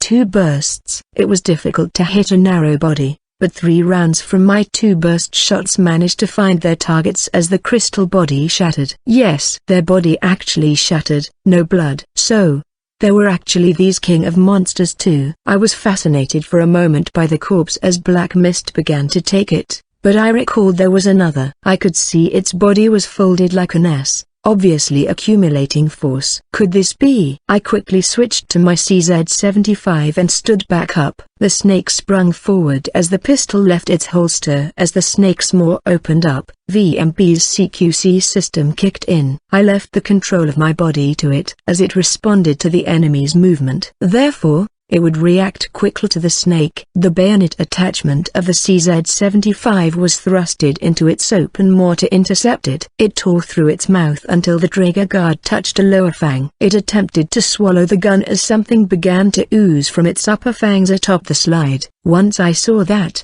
I swung the snake around and slammed it to the ground and pulled the trigger. The recoil pulled the gun free, where I then immediately stomped its head a few times. I replaced the gun's mag as I watched the snake disappear into the black mist. By the way, the liquid it oozed should be some sort of paralyzing venom mentioned in the information I got from the museum. There were quite a lot of venomous creatures in the labyrinth. In addition to magic interfering types, there were also physical timers that could cause serious damage. For a Manuk like me, the magic interference types held no effect, but the body types were a different matter. It was still unknown how venoms and poisons would affect this body, but it was not like I could just test it since that could prove lethal. I also investigated antidotes, but what was available for the masses were drug-type antidotes. Countermeasures to cure monster venom was a spell called Cure Magic. In other words, body-type poisons and venoms were effective against me as I had no way to purge it. But if it damaged my body, I could still probably heal with a medical kit, a type of recovery tool in the game. There was also no guarantee that the kit could purge any of it. I was rarely hurt, but I should still be wary of negative effects attached to attacks. On the contrary, I felt such tension indeed needed. I would never improve if I slackened if I thought I could deal with any wound. The same went for an FPS. How did I get so good? That question was often asked. I only had one answer. I learned from my death. I remembered my losses, understood the causes and effects, and improved. But it was impossible to do that here. Even if this body was from VMB, I had no way of knowing. If I had more than one life, the mistakes made with the clowns were something I promises never to let happen again. I picked up the dropped stones and delved deeper into the labyrinth. Wrapping up the first encounter of my exploration, I heard people talking as I delved deeper. However, no one appeared on my radar yet, so they were most likely some ways ahead. I slung the P90 over my shoulder and took out the sledgehammer. The P90's performance would most likely be noticed by the other adventurers as I explored. I would like to delay that outcome as long as possible. Shaft had established his fame as a mercenary that only a few dared to approach, let alone associate with me. But on the other hand, Schwartz was only starting to make his name as a labyrinth mapper, evident by the nickname Map Seller Schwartz. If I were to add the impressive fighting prowess under Schwartz's name, they'd begin to expect me, which would probably hinder my goal of conquering all the labyrinths. If I had to lie, I had to make it convincing. The source of the voices eventually appeared on my radar. There were 3 of them. Probably a party. It seemed that they were doing something, not fighting, in a small room at the end of the corridor. How about that one? Seems okay. Next, the one over there. Yosh, get ready to chant the magic. Go. I peeked into the room from the corridor. One of the noticeable things about the 3 was that one of them was carrying a ridiculously long stick. Judging from their height, the stick was about 3 meters long. It didn't seem like a weapon, just a regular wooden stick with a small iron attached. What were they going to do with that? I continued to observe them as they apparently hit a cluster of crystals one by one with the wooden stick to check something. This was probably among the monsters I knew lurked within here. The quartz spiders were known to camouflage themselves as crystal clusters. This was written in the materials I had read. Back then, I thought it'd be easy to identify one as long as I carefully observed it. The crystal clusters in the room didn't appear to be one as the radar only detected the 3. But when the stick hit the cluster, it rose up and transformed into the shape of a spider with a gritting noise. There was no additional dot on my radar until it transformed and let out those noises. This meant that my radar would not detect their presence while in a camouflaged state. It was similar to the bats from the Wolf Fang labyrinth, where they silently waited up in the dark where my sensors could not detect them at all. Meanwhile, in the room, a battle commenced between the adventurers and the monster. The spider turned and shot a needle-like hardened thread from its tail. The tank of the group moved to intercept it while the caster used stone spear and attacked the spider from below.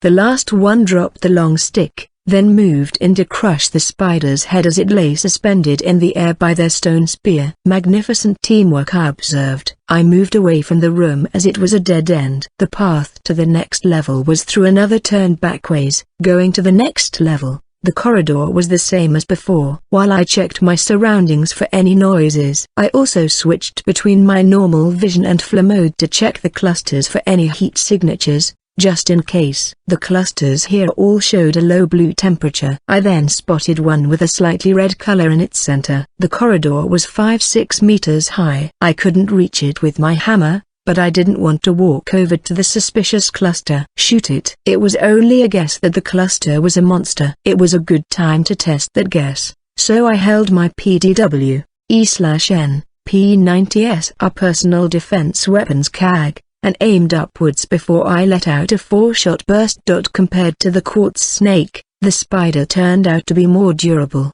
The protruding crystals were shattered, but the cure was otherwise undamaged. It also had been enough to undo its camouflage. The shattered pieces dropped to the floor as the cluster transferred into a 5-meter-long spider. It clung to the ceiling as it turned away and directed the tip of its tail at me. I saw this more already. I moved away from where it was aimed with a slide jump and returned fire upward. 3 shot bursts. They managed to damage the legs. Through the damage to its torso was underwhelming. The 5.7 by 20 mm bullets that hit the torso seemed to have dug into it rather than crushing its targets. Still, with damaged legs, the spider could no longer hold to the ceiling, and fell. Without its legs, it could not land properly, and that gave me an opening to fire some more. Let's do a little experiment here. I switched the P90 to semi-auto. I shot the spider's cephalothorax, abdomen, compound eyes, and mouth to see if the round had any effect. After all this, I found that the cephalothorax and its abdomen were too thick. Shooting it was not effective. If it was a normal monster,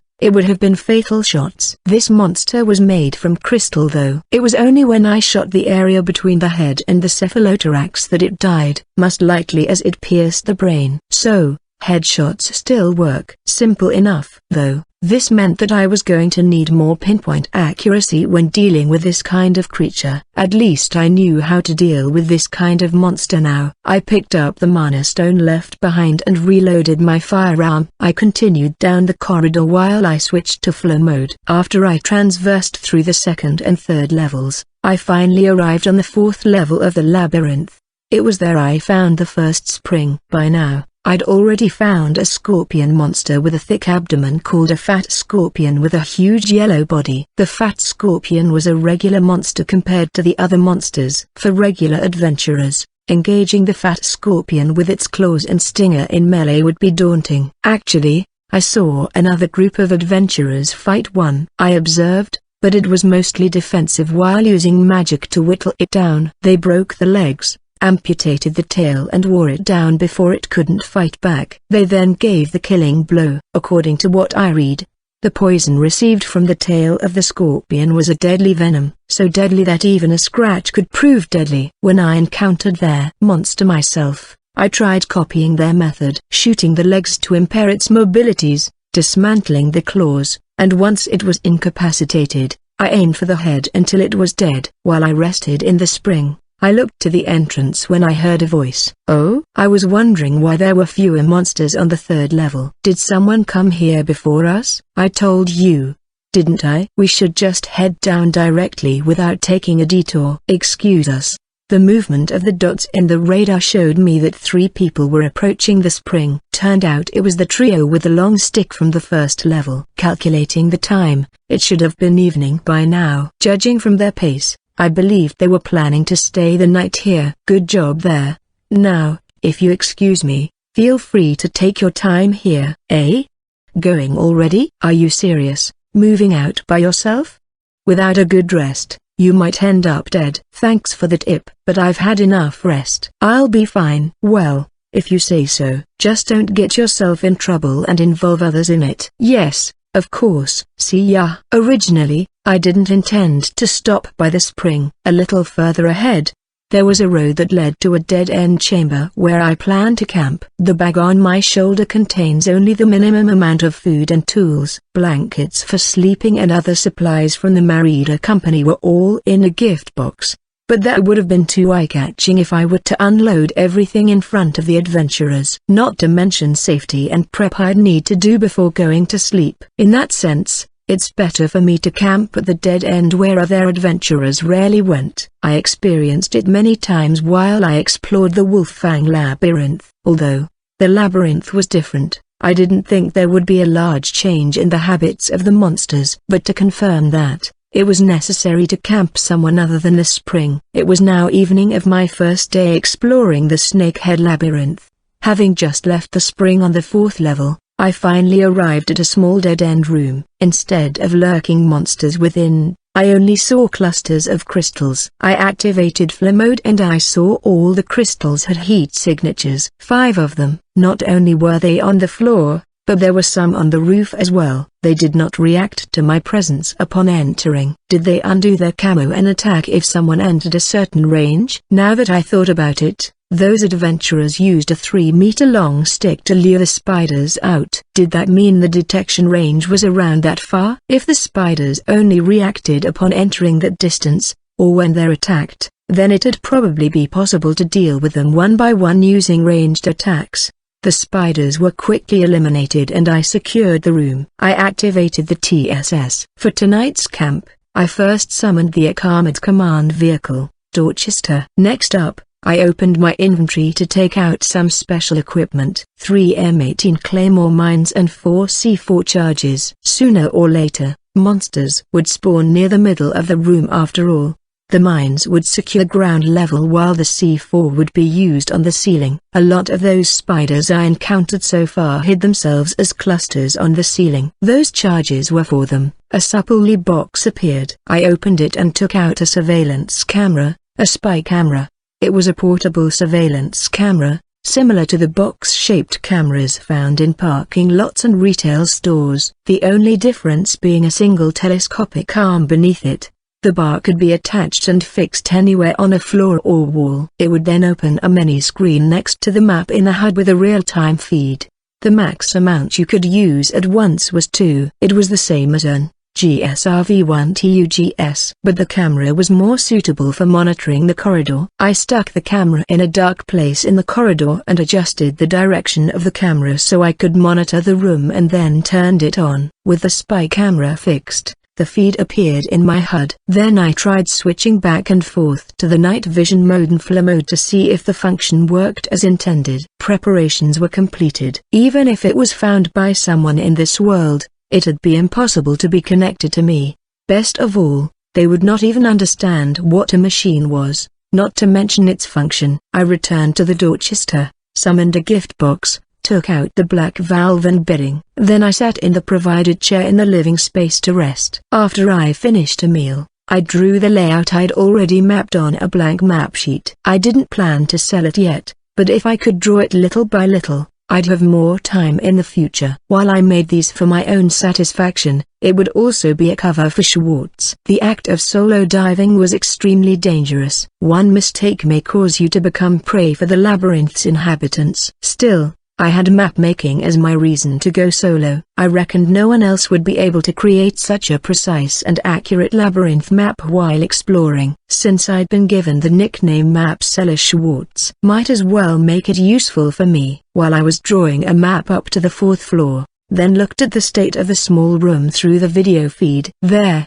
I saw a black mist rising from the center of the room. It's time for the monster to respawn. There were 4 mists, which formed themselves into shapes of quartz spiders. Here I thought they could respawn on the ceiling. Once the mist solidified in the shape of a spider, it cleared up. There it was. I held the claymore remote in my hand but didn't pull it yet. I observed the movements of the spiders that had just spawned. I had experienced it many times before in the Wolfang Labyrinth. Even in this place, the monsters did not move immediately after spawning. They seemed not to be weary of the Dorchester, which was parked in the room. This meant that they did not know I was inside as well. Once I confirmed this, I pulled the trigger. The claymores roared in 3 consecutive blasts, and a total of 210 iron balls shattered the crystal spiders that had begun to move.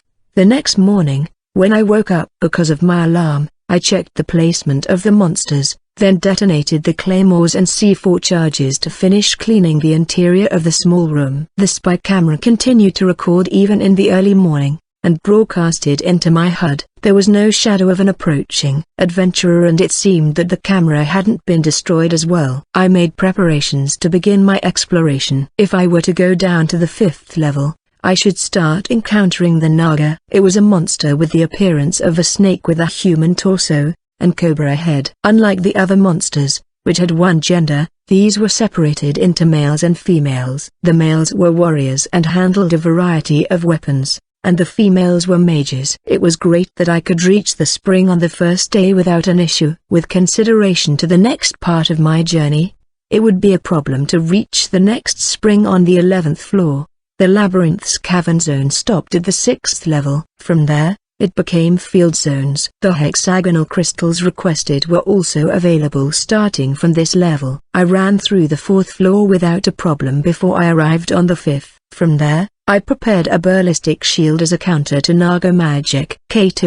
Ballistic shields range in designs and build, and since it's a VMB shield, I have no link for it. Do with it as you will. With this, I proceeded through the corridor, passing through a small room while eliminating quartz snakes and spiders along the way until I saw a large room ahead. I had not encountered a single Naga so far. Rather, there seemed to be an adventurer party ahead of me with a few monsters surrounding them. I was not the only one exploring. If there were other people around, we'd eventually run into each other. If this was the popular Beast King labyrinth, how many people would be lurking about at the same time? If there was already another party hunting ahead, should I just take a detour and look for another room? I decided that. I changed course to aim for a large, dead-end room. After a short while, my sound sensors picked up the noise of a fierce battle. Apparently, there was another party there too, despite me aiming for an out-of-the-way room. But apparently from the sounds,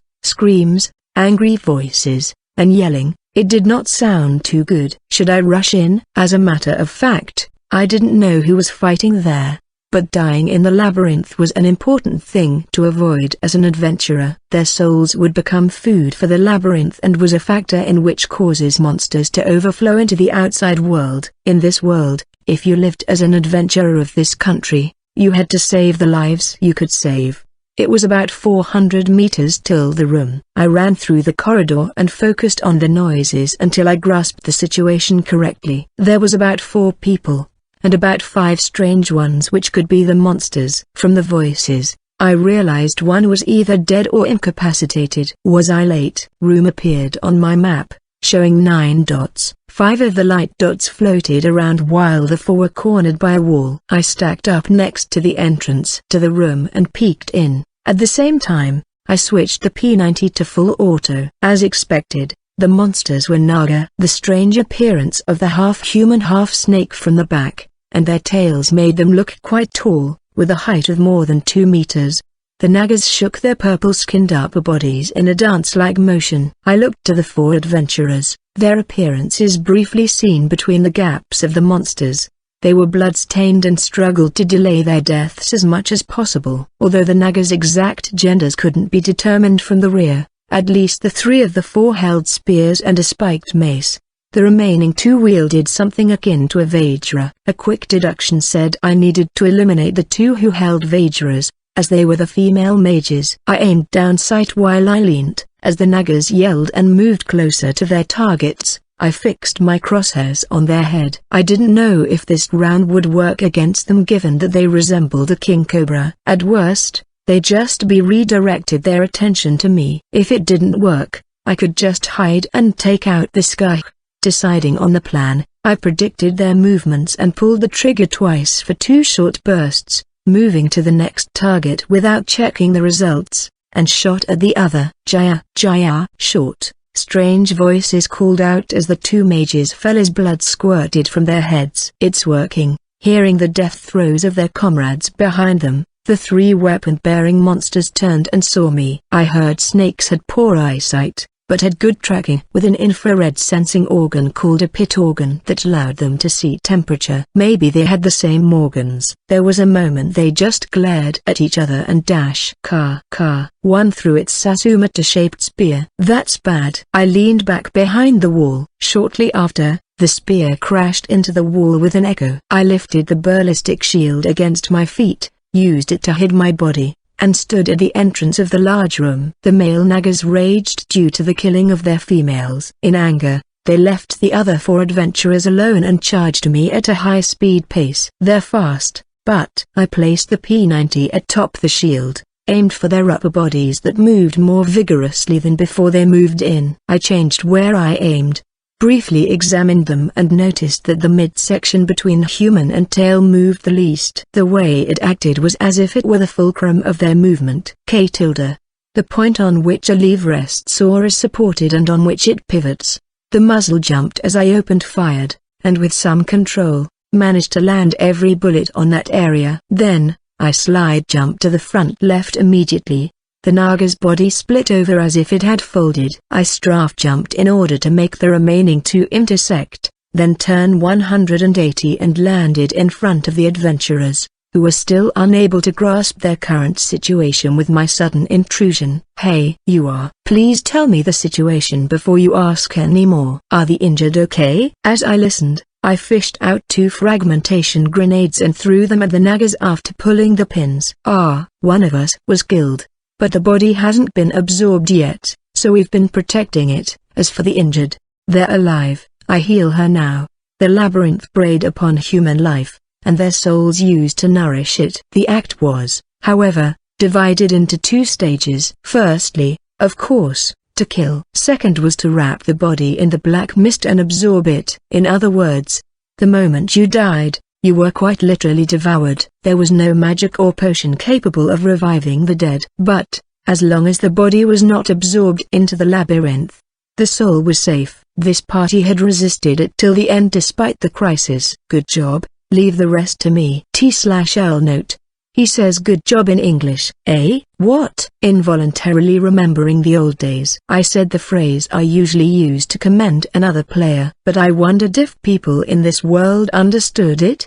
The frags exploded, covering the questioning voice of the adventurer. The sound reverberated and distracted the adventurers, and the nagas screamed. Shrapnel splintered their bodies, but tried to crawl towards us even with parts of them blown off. A look at their damaged bodies. It seemed their lower bodies had a high level of defense. However, their humanoid parts took the brunt of it. I already knew a headshot could kill them, so there wasn't anything to worry about with this. I reloaded, put up the shield up front and aimed the P90. I lined the crosshairs up with the closest one's upper body, their heart in particular. I opened fire and finished them off. With this, I confirmed their weak points were similar to that of normal humans. I finished the last one with a headshot. I had caught the noise of a fierce battle coming from the large room on the 5th level of the Snakehead Labyrinth off the main corridor. It turned out that a group of adventurers were caught in a bad situation, and so,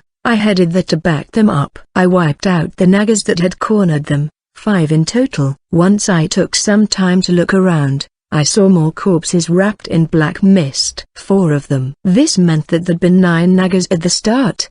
The damage to the adventuring party was 1 dead, though. They managed to prevent the labyrinth from taking their soul. We saved. When they saw that the nagas were dealt with, I heard a voice of relief and the sound of someone sitting down behind me. Thanks for saving us. No, it's not a big deal. As a fellow adventurer, I also don't want to die in the labyrinth. No more light dots were visible on the radar. I checked the crystal clusters with flare and found nothing. After I confirmed my surroundings, I looked back at the adventurers and reconfirmed the situation there. The surviving adventurers were 2 men and 2 women. The female was being carried on the back of one of the males. I couldn't see her expression, but the other female adventurer was crying as the other male comforted her. "Can you go back to the surface?"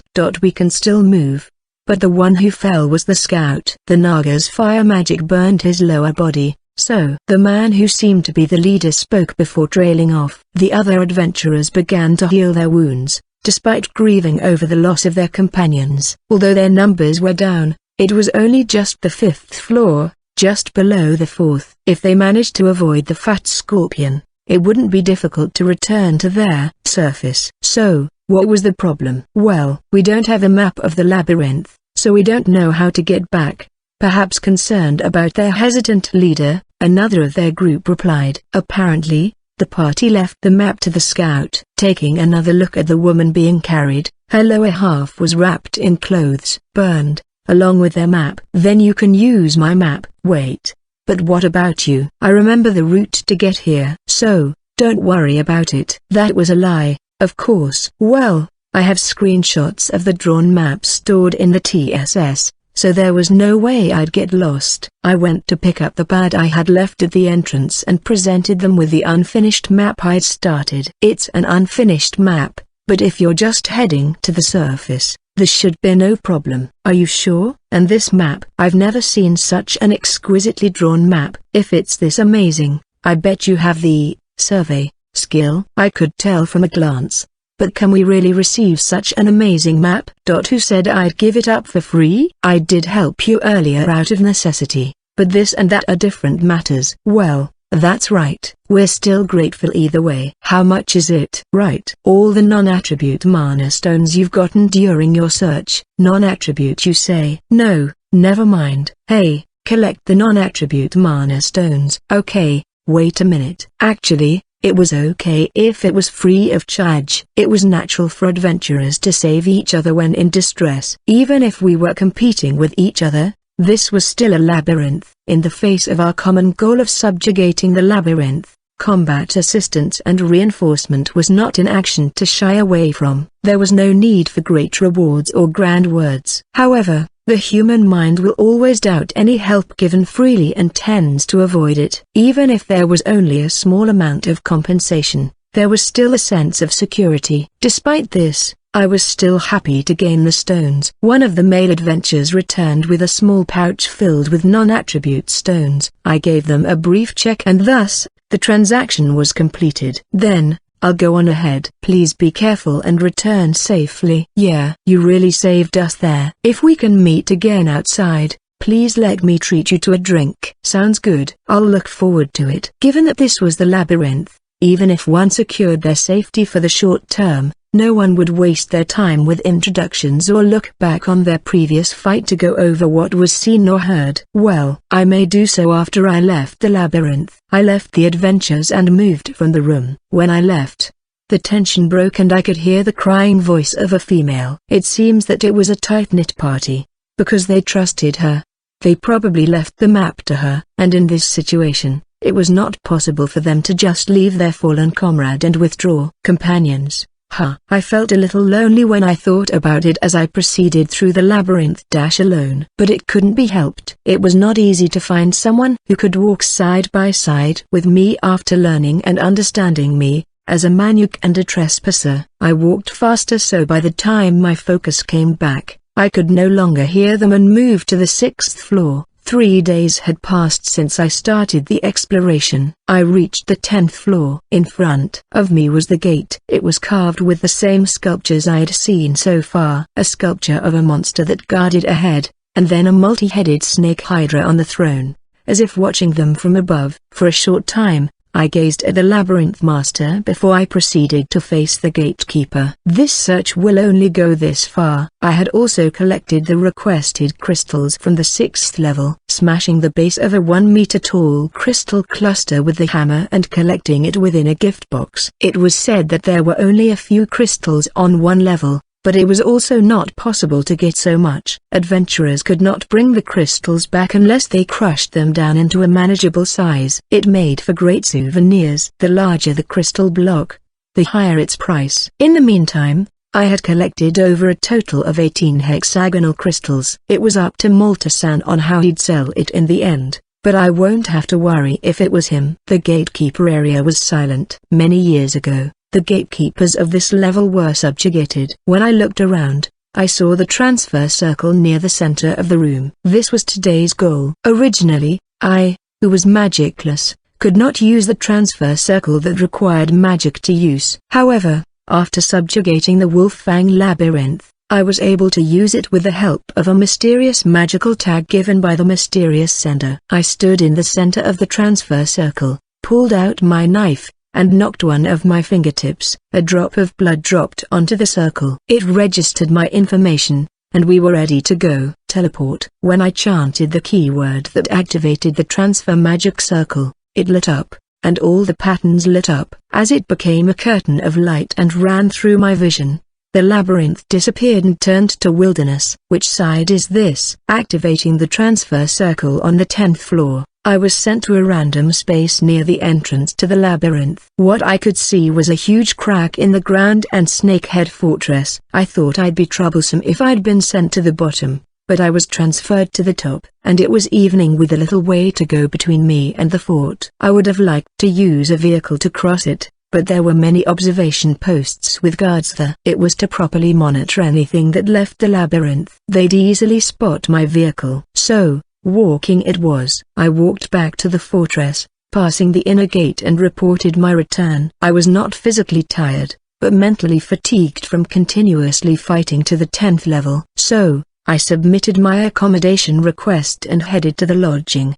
The next morning, I boarded the first carriage train bound to the royal capital, which departed after breakfast. Thus, ending my first attack on Snakehead Labyrinth. Once I'd returned to the capital, I would head to the Merida Trading Company to hand over the crystal and head to the old factory, the one I purchased to use as my base of operations within the capital. There was also the matter with the Commerce Guild. My plan was to join it as Schwartz and operate it under the umbrella of the Merida Trading Company. However, I think that it'd be closed for the most part. I'll have the Merida Company handle the before and after legalities of opening. Of course, I'd have to prepare compensation. Considering the logistics required if I were to do the accounting myself, it was cheaper and easier to do it this way. 2 days after returning to the capital, there'd been no incidents. I had left immediately after the festival and the peace had returned a week after, thankfully. However, the outdoor theater in the 3rd district still had a lineup of plays that involved Blask Mask Shaft. On the final day of the festival,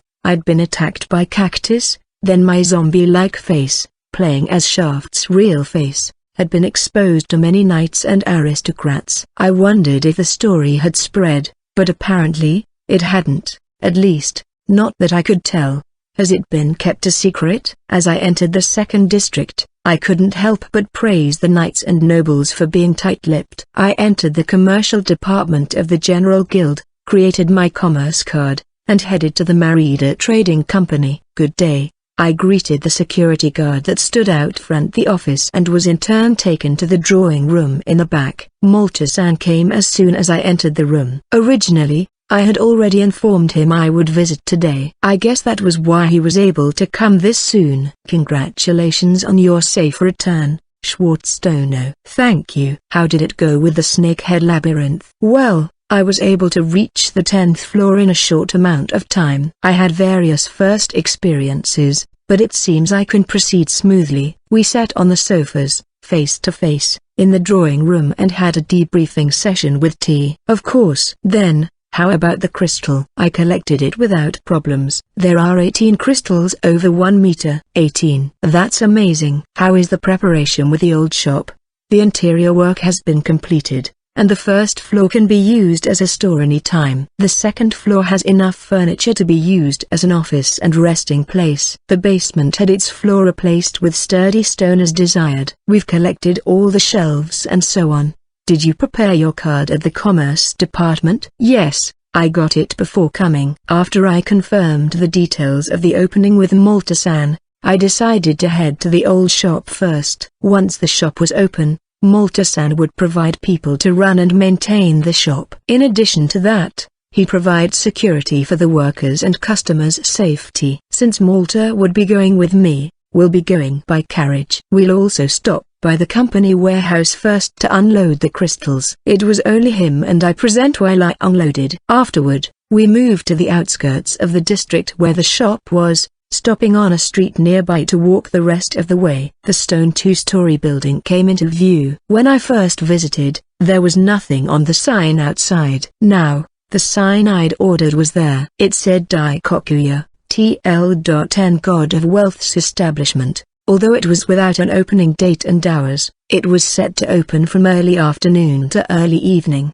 The employees who helped the salespeople were also said to come at the time for cleaning. Although I said employees, the ones Malta-san sent were actually Amy and Priscilla, while the security guards were the twin Fox girls, Arm and Silvara. Malta-san arranged these 4 people to help me, Shaft Schwartz's, under the pretense I was the benefactor of their life and dignity. It was also because this way, the risk of my secret leaking would be unlikely. Under these thoughts, Martha brought these 4 to help Daikokuya. Arm and Silvara stayed in the carriage while Amy and Priscilla followed us into the shop. After a light check on the 1st and 2nd floors, the 2 girls had tea prepared in the serving space on the 2nd floor. Malta and I moved to the underground warehouse. Schwartzstono. This is the magic stone consumption type magic lock crest for the warehouse. Receiving the stamp-shaped magic lock crest from Marida-san, I put the magic stone on the other side of the crest. Apparently, the attribute of the magic stone didn't matter, so I put in a small water attribute stone from my waist pouch. I could see the crest shine faintly. So, Was it ready to be used now? I pressed the magic crest against the lock that closed the large iron double door. The semicircular crest connected with the lock and joined together into a circle. I was a magicless person, so I was relieved that I could use the lock without mana. This should have unlocked it, so I put the crest in my pouch and opened the door. At the old shop on the outskirts of the second district, a stone in the basement where the old floor had been replaced with hard stone. Confirming that the pillarless room was spacious, I looked back and nodded, and we moved to the office and break room on the second floor with Marida-san. How was it? Sufficient, Marida-san. Thank you. I sat alongside Malta-san and the others in the office's reception area while Amy went to prepare some tea for all of us. I'm glad if it's to your satisfaction. So, have you decided on the products that Daikokuya will handle? Well, my plan is not to overlap with the items covered by your company, so I thought I would handle furniture, simple hair care products, and bathroom equipment. Hair care? What is that? Ah, like the liquid soap mainly used in the bathroom. Then, how about shaft liquor? We received many inquiries after serving the royal and aristocrats at the King's Festival. I'll leave that one for the Marida company to distribute. I can bring out some supplies later, so you can bring it back on the carriage. The supplies are fine, but how about furniture? With that said, unlike his usual gentle smile, Malta-san maintained his merchant persona as he drank his tea. By the way, you saw the real face of the Black Mask Shaft. It's been talked about among the noble ladies. Has it become that widespread? But I wonder why the situation in the capital hasn't changed that much. It doesn't seem to have spread to the public yet. Rather it has, but just not in a malicious way. But why, I wonder? From word of mouth, the knights may have kept their mouths shut about what happened, but they would eventually still tell parts to their family or loved ones. It then became a hot topic for gossip among the women, mostly concerning why Shaft kept his face that way. Gossip? Yes. Like, why didn't you heal your face with magic? Is it a curse, or maybe because of a vow you imposed upon yourself? Something like that. What the? Hey, according to Marida-san, among the noble ladies, Shaft was now seen as a mercenary dressed in black who conquered the labyrinth while keeping himself ugly for a secret vow only he knew. Then, a letter from Chancellor Bergman from the royal castle reached me. It seems that the adjustment of the transfer circle and its copy was completed. He asked me to come by the castle to collect it, but at the time, I had to call myself via Chancellor's F-anal. After that, while talking to the Malta-san and Marida-san about the various things, we finished the inventory and took everyone home. Amy and Priscilla were scheduled to work at the shop starting tomorrow afternoon. Tomorrow, I'd pick up the magic circles and prepare to open the store. To be honest, I had no intention of making a profit with Daikokuya. I'm not going to be here to see how the shop is managed, as I'll be busy with the labyrinths. For the furniture to be sold, I could use the TSS to access the shop placed within the private room of VMB and purchase the interior for the private room. We planned to take it out to this world via the gift boxes and display it at a much higher price than ordinary luxury furniture. As for bathroom products, I noticed when I thought about what I could restore and take out with the wine from the Continental. We planned to bring out high-class duvets. All of them will be the same as the furniture in the shop, and we plan to create a high-class interior shop with only shapes. After seeing them off, I installed a spy camera in the storage space on the first level and at the entrance of the underground warehouse. With this, the image of the store's insides was always in view. I could also hide the video image with a thought. Although, hiding the image was not something you could do in the game. I entered the warehouse and summoned the Continental in the same and headed to bed. The next day, I headed to the royal castle. Crossing the suspension bridge leading to Gravo Castle, I told the guards the purpose of my visit today. I was sent to the waiting room afterward until Charles-san picked me up again. Wait. Let's go to the mansion first. Granny will come later. Following Charles-san, I walked along the cobblestone path laid in the courtyard among the lawn. We headed to the old Japanese residence with the tiled roof where the honorary chancellor's F-anal resided. Schwartz, what have you been doing these past 10 days? Shal, who walked in front of me, looked back and asked as if she was tired of walking silently. Attending the King's Festival.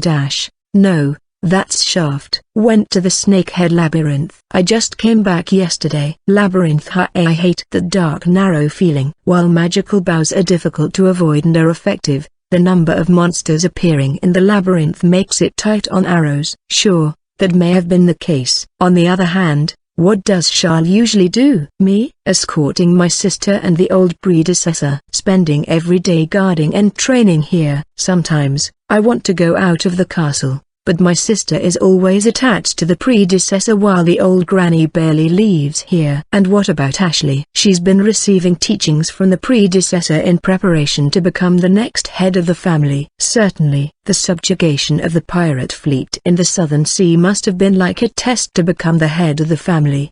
The pirate fleet itself was mostly destroyed by me, which also counted as Ashley's achievements. Thus, made her eligible to become the next Zephanal family head. It was nice to know Ashley had a bright future ahead of her, but the education to become the next head was taught by that immortal little girl, Chancellor Zephanal, which meant that there was a chance she'd learn about the Manuks and the Trespasser stuff, as well as the fact I am one of them. I wondered how she'd react to when she learned that. When such anxiety and fear began to circle in my head, the house became visible. Do you remember the room you went through before? Yes, of course. If so, I'll go ahead to call my sister and the predecessor. Alright.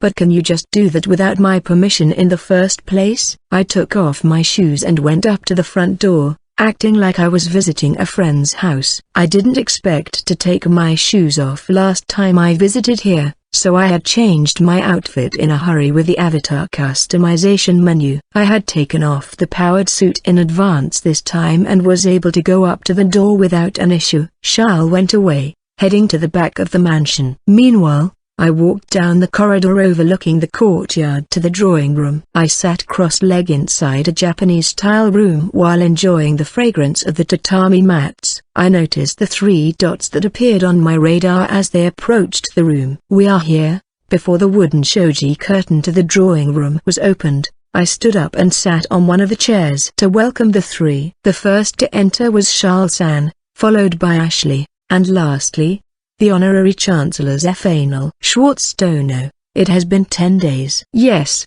Your Excellency. Ron-chan will come soon, so until then, enjoy some tea while you wait. Thank you. It's been a while, Schwartz. It's only been 10 days, Ashley. Ashley called out to me after the brief greeting between me and the Chancellor. Zephanal looked at us with a grin that should not belong to a little girl. Charles-san puffed her cheeks, perhaps thinking she was left out. What was going on here? Schwartz spent his last 10 days exploring the Snakehead Labyrinth.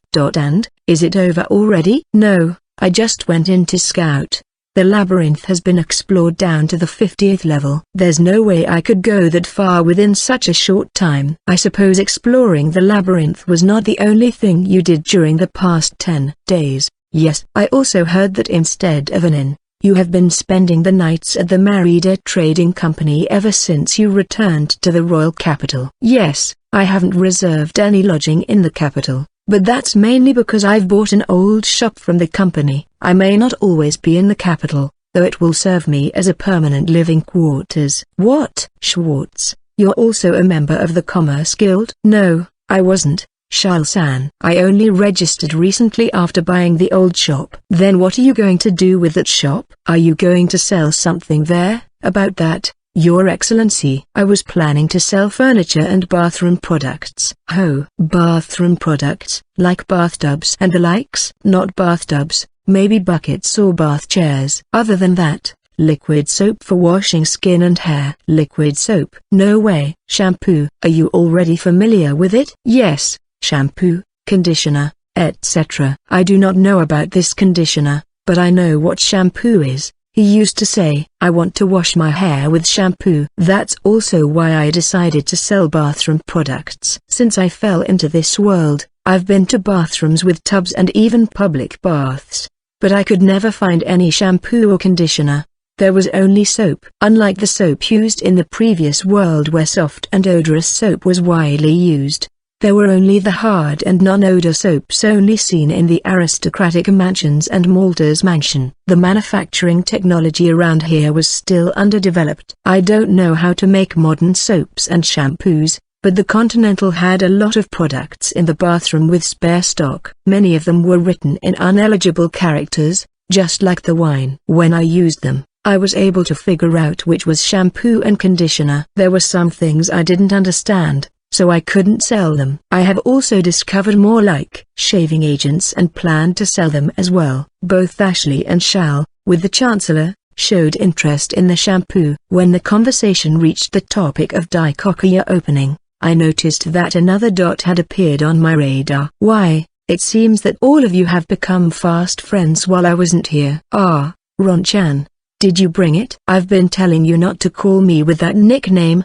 haven't I? What are you talking about? In this one's eyes, you still are always the cute little Ron-chan. With that, Robert Bergman, another Chancellor of the Kingdom, entered the room while exchanging a few words with Zephanel. I heard you called me, so I came to visit. Schwartz, you really don't make people wait. But first, Charlotte, can I ask for a cup of tea? You could have informed me beforehand so I won't have to backtrack like this. Come on now, just do it. Really now? Chancellor Bergman was talking to Chancellor Zephanel about the Phantom Thief, Neko Inagi, from the festival. Charles-san puffed her cheeks in protest as she left. Apparently, he didn't want Charles-san to hear about the transfer circles. However, the fact that the thieves had invaded the venue where the Fourth Knights should have locked down could not be understated. He exchanged views on increasing the knights and budgeting for exercises. Then, once Charles-san's dot was far enough, Bergman he got to the main topic. The transfer magic circles and the copy that you entrusted to me have been investigated and adjusted. They are loaded in a cart outside. You should collect them later. Thank you. By the way, can I ask the results of the survey? Of course. Though I can't tell you everything, the most important part is that we deduced the technology did not originate from the Drac Kingdom. Another third party must have been involved. We're still investigating. Is that so? Thank you. The Drac Kingdom was located to the north. It was by no means close to Kurtmelga and was currently locked with an armistice treaty. But in the past, the two nations had been engaged with many skirmishes. A third country other than the Drac Kingdom provided a transfer circle to the pirate fleet Kaido and instructed them to harass the Southern Sea. Simply put, that would be the case. We didn't know their intentions yet. Neither did we know if Drac was completely irrelevant. The only thing I could say is that the surrounding countries around Kurtmelga were creeping in. When the discussion with Bergman settled down, I could see a dot on the radar closing in on the room. Here it is. Charles-san came back with a tea wagon. It would have been troublesome to go back and forth between the rooms. She put a cup before Bergman and sat down on a chair. Seeing that the Chancellor did not say anything, the talk about the transfer circles was over. By the way, Schwartz, when will your shop open? After pouring tea for Bergman, Charles-san asked me. The teapot held the black tea and Ashley took it and refilled the emptied cups. In the afternoon, though I will not be there myself until sometime before sunset. I have other things to do. What items is the shop going to sell? It is the shampoo, Ron-chan. Schwartz's shop will be selling shampoo. What is this shampoo for? Liquid soap to wash your head. My scalp. No, it's for hair. Though, there will also be products good for scalps and regrowing hair. Chancellor Bergman was by no means bald, but his hairline had certainly seen much better days. I guess he worked hard. The hard-working Bergman began to consult Zephanel. They spoke quietly, but thanks to my sensors, I heard it. What about my works? Just delegate some to your officers, that way you will have some free time. And the Kimikage? No problem. They will escort us on the way to his shop. Although I pretended not to hear anything, I noticed they glanced to me when they said his shop. Kimikage. It was the name of a perennial plant that bloomed in the highlands and mainly bloomed small bell-like white flowers. It had a strong floral scent and was quite beautiful. But it was a highly poisonous plant. Maybe it was still faintly heard around the room as sounds that seemed to be their escorts, the name clearly pointing to their clan name. Apparently, tomorrow we will be welcoming customers the moment the shop opens. The next morning, the day after I went to pick up the transfer circles from the royal castle, I woke up on the bed in my VMB private room, checking the time and the feed from the two cameras in the state of Daikokuya. There were no problems in the sales floor space on the first floor and at the entrance of the underground warehouse. Next, I wished the feeds to be hidden and replaced with the projected 2 mini-maps projected by the GSR9 I installed after returning home yesterday. The shop I purchased, Daikokuya, was a 3-story building with 1 level below ground. I monitored the passage in front of the underground warehouse on the first floor with a spy camera, but I could not confirm the situation on the second floor or the basement level 24 hours a day. The number of spy cameras installed was limited to 2. This limitation has not changed even in this world. When the third unit was installed, the first one became particles of the light and vanished. Therefore, I changed it up to the 2 and GSR9, which were both long-range radars, and made it possible to monitor the movement in the office and underground warehouse. The 2 mini-maps floating next to the map continued to show the map of the empty office and warehouse. There was no problem. I got up from bed and drank a glass of water in one go. Still, in my underwear, I got out of bed and sat in front of the laptop in my private room. It was a notebook PC with more options in the TSS tactical support system, and I could access the shop functions in regards to room customization, vehicles, and the garage. Originally, it had other functions as well, but they now showed error messages. The furniture available in this world, antique chairs and tables with a similar design, a work desk with a bookshelf, a set of glasses, and teacups on a dressing table and cupboard. I also bought enough furniture to fill my private room, such as a large bed and a large 3-seater sofa. Next, I activated the TSS and summoned a gift box. The furniture I bought was meant to be directly installed in the private room, so it wasn't sent to my inventory. In order to carry it to Daikokuya, it was necessary to put it in the gift box and then leave the VMB world. Opening the box, I lifted the bed lightly and pushed it in, which immediately sucked it in, all while still in my undies. Yes, my assimilation with the VMB system had gone even further now, to the point where I could use the assist system without having to wear a power suit. It was now possible to activate the TSS and CBS by thought alone. I noticed this at the Royal Palace yesterday. In order to be able to enter Chancellor Zephanel's residence smoothly, I went to the palace without my power suit so I could take off my shoes. But when I went to retrieve the transfer circle, I was able to lift them without much trouble as I stuffed the items in the gift box. Naturally, Chancellor Bergman was surprised.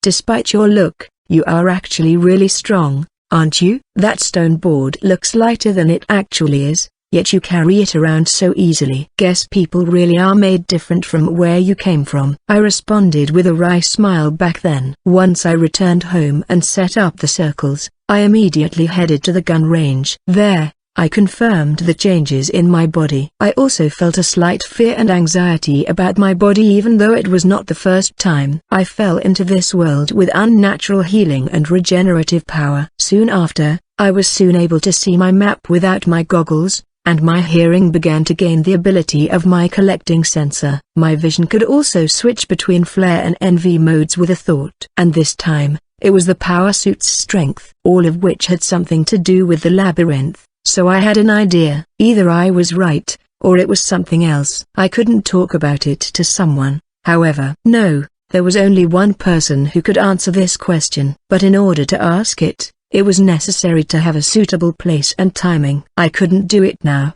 but when the time came, making sure that all the purchased furniture was in the gift box, I closed the lid and stored the gift box in the inventory. After this, I would line them up in the shop. But first, breakfast. Afternoon, they were lined up on the first floor sales floor, and all the bathroom items from the Continental were displayed. My ears caught the voice I just heard yesterday. From outside. "It is here." Where is it? You're getting too excited. Remember how old you are already. What are you talking about? What if other people buy it all out before this one could get one? If you're that worried, we already confirmed that there'll be very few customers visiting Daikokuya in the morning. So, they should not be running out of the item even if we take our time. Elder Bergman-sama, please calm down. Even though we come here stealthily, this much noise will only attract attention. It seemed that Chancellor Zephanel, Chancellor Bergman, Charles-san, and Ashley were already out front. When I unlocked the entrance to the store, opened the door a little and someone peeked inside, then I saw Charles-san and Ashley in knightly clothes. Next to them, there was a little yukata, a bucket and a towel in her hand, and an old man wearing a purple hood which made him look like a suspicious person to me. Ah, that's Schwartz. And of course, Charles-san noticed me immediately. Sorry, Schwartz. Due to my work, we could only visit this early in the morning. For the time being, please go inside. Please come in immediately. Oh, Schwartz. Show me where you display those shampoo already. If there's any more noise at the storefront, I don't know who would see. Many fledgling shops of similar size are lined up on the narrow street where Daikokuya is situated. From the afternoon to the evening, many young adventurers and explorers who were financially unable to shop in the main streets and specialty stores would pass through here. If rumors start to fly about suspicious customers visiting the store before it opened, I had a feeling that the shop would be hard-pressed to make a profit regardless of the quality of the items. This is a pretty nice establishment. What is with this lounge chair? It is soft, yet has enough firmness. It is 30 gold. This cupboard and the tableware inside are very beautiful. Hey, Schwartz, is this a total of 80 gold coins? Ah, yeah. The tablewares inside are sold separately. One glass is 1 gold coin, and 1 teacup is 10 gold coins. Furniture brought in from a private room is lined up on the first floor of the store, creating a space similar to a model room, just like a luxury interior shop. The original interior was old-fashioned, so it seemed dated. I planned to eventually cover it with wallpaper. Charlene and Ashley screamed at the quality of the furniture one after another, but at the same time, screamed at the price. I answered the question while watching over the two people moving together. I saw another 2 people posted in front of the product shelves at the back of my vision. HNHNHNHNH, for this is the shampoo. HNHNHNH, for this is the hair tonic. The 2 of them spaced out for a while. Schwartz. Prepare the bath. Chancellor's FNL turned around with a big smile, making me wonder if she noticed my gaze, and, busy. She shouted out instructions while pointing her index finger so splendidly that I almost thought it produced a sound effect. There is no bathroom here, and no way. It's like being dropped from heaven to hell. The bucket fell from Chancellor's FNL's hands before she herself fell to her knees on the floor. But there is no bathroom here, and no way. Zephanel, who looked like a little girl, fell on her hands and knees, stared at the floor while wallowing. 500 years. I have been searching 500 years. I researched the manufacturing methods with only a small amount of information. I made many mistakes, and finally, it can't be helped. Fine. My personal living quarter is in the basement. There is a small bathroom there. Huh, really? Please show me the. Sure, but please pay for the item first. In the end, Chancellor's FNL bought shampoo, conditioner, medicated soap, and cleanser, put them in a bucket, and waited for the other 3 with a big smile. Ashley and Charles-san also bought soap and shampoo. Afterward, I brought all 4 to the underground warehouse. The shampoo and conditioner they purchased were in a beautiful glass container that could be sold by itself. The soap and cleanser was in a neat container. Shaving oil and hair tonic were also in their own special glass bottle. For containers, I didn't sell anything with unreadable characters. But I assumed there were also milky lotions and perfumes that I assumed were cosmetics for women. It'd be too conspicuous unless the containers were replaced. Since I was finishing that when the group arrived, the entrance to the basement was left unlocked, and the lights were still on. The transfer circle is already installed, hidden by a wooden box filled with wine to be delivered to the Merida Trading Company. It shouldn't catch the eye of Charles-san, who wasn't aware of their circumstances. This is my private living quarters. While saying so, I pointed to the Continental. I left the vehicle here. This is a warehouse, isn't it? Did you remodel a part of the warehouse into a private room? Charles-san stood next to me and stared at the vehicle while looking around. Yes, the second floor is an office, so naturally, this became the warehouse and private room. Where is the bathroom? Where is it? Overtaking Shal, who stopped at the entrance, Chancellor Zephanel rushed into the warehouse and screamed, "Bathroom dash! Well, it's probably much smaller than a regular bathroom, but it's there. The entrance is through here." The 4 people who entered the warehouse were in turn guided to Continental's steps. Fortunately, I kept the door open. Otherwise, I didn't know how I'd explain the electronic lock. It's a very elaborate structure. The lounge chairs lined up above were also very well made, but the furniture here is different. There is also a kitchen. Didn't you say you couldn't cook? Yeah, there is, but I rarely use it since I'm still not good at it. Come on, Schwartz. Where is the bathroom? Through here, Your Excellency. Going up the stairs, we entered the living room and kitchen space. On the driver's side, an elevated spare bed was put down with luggage. So, it was not possible to enter. The space was divided into a living room and a kitchen space with a table. Chancellor Bergman sat on the sofa in the living space, but his hair tonic on the table. He stared at it with a grin. The strict rock-like image when I first met him shattered. And now he was just a regular old man. I took Zephanel and Charles Sam to the bathroom space between the living room, kitchen, and the bedroom. It was a private bathroom, with a toilet.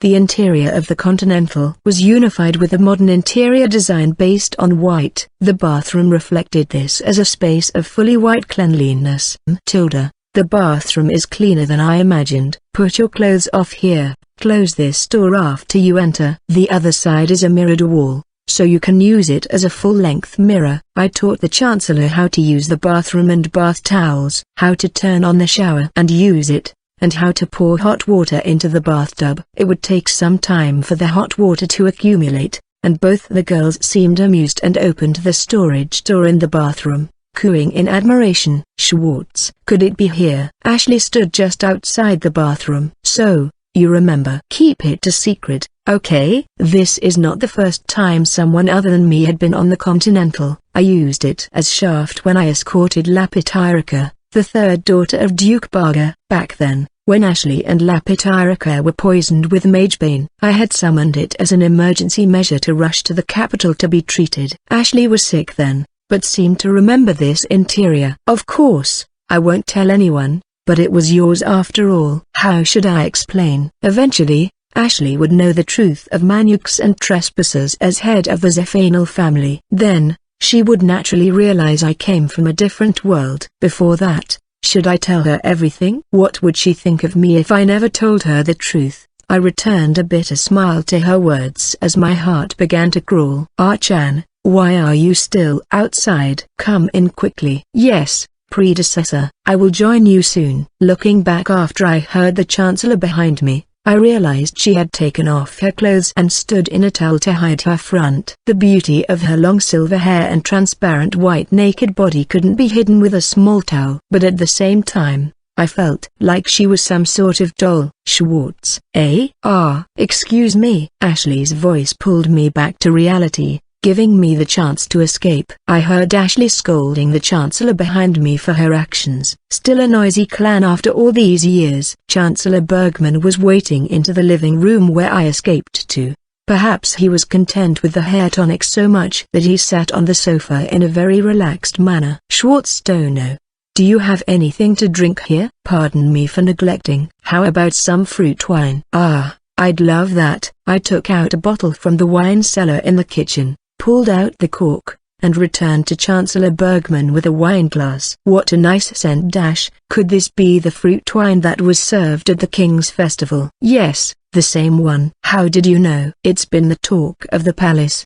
The Merida Trading Company has monopolized the distribution since the source is currently unknown. But I guess that the knights and nobles didn't exaggerate things." Chancellor Bergman enjoyed the wine, but his gaze moved to the bathroom for a moment. When it came back to be, the atmosphere around him changed. "By the way, Schwartz, how are you going to use the transfer magic circle?" The relaxed hair around the old man disappeared and the strict air of the man who controlled the affairs of the kingdom returned. "One set will be installed in this store and will be the gateway." "Where will it connect to?" "I haven't decided yet, but I think I will link it to different labyrinths." "So, it's just as old Zephanel said. You want to conquer all the labyrinths, don't you? Yes, that's my current goal in life. I see. Then Bergman stopped there. Whether or not he should continue was probably not decided yet. I closed my eyes and allowed the silence between us to continue. Then, don't you think you'll need more transfer circles? The words were muttered softly and what I wanted. Although I was able to secure 2 sets of transfer magic circles, there is only one place where I can go back and forth, my private VMB room. In consideration of my goal, there would be more transfer circles. However, because it was too convenient, the transfer circle's ownership landed in the hands of the nation that controlled the surrounding land. The manufacture of their copies was also controlled by those nations. The subjugation of the labyrinth does not mean the circles belong to the subjugator. I was only able to gain the circles because I got them from an unowned island, and their origins were unknown. It was a lucky break in itself. But since Bergman said such a word, you mean, are the labyrinths situated in unowned places? I'm not quite sure yet about the details, since it was in Kurtmiger's territory. However, there is indeed one that I know of. So, should I go conquer it? It won't be just you though. It's a secret, but a party has been sent to explore and conquer this labyrinth. However, if one powerful person is enough to conquer it alone, the success rate should be much higher. So, are you ordering me to join the party that precedes it and cooperate? Pretty much, but rather than an order, it's a business deal, and you don't have to join the advance party. On the contrary, I want you to act from a distance to support your own subjugation. Also, I want you to report your progress. Business deal? Support and report? That's right. There will be a reward if it's a success. If the preceding party succeeds in subduing, I will attach a copy circle to your circle and give you a pair. If it's you who conquers the labyrinth, 2 sets of those. With that said, Chancellor Bergman raised 2 fingers up. Let's talk about the situation in more detail. According to him, the place where the labyrinth was located in a mountainous area known as the Devil's Mountains. It was north of the Margrave of Drag Range. The mountain range acted as the border with the Drag Kingdom and was an unclaimed buffer zone. However, it's believed there was an abundance of magic ore veins in the area. There were also a lot of monsters about too.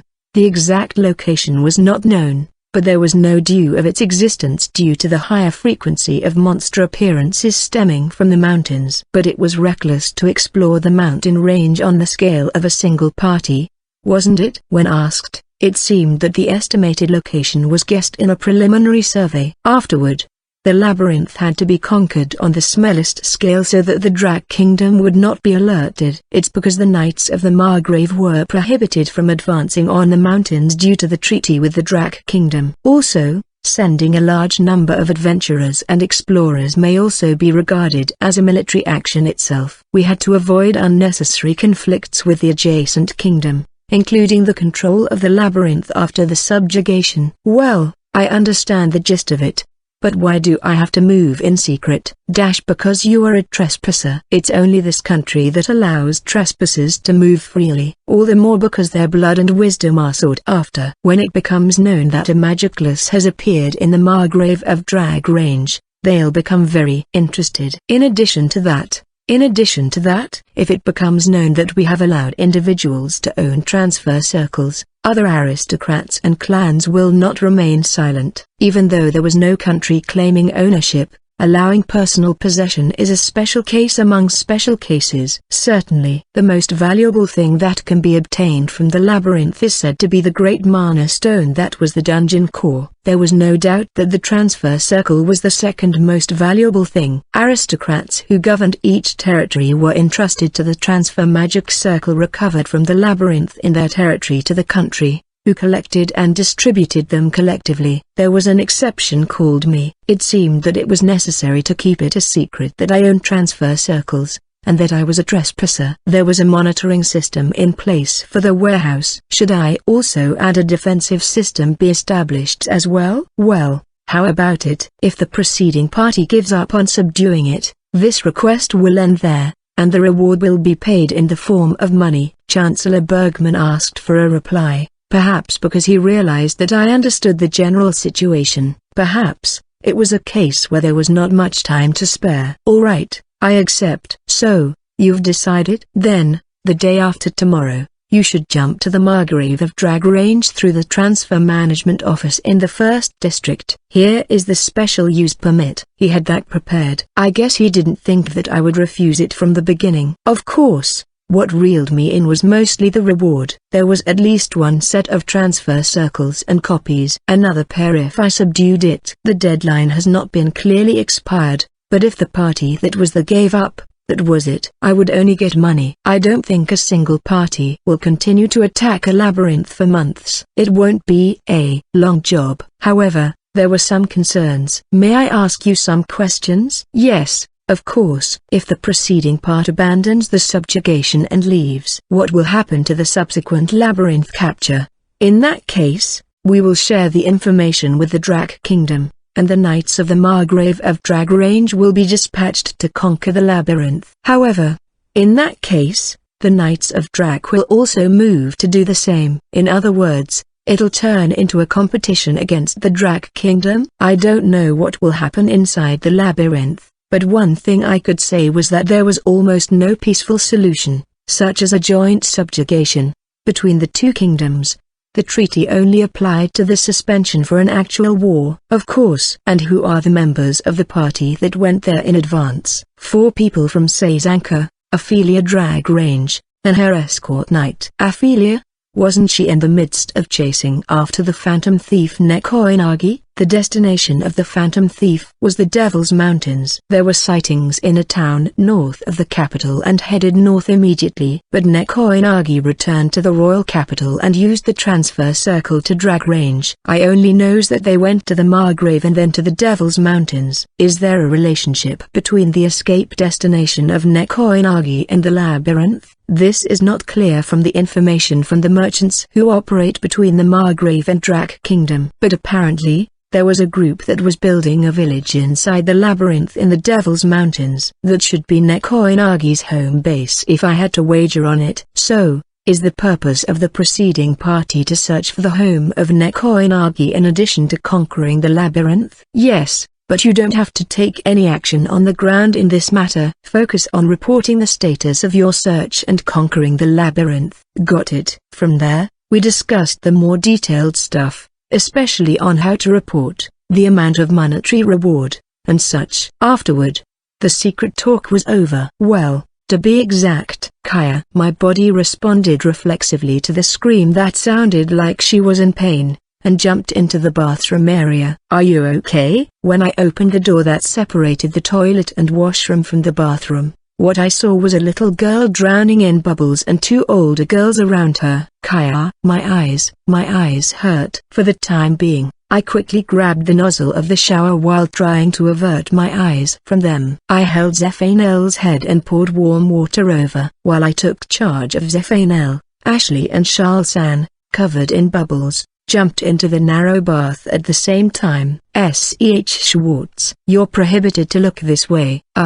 But I'm not looking, Charles-san." "It feels good." Zephanel's relaxed voice drowned under the chaos. My line of sight was directed at the mirror on the wall, and it showed Ashley as she sank down until half her bright red face showed in the tub, and Charles-san who stood up in the bathtub while swinging something up. That's right." "Ouch." The shampoo container thrown by Charles-san hit my head. "Schwartz tilde. Shampoo feels very good. The scent is nice. This one loves it, but I wonder why it stings the eyes. What can I do about it?" "There's a shampoo cap to prevent it from entering the eyes. I'll prepare some after this." "What? How nice of you." "Hey, Schwartz. Isn't it about time for you?" That was Ashley's voice and it sounded a little angry, and I felt the fear that her whole body would shrink. Yes, you're right, Ashley." "All right then, Chancellor, I'm outta here." Charles-san's cry echoed throughout the bathroom. The next day after Zephanel and her entourage visited Daikokuya on the opening day of the shop. Although we didn't do anything special, it was necessary to prepare the appearance of a store. It was close to business hours, and I began to clean the sales floor and checked the inventory accordingly. In a little while, Amy and Priscilla should come over from the Merida office to help. Until then, I had to finish arranging the interior furniture and replenishing the products that those 4 people played with. Yesterday, I talked with Chancellor Bergman in secret about the subjugation of a secret labyrinth. I had accepted it. Immediately afterward, the girl's scream came from the bathroom. The following aftermath was literally a scene from a slapstick comedy. After that, I explained how the products the girls has bought were used over cold drinks. Then, I explained in detail how to use the hair tonic to Chancellor Bergman. I also explained about the other products I planned to put out. In this world, there were many products that could not be produced or developed due to technical or academic issues. So, the 4 returned to the sales floor and bought more products and furniture. Chancellor Bergman decided to purchase an office desk and a genuine leather office chair. He seemed to like the comfort of it in particular, but he was also interested in the casters and rotating seats. Seeing the explosive buying spree of those 4, I was busy writing out price tags. Excuse me. Around noon, after a light meal, I saw 4 light spots on the map. Amy and Priscilla may have arrived outside, but there were 4 blips. The extras may be escorts. When I opened the front door, Amy and Priscilla were there. Behind them were the twin fox beastmen Arm and Silvara, who came as their escorts. Amy and Priscilla had their usual maid outfits, while Arm and Silvara each had a spear in a scabbard and a more exposed outfit that seemed to be plain clothing. Welcome aboard. And I'm looking forward to working with you two. Yes, shop manager. And what are you two doing here? We were ordered by the chairman to escort the 2 young ladies while also acting as security guards for Die Coquilleur. I see. Well, you can keep guard on the 1st and 2nd floors. However, leave the basement alone since that's my private room. I welcomed the 4 people into the store and explained to them about the store and its products. I first met them as Shaft, but rarely did I meet them as Schwartz. As of now, it seemed that they had no idea that I was Shaft. From their point of view, I, Schwartz, was just an adventurous merchant doing something with the chairman and his wife. Hey, store manager. It's not my place to talk about business as the security,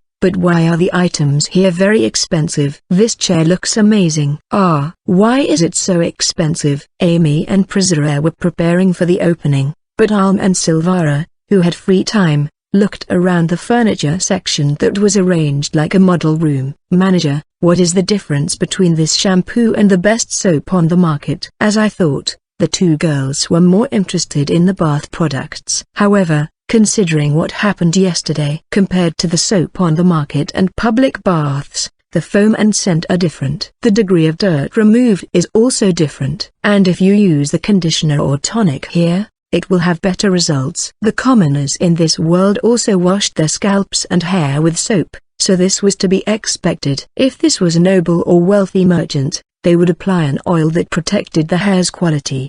But commoners did not use that. Your hair is a little damaged. In order to work as a saleswoman at my store, you need to actually use it, not just the knowledge of the product. Are you serious? Priscilla, whose hair was touched by me, said in a shy voice. Her vermilion hair rested over her white nape. Her face seems similarly red. That's right. I want you girls to both be the salespeople and models. I reached out to the shelves, grabbed a small bottle of tonic and conditioner in addition to shampoo, and handed it over to Amy, who was beside her. This and this towel. I'll leave the cloth. First, wash your head with shampoo. Next, I explained the basic method of hair washing, tonics, and conditioners. Afterward, instructed them to use it in the employee dormitory of the Merida Trading Company. Because it was a high-price product, no one would buy it unless the effects were proven, or something like that.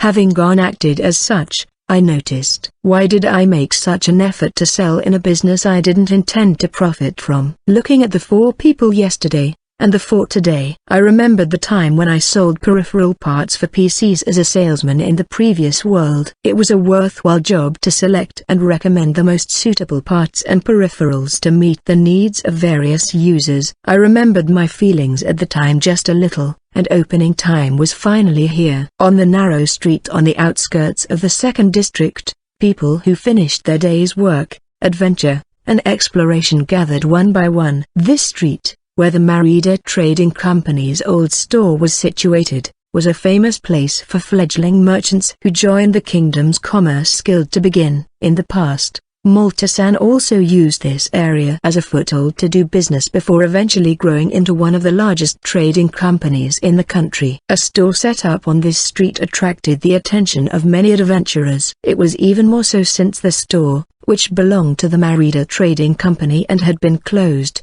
opened.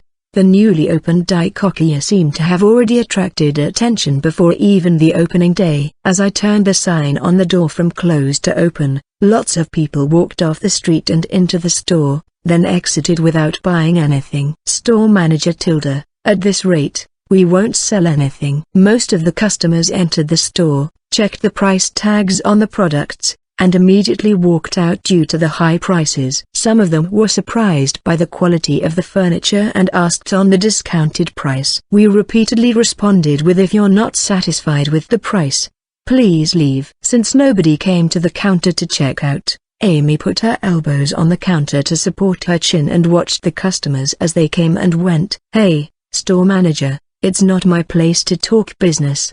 But isn't it really bad that we can't sell at all? Arm sat at the corner of the counter and laughed as she shuffled her long shapely legs. The fox girl seemed to notice already. I never intended to sell the items I displayed here at a decent price. This is fine, but just be careful not to let anyone steal the small items. Those are very valuable and expensive items. Hearing my reply, Amy let out a long ha at Tilda while the fox girl laughed. Thank you for your hard work today.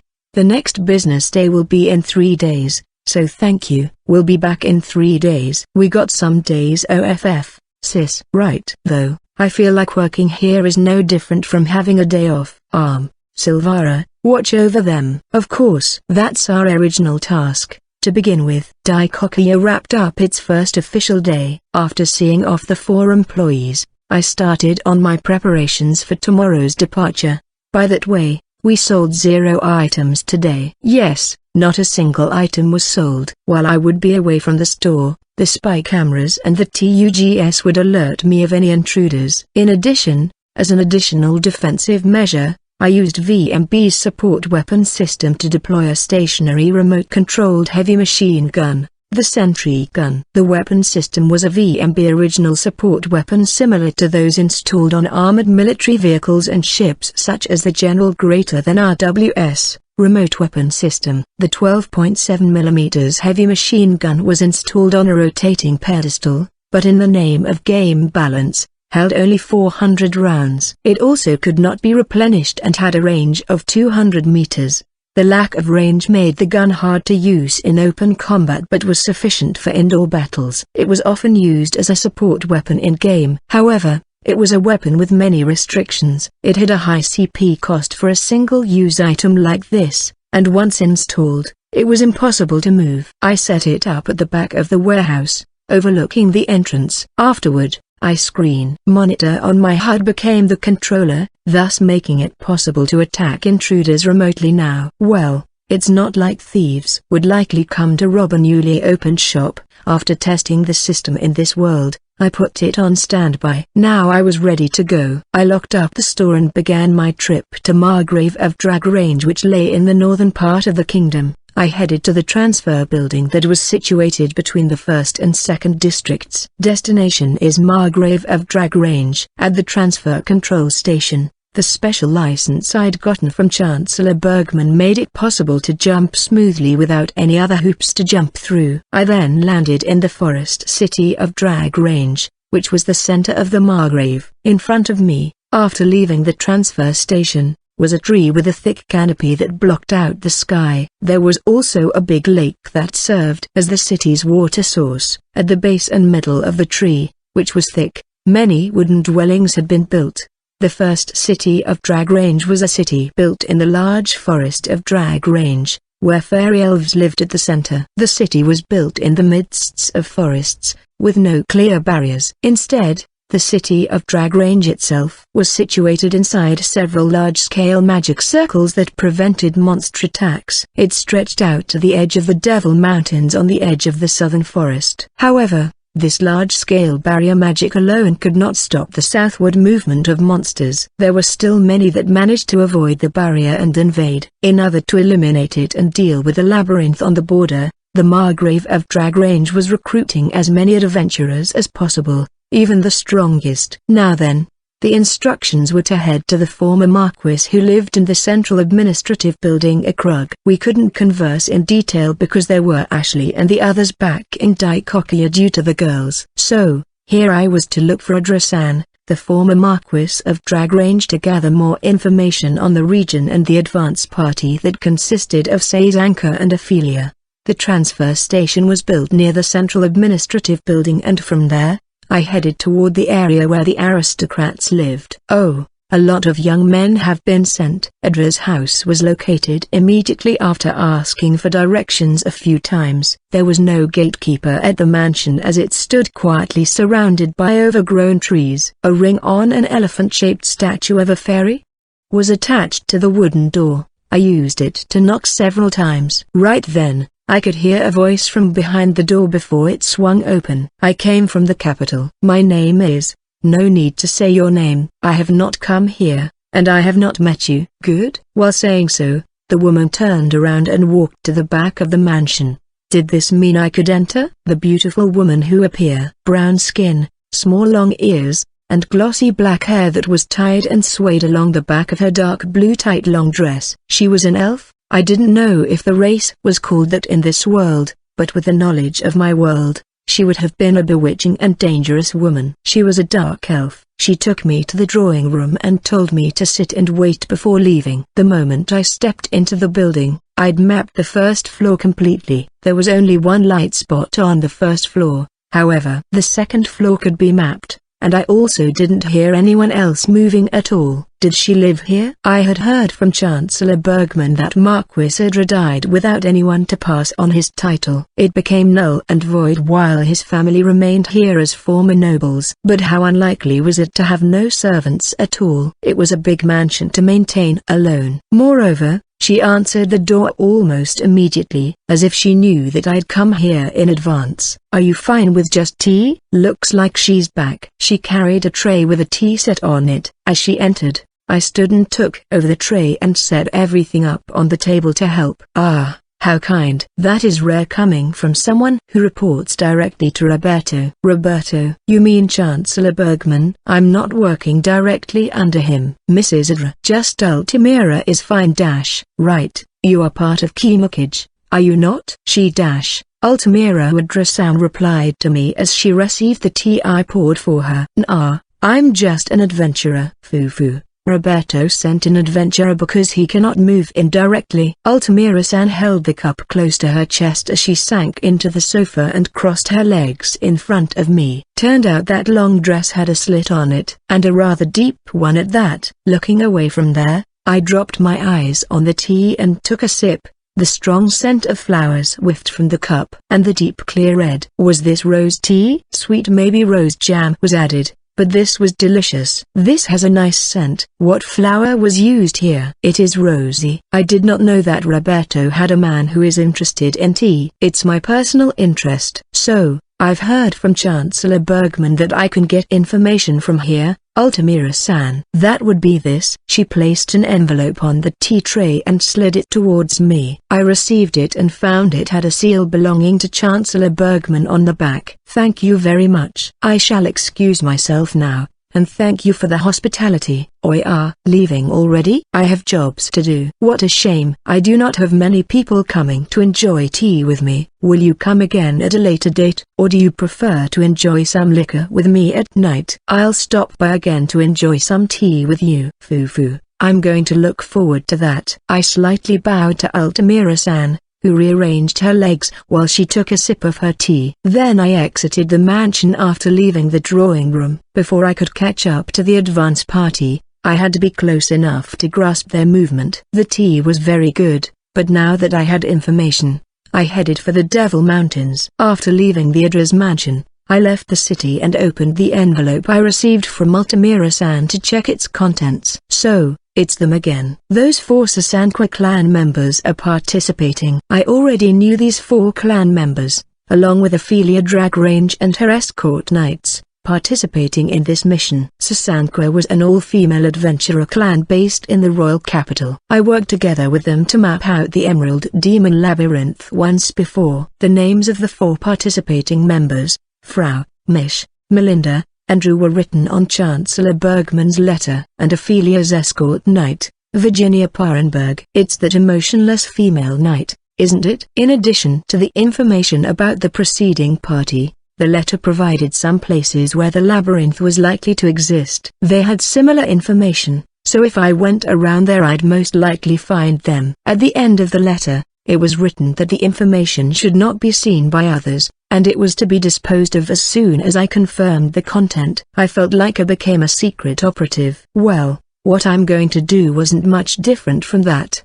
The approximate location of the labyrinth written in the letter was saved as a screenshot. The letter was discarded into a small Kushiyaki's fire I saw along the way. I bought a Kushiyaki to have a light meal before I headed north. The forest city of Dragrange was not surrounded by walls like the fortress city of Baga and the royal capital. That didn't mean that you could freely enter or leave the city. There was a huge gate built at the end of the main street that led outside to control access to the city. Even now, like me, the trio, who seemed to be an adventurer party heading north, was being checked by the gatekeepers. How many times must I tell you? We're going out to subjugate monsters in the Devil's Mountain, right? But to do that, you need to have a formal subjugation request from the General Guild. And I've said it many times too. We've decided to go voluntarily because there hasn't been a subjugation request posted for days. That's right. If you leave it to our leader here, I can bet that the monsters living in the Devil's Mountain will be wiped out. Gahaha. Very true. That's why. Give us a pass permit already. Ha.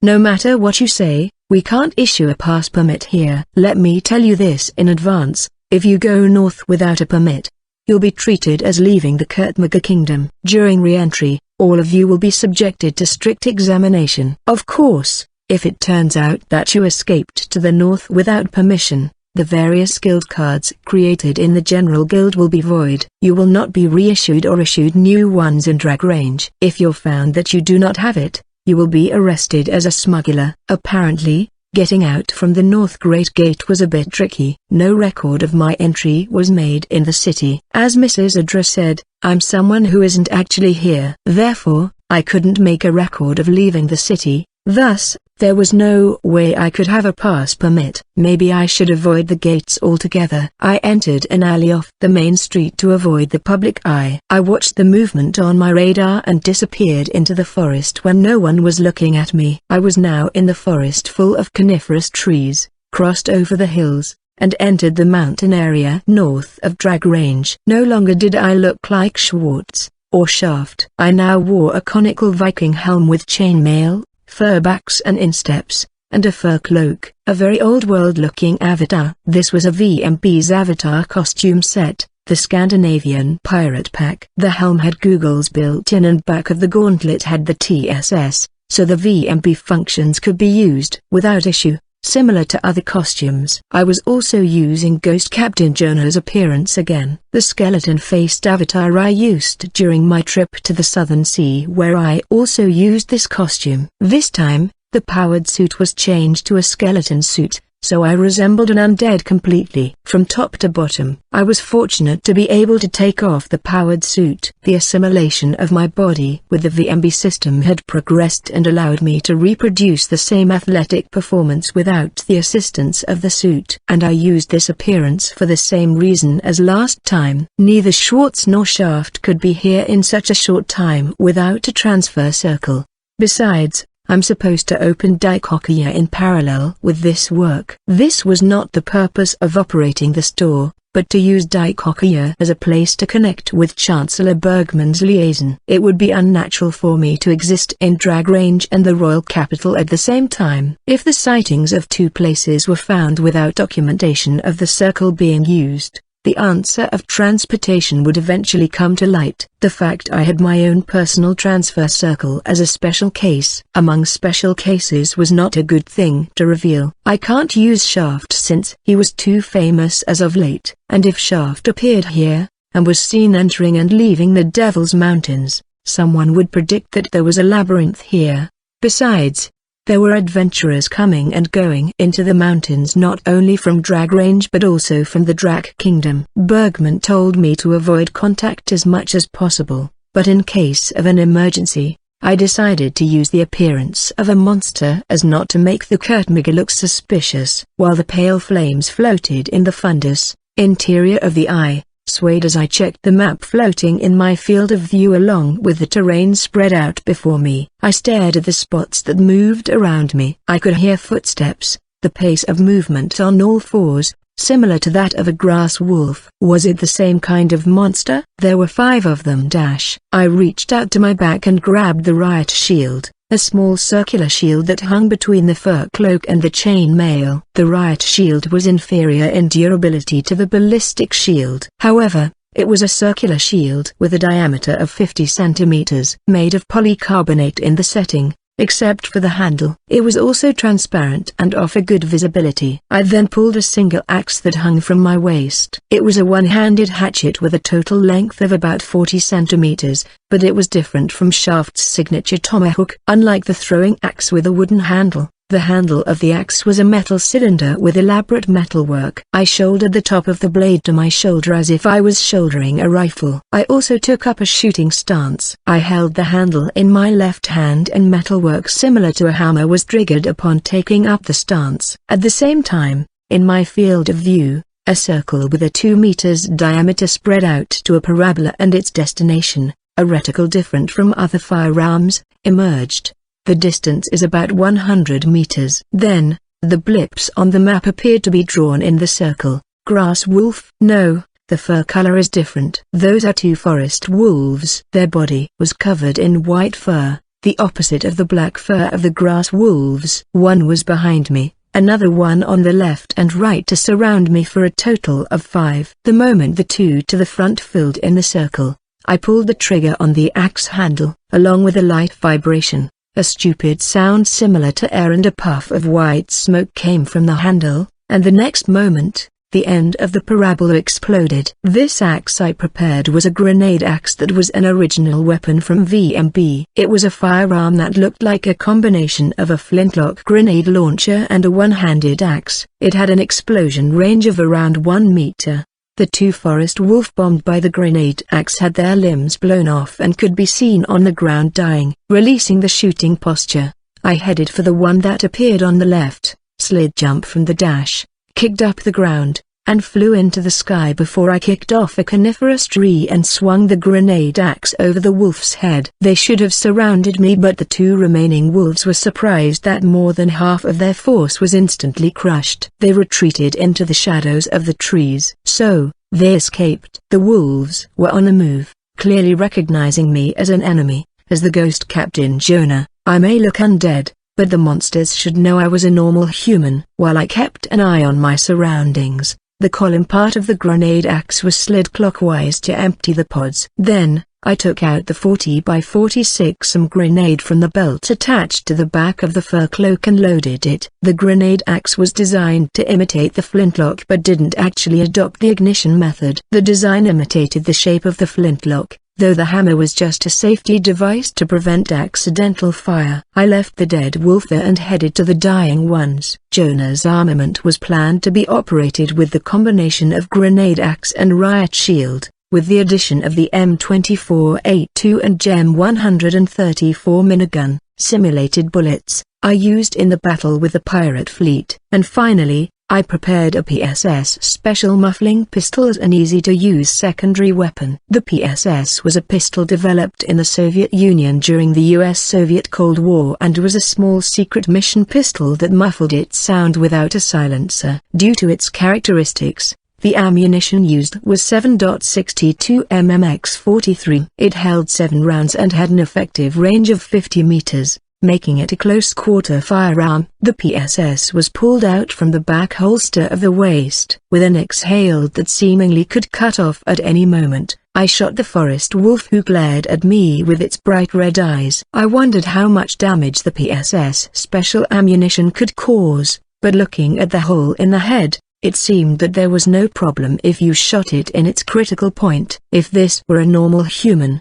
it would be powerful enough too. Satisfied with these achievements, I replaced the magazine and returned the gun to its holster. A few hours passed since I'd taken the appearance of Jonah and proceeded through the Devil's Mountain. The sun had already set and the surroundings went completely dark. However, my eyesight was secured by the slight starlight and night vision. The world was dyed in a light green light, and I walked through the coniferous forest at midnight. Only the sound of a few nocturnal insects echoed as I searched the whereabouts of the 4 Sasanqua members, Ophelia, and her escort knight. It seemed like was not the area either. I was checking the approximate locations of the labyrinth in the Devil's Mountains one by one, starting from the one nearest Draganj. But if I still couldn't find it, it would be necessary to expand the search to the side closer to the kingdom of Drag. After that, I spent another day looking for the spots near Drag Range. I couldn't find a gathering of light spots that looked like an adventurer party or something that looked like the entrance to the labyrinth. On the contrary,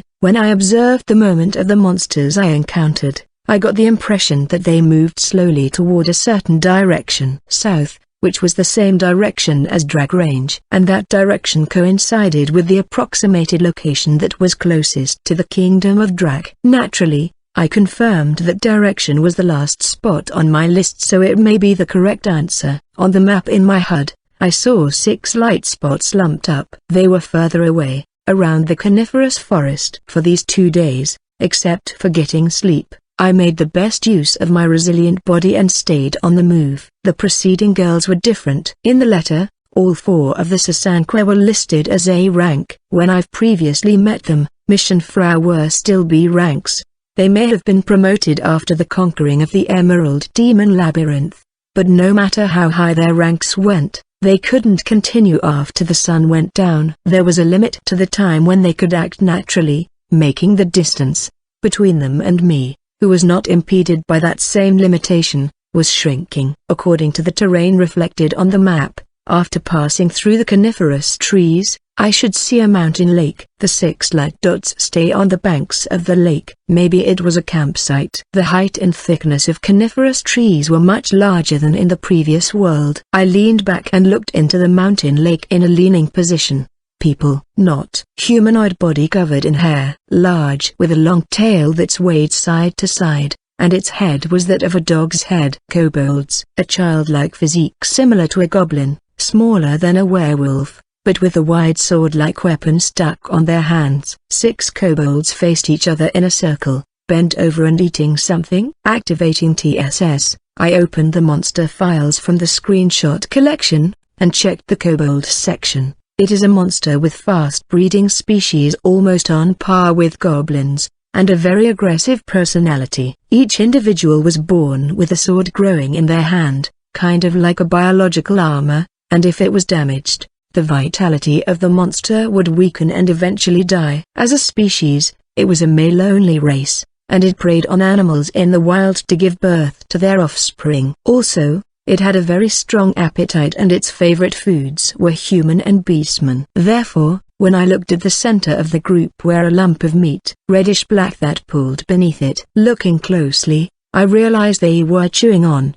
Was that a man's arm? It was enough at this point. I turned the M24A4 on them and aimed in a firing position. I aimed for one of their heads, the one that gnawed on the man's arm. I aligned the reticle with its red eye and pulled the trigger. It was equipped with a silencer. As soon as I pulled the trigger and I heard a faint sound of air erupting from the muzzle, the next moment, his head popped off. One by one, their heads exploded and only the last one had noticed something was happening. It dropped the thing it had been slurping up. Its expression showed confusion. As it tried to figure out what was happening, its head exploded too. I exchanged the magazine while I focused on the map and sound sensor to see if more were nearby. None. Alright. I put the rifle back and moved from my location towards the kobolds to check out the situation. I don't think it was one of the Sasanqua members or Ophelia's party, but there weren't any villages around here either. So, who was these poor guys? The place was dyed dark red and it reeked. When I stepped over the pond of blood and confirmed the carnage, there were pieces of clothing that did not belong to an adventurer. They came in a variety of sizes, but there were also small clothes that looked like children's clothes. How many people was this? It was not just 1 or 2 people, but not enough for double digits. Either way, quite a lot of people were attacked. Thankfully it was midnight. NV mode made them murky and tinted in a green light, so I was able to observe the entire thing calmly. If this was broad daylight, I might have spit out without being able to see directly. But what should I do? Should I at least cremate them? No, if you burn them at this time, the brightness would be noticed.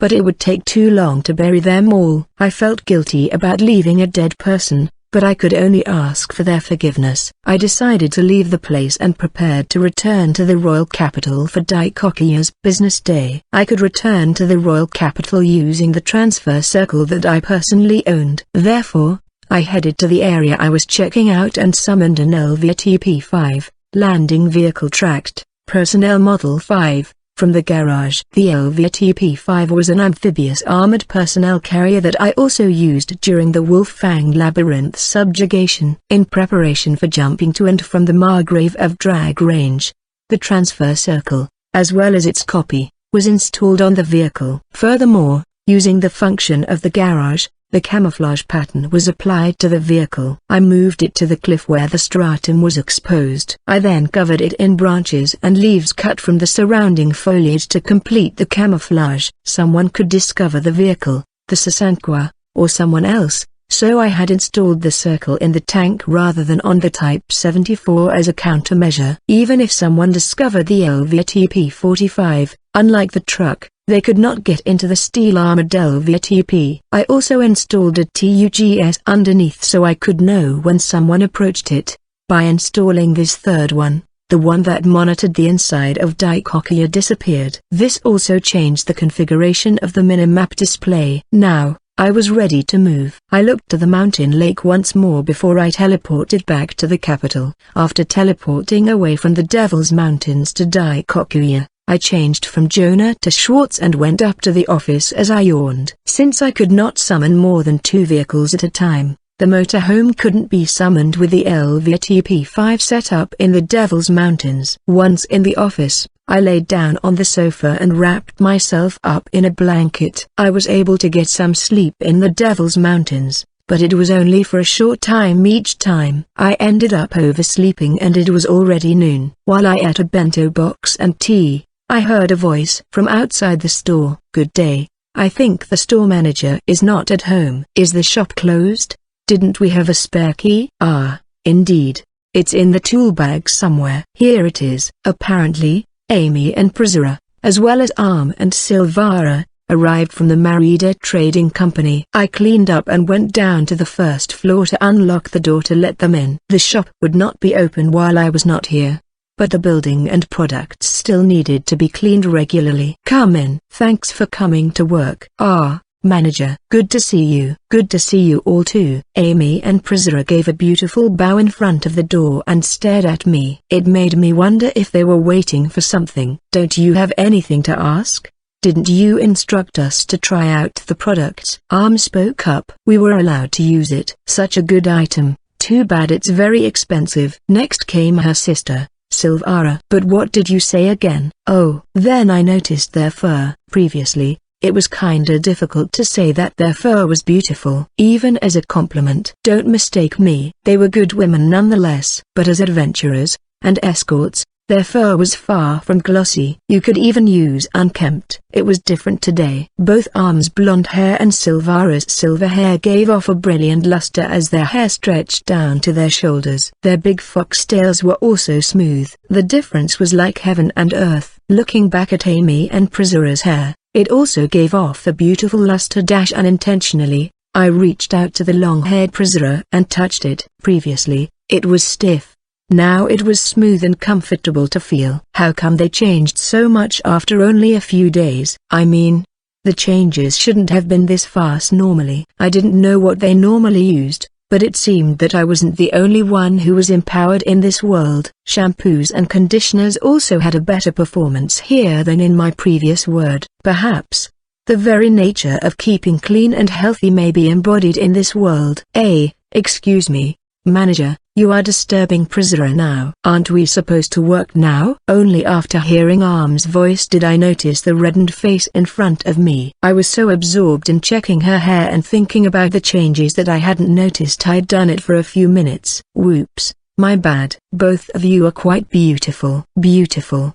X2. What? Here I thought the manager liked Amy more. Silvara grinned, but Amy and Priscilla still looked like teens. From my point of view, they were no different than little sisters. That's enough talking. Amy, Priscilla, please prepare to open the shop. Yes.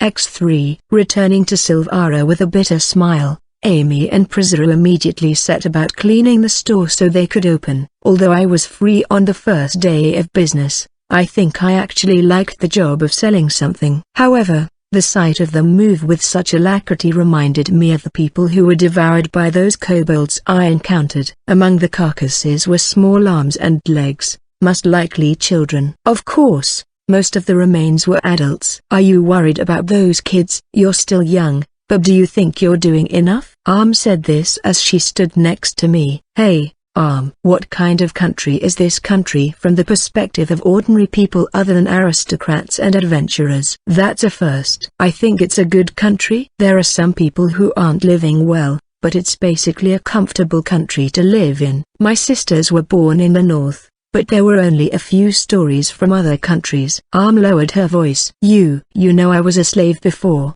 don't you? Yeah, I heard. Until a while ago, slaves were reluctant to speak in this country. Nowadays, the feeling of inferiority is gone and it's commonplace to not have one. But in the Drac Kingdom, it's different. In that country, all the poor and sinners fall into slavery. People buy and kidnap people. Not just in Drac, but in the Viceburn Empire. Who knows what kind of treatment is being received there? Why won't they leave? Because the Devil's Mountains between Drac and Merkmaga are dangerous. Even for the adventurers, it's dangerous, and they're not allowed to enter or leave unless they are in large caravans. This country is friendly to people, but tough for smugglers. I see. The story went awry. It was about this country. No, that's enough for now. I'll be in the office. The security of the store is in your hands once more. That's like basically doing almost nothing. But at least I get a salary for it. I called to the others and returned to the office. However, what I heard from Arm was quite interesting. Maybe the identities of those remains I found, given Arm's story, were refugees from the Drac Kingdom. An adult dressed in clothes didn't look to be an adventurer, and the child seemed to have only trousers. I didn't know why they were there. But now I had a clue. Poverty, or runaway slaves. They wanted to go to Kurtmaga, even if they knew it would be considered smuggling. But they were caught by the kobolds passing through. However, how many people actually left the country? How many managed to survive the journey? As I was in thought, I heard someone climb the stairs. Manager, we're still cleaning, but it seems there are customers. Already? Are you sure they're customers? Well, they look like nobles as they have attendants with them, but they're wearing hoods and are looking to meet Schwartz. It was Amy who came up, but did Chancellor Bergman come again in a hood? It's been decided that the liaison would be done while mixing in with the customers during business hours of the store to report the progress of the work. But I hadn't heard he'd come today. Besides, she said nobles. As in plural, a few customers came early while we were still preparing to open Daikokuyo when I was temporarily returning from the Devil's Mountains. Amy reported that the hooded customers were actually nobles. Since they were only looking for me, I guess I should just meet them and see what they want. Pardon me for having kept you waiting. I'm Schwartz, the shop owner. When I went down, there were no customers in front of the counter. Instead, 4 hooded figures and a man who appeared to be an attendant were in front of the bathroom supplies. You're here. Looking at one of the 4, I recognized them as Chancellor Bergman. Why was he coming when it was supposed to only be the liaison? That was also before the store opened. No, there was only one other reason. Is this really the miracle water you spoke of? Sir Bird, is it really true? I've never heard of such an item even when I traveled abroad. The 4 hooded people, to be more precise, wore triangular hoods similar to the disaster prevention hood. Something I recognized better as the disaster prevention hood and a sheet of linen to cover their nose and mouth. Personally, I think that people could still recognize them from their eyes and voices. I recognized Chancellor Bergman from his voice, along with the other voice which belonged to the General Guildmaster, Duke Marlon Verdlin. Bergman and his attendant seemed to notice that I'd come down, but the other three did not. They were still wrapped up in their conversation as they whispered. They seemed to be talking about a miracle water for a while now. Was it really about the hair tonic in this hand? You guys, the shopkeeper is here. I'll be talking with Schwartz for a bit, so wait for me. Having said that, only Chancellor Bergman and his attendant moved to me while they left the others. Is it fine here? Well, let's talk upstairs. Amy, Priscilla, please take care of the customers. Yes. X2. Amy and Priscilla stood in the row with the high-end furniture, a little creeped out by the three hooded figures who enthusiastically talked about the hair growth agents. For the time being, they also explained how to use the hair tonic and its simple effects. If the tree had any more questions, the girls shouldn't have an issue answering. When I glanced at Arm and Silvara, they also looked at the three in dismay. Perhaps noticing my gaze, Arm smiled and shook her hand, perhaps signaling me to go already. Please follow me. I guided Chancellor Bergman and his attendant to the office upstairs and urged him to sit on the sofa. Here. I thought you wouldn't be coming today, Your Excellency. I wasn't planning to, Schwartz. No. It is just that the effect of the hair tonic I bought here was too great. My colleagues forced me to bring them here. What do you mean? Well, have a look. Having said so, Chancellor Bergman removed his hood and showed newly grown flourishing black hairs where a once barren scalp was. When I first saw Amy's and Priscilla's hair, I had some expectations of something like this with the hair tonic. I then congratulated him without much thought for some reason. Oh, congratulations, Your Excellency. Thankfully, he was in a good mood. Call me Sir Bird for now. It will be a hassle if it becomes known that a kingdom's chancellor is visiting this shop. Now that you mention it. That's wonderful, Sir Bird. Indeed it is, Schwartz. So, how was the situation over there? The topic shifted to the report on the exploration status of the Margrave of Dragrange and the Devil's Mountains. Originally, I was supposed to report to a liaison, but since he's here personally, he might as well hear the report directly. I see, so the labyrinth might be closer to the Drac Kingdom. That is my best guess. I haven't come across Sasanqua yet, but I have no doubt they're heading in the same direction, and a group that seemed to be not adventurers. It's as you may have guessed, either runaway slaves, or people from another kingdom. I also heard that the kingdom was having issues with smugglers. Are you aware of the kingdom's origins? Yes, I am. Even after accepting the people and slaves who suffered from oppression and the founding of the country, we continued to accept escaped slaves and those who had left the country for a long time. There was no choice but to limit it since unwanted individuals could mix among them. Next time, if I see another group when I said that, Bergman's eyes, who looked through me, changed. Hold it right there, Schwartz. Even if you're currently working as the kingdom's spy, I cannot allow you to meddle in our national affairs. Pardon me. Good. The conversation fell into an awkward silence. But the voices coming from the first floor quickly dissipated the atmosphere. Is Sir Bird here? Where is the owner of this shop? The price is so expensive, much higher than what Sir Bird told me. Apparently, the three we left below began to make a ruckus. Good grief. They're making trouble again. Schwartz, let me introduce you to the three downstairs. When I went back down to the first floor with Bergman, the three were lined up in front of the counter. There was a lot of hair tonic and shampoos on the counter. Did they want to buy everything? What are you making a ruckus over? Shopkeepers, I'm sorry. Sir Bird, where have you been? Didn't I say that I had an important matter to discuss with the shop owner? Schwartz, from right to left, Sir Vale, Sir Thesis, and Sir Cood. Chancellor Bergman introduced me to all them while the attendant whispered additional information about the three only I could hear. Sir Vale, as I already knew, was Duke Marlon Verdlin. Sir Thesis, who looked relatively young, was Count Lloyd Teisen, the kingdom's treasurer. And it seemed that Lord Cood, who wore a disproportionate hood on his large body, was Count Ali Crude. He stood at the top of the Central Knights and served as an advisor to the king, the Chancellor, Secretary of Treasury, Chief of Military Affairs, and a guild master, all looking for hair tonic. Were the inhabitants of this world really that prone to balding? I heard the voices of Arm and Silvara as they looked at me from a distance as I was being introduced. "Hey, sis, that old man with the long beard. Isn't he the guild master of the General Guild?" I thought so too.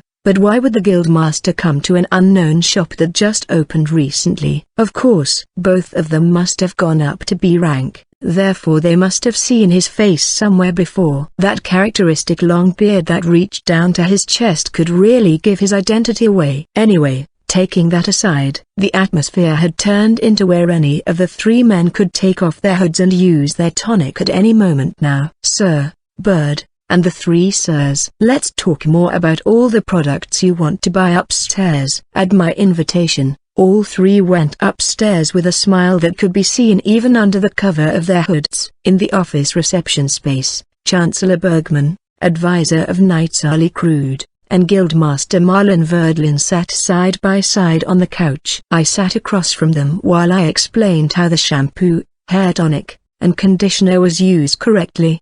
I understand how to use them now, but I still have one question. Pray tell, Sir Vale. Sir Bird used it for only 3 days, and I've never heard or seen of an alchemical drug that had such surprisingly short and visible effects. Could it be that you concocted it yourself? An alchemical drug? It was a little unfamiliar. But was it a common phrase used in the Alchemy Guild, which was not very relevant? No, it's more than that. How should I answer this question? The producer was definitely me. No one else could make one with the same performance. Should I say it was purchased elsewhere, or made by me? Initially, the plan was to say that everything sold in Dikokia was purchased through a channel I only knew of, but now that it became known about how it's too effective, even with the shampoo and conditioners, it wouldn't be easy to go through with that plan. I can't speak in detail about the materials or manufacturing methods, but I made them myself. Not even first or special grade alchemists could formulate something like this, and you're telling me that you can? Sir Vale, this Schwartz is just that talented. Otherwise, it would be impossible for a previously unknown merchant to open a store in the royal capital. Even so, Lord Bird, it's impossible to treat something normal like deterioration due to aging, even with recovery magic, and neither is it possible with alchemy. The common agreement is that it's impossible, right? Something that was normal for aging. I see, it's something that people commonly accept as normal in this world. For example, the aging phenomena, such as losing hair with age, spots and freckles, was seen as normal. Therefore, recovery magic would not be effective against it. Also, that first and special grade. Certainly, unlike adventurers, production-type guilds must have grades rather than rank. I had asked Malta-san a little before. I didn't know the detailed breakdown, but I could tell that first and special had to be the highest grades. While I listened to Bergman and the guild master discuss the basics of alchemy and theorem on the human body, I resumed answering questions from Taizen and Crude. It seemed that it was more important for them to confirm the usage and effects rather than the formula. Their hoods were already removed, as if they were itching to use it. Secretary Taizen seemed to still be young, by my own standard, in the late 30s to early 40s. But despite that, he's already losing a sizable amount of hair. He seemed to be an ordinary noble, not a magic noble. He was a talented man who reached the top with his fiancée skills at a young age, but he was still single. It was hard to tell why he remained single. Was it because he was balding, or because he didn't have the confidence to talk to a woman, or both? I mean, that sounded like a topic he shouldn't talk about so frankly. Meanwhile, Advisor Crude suffered from a high M-shaped hairline. He was an old warrior in his 50s, but apparently, he's been in a sense of crisis since it receded yearly. I don't want to be like them he said, while glancing at Bergman and Guildmaster Vale. You know, you don't have to let your thoughts out loud like that. At this rate, I was likely to be asked about various topics and worries. But I heard the attendant whisper, if we don't leave soon, it will affect work. To Bergman, he replied with a nod, then promptly finished the payment and left. Of course, all of them said random partings such as I'll be visiting again, or I'll make you tell me how to concoct it, so that I won't run out, or many nights are worried since the helmet gets stuffy. Or at least you can hand out some sort of gift next time.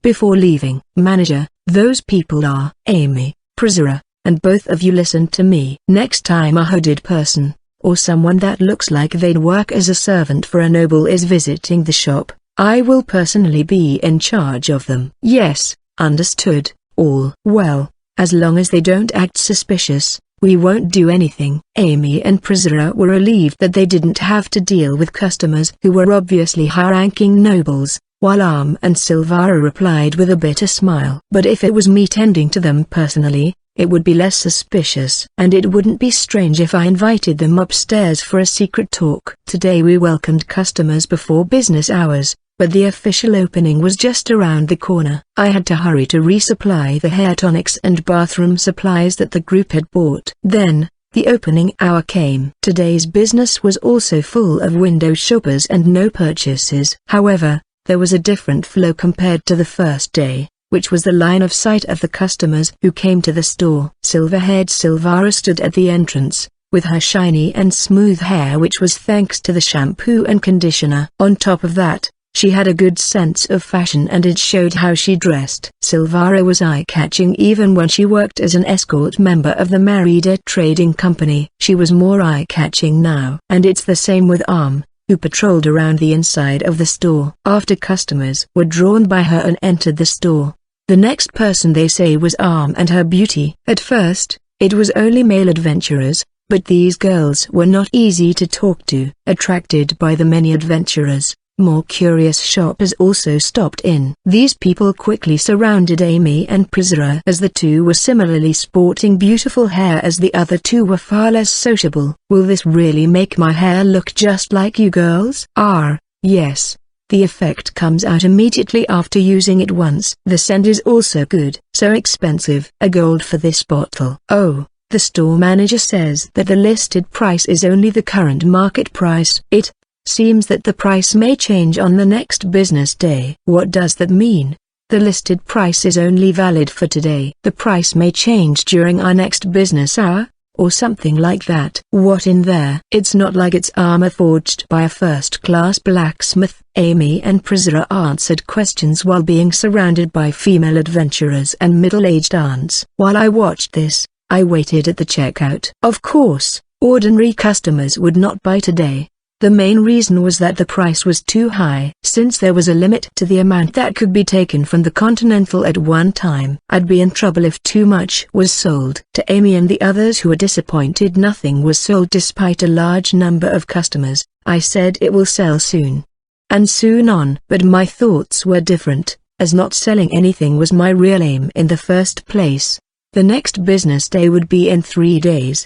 By then, I would like to locate the labyrinth that was thought to be situated in the Devil's Mountains. After seeing off the girls, I returned to the Devil's Mountains via the transfer circle. After closing Daikokuya, I transferred back to the LVTP5 back at Devil's Mountains. From there, I decided to head out once I confirmed my surroundings were safe. According to the information I'd received from Bergman, there were a few locations the labyrinth was suspected to be situated. I would need to travel all day tomorrow to transverse the mountains before reaching the Drac Kingdom's side. It was important to locate the Sasanqua members and Ophelia's team. Activating the TSS inside the vehicle, I switched back to Jonah before resting for the day.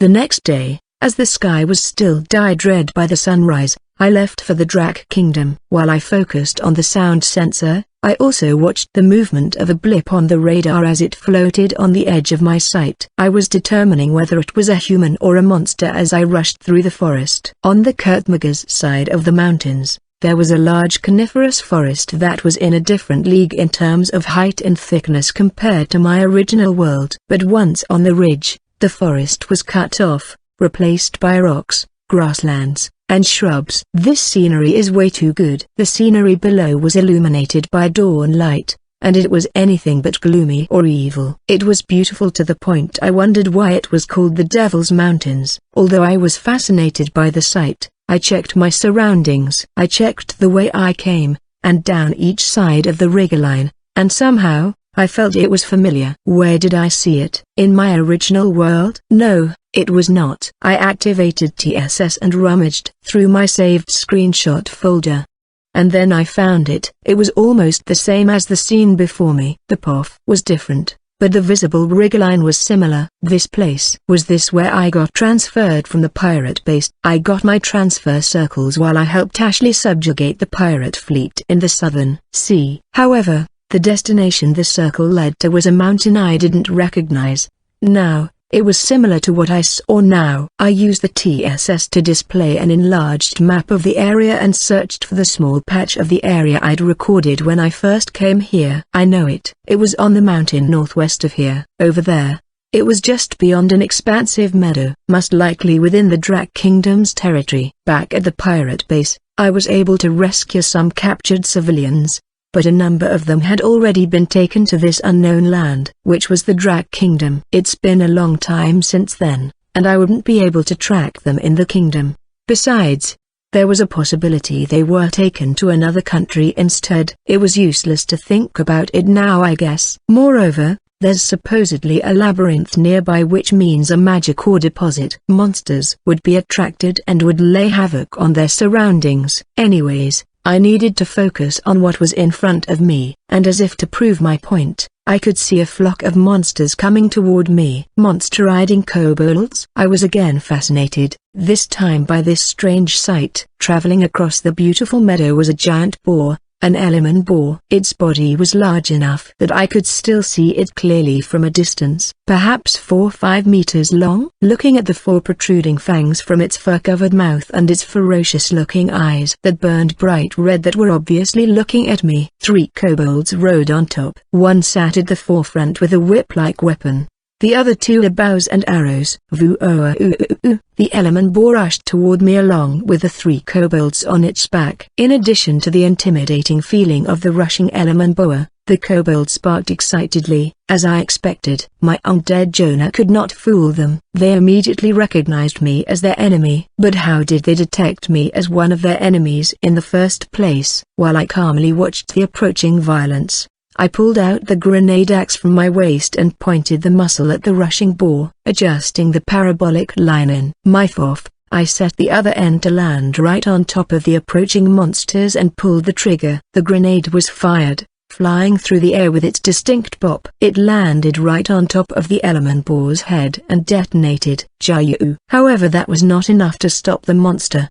The boar emerged from the dust cloud despite half its face missing. Meanwhile, the kobolds continued to whip at the boar's body while barking and roared madly. I slid the grenade pod out from the axe chamber, then loaded another 40 by 46 grenade in. At the same time, the distance between me and the monsters kept decreasing. Eat this. Dodging the arrows they shot at the last moment, I fired another grenade after checking it would land directly on the boar's passengers. The explosion engulfed the kobolds, sending them spiraling through the air before it hit the ground. But the boar continued to rage, surviving the second hit and rushed towards me without the egging of its dead riders. In that case, as I leapt back to make distance, flipped my fur coat and revealed the greater than Gem 134 minigun hidden underneath. Earlier today, before leaving the LVTP-5, I switched the M24A4 with the M134. This was because I planned to evaluate the performance of the simulation bullets from the training ground somewhere. The only practical test I've done so far was firing a few bullets at a tree with a 5.7. Although it had no penetrating power, it still had a punch. With that in mind, what if it used in a rifle, or a similarly powerful firearm? Let's begin the test. I held the trigger grip with my offhand and fired away. The 6 barrels rotated at a higher rate of speed and fired red tracers so that its trajectory could be seen. The snarling electric motor spewed out the simulated rounds like a solid red laser due to spewing out more than 4,000 rounds in less than a minute. It acted like normal ammunition. Once I emptied the entire ammo bag hidden beneath my coat, I detached it and then reattached the belt to simulate reloading. With just that, the backpack was full of ammo again. My target had also stopped moving. With a confirmation, there was no other target on the map. Fake bullet holes riddled its head and body. The graphical effect quickly disappeared though, leaving a pristine body, aside from the missing part of its head. But when I checked the head, I found its skull and everything else had been turned to mush. The body was the same, retaining its shape only thanks to its stiff hide and the air inside. Once I poked a little harder, the surface gave way easily. When I conducted a practical test with the 5.7, I judged that the simulated bullets had a slightly stronger striking power than a fist. Looking at the results on the M134, it could be determined that the power of the ammo was not consistent. It could have been because of the 4000/minute ROF, though each bullet should have been hitting harder than a bare hand. At this power scale with no cost, the fake skeleton face showed no expression, but I was actually excited and grinning ear to ear. Although not everything was well, my sound sensor began to pick up a faint sound of people running. Not a monster, but the clanking sound of armor along with bipedal steps. A party of adventurers. Did they hear the noise from the M134? It's alright if it's a group of monsters, as I could kill them. However, it was a completely different problem if it was the Sansakwa group. From an ordinary person's point of view, I was just an undead. The worst outcome was a battle. Looking around, I saw a shrub forest a little ways ahead and hid within them. I saw Naya. What did you see, Mish? 1 element boar and 3 kobolds. But none of them are moving anymore. The voices I heard belonged to Sasankwa's busty cat girl Mish and the blue-haired elven girl Frau. It's been a while since I heard their voices. I swear I heard a battle, but there's nobody else here. I also heard Ovalia's voice. Keeping hidden, I peeked out to see them. The 4 members I was familiar with, Mish, Frau, Melinda, and Ryu, all looked like the last time I met them. Actually, they were dressed in better gear. Next to them, I could see Ophelia Dragrange and her escort Virginia Perubin. Ophelia had her long pale pink hair tied together and wore the green light armor, which apparently was the standard equipment for the Dragrange Frontier Knights. Her escort, Virginia, wore similar armor but was equipped with a one strapped to her belt instead. I guessed this meant she was a support fighter. She was now looking around. Her short blue bob hair swayed slightly. She had her usual expressionless face too. I didn't think she'd notice my presence from this distance, but I decided to lean back into my cover and observe through the sound the sensor picked up. Kobold tamer and 2 archers. Take a look at this boar. It lost part of its head, and it seemed to be dying from taking heavy beatings all over its body. It sounded like the other 2. The drowsy black-eyed Japanese-style beauty Yu and the short red-haired giant Marinda, were inspecting the corpses of the monsters I killed. I guess this answers the question of which one is the superior species between the kobolds and the element boar. Mish, where is the closest expected site from here? Through the grassland and into those rocky mountains. Ophelia, Frau, and Mish seemed to be considering which path they should take. Meanwhile, I also operated the TSS to confirm the expected site for the labyrinth. Of course, there is an open area in that rocky mountain that looks to be large enough for a labyrinth. Unfortunately, that area was the Drag Kingdom's border, and despite being some way away, there was a surveillance fortress instead of a checkpoint. Since they were here, did that mean they investigated the other sites? Those noises though. I thought it was that guy. Yeah, I could hear it clearly as well. But if it's him, there should be small holes in the corpses, but this one was obviously caused by fire magic. That guy, a low ranker, but very talented. How unusual for a Sasankwa member to praise a male adventurer. Virginia, despite how we look from the outside, we don't really judge people by their gender. Unlike some other clans we know, Frau, the blood is still warm. From the dots on the map and their voices, I could tell that all 6 people were gathering around the boar. That guy who Marinda and Frau mentioned was probably me. They still kept my name a secret, as per our agreement. That put relief in my mind, but then the atmosphere changed. Mish, is there anyone? I don't smell anyone else. Naya. From the temperature of the blood, they may have judged that the kill was too recent and the person would still be around.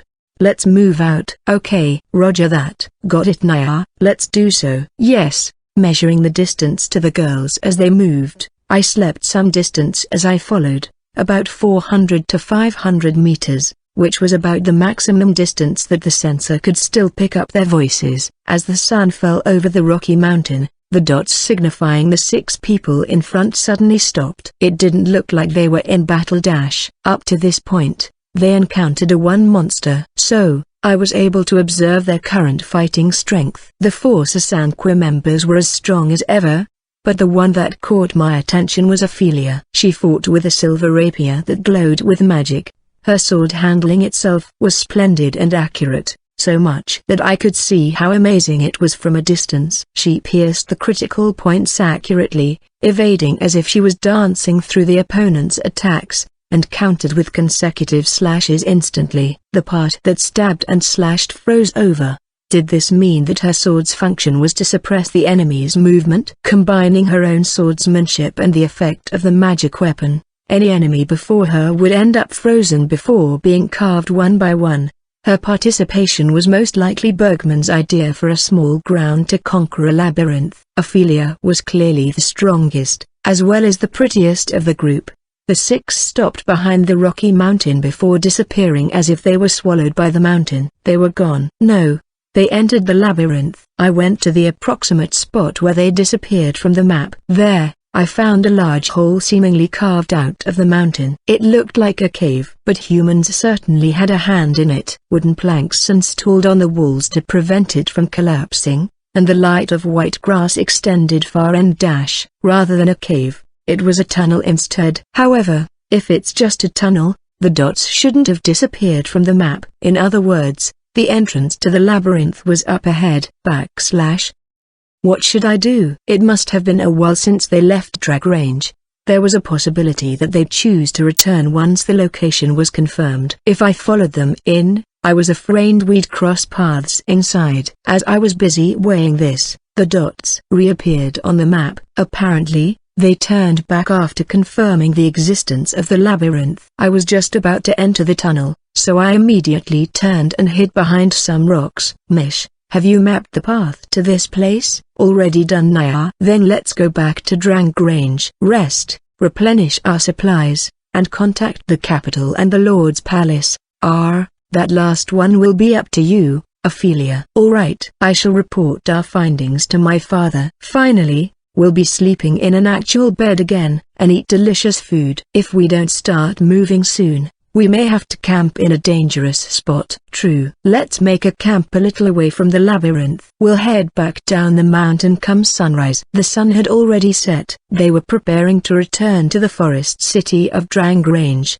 using a light ball for their source of light instead of making fire. Accessing the TSS from a position they couldn't see, I summoned a gift box. Inside was a GPS tracking dart. Since she was the group's scout, I aimed for Mish's back. And since the darts had no attack power, she shouldn't feel a thing. Looking at Mish moving away from the tunnel and the group behind her, no one seemed to notice she had been shot. Now, I should be able to track them on the map wherever they go. Secretly seeing them off, I went inside the tunnel to explore the labyrinth ahead of time. After secretly seeing off Ophelia's group as they left the labyrinth, I walked down the clearly man-made tunnel. The wood that reinforced the walls seemed old. Much of it was decayed and discolored. However, when I touched the wall, it seemed as if there was a recently dug spot. It was narrow, less than 3 meters in height and a little over 2 meters in width. Anyone going in would have to go in a single file to enter. There was indeed a magic ore vein in the mountains. That was one of the reasons why monsters gathered here. Though, I hadn't heard that they began to dig up the magic ore veins.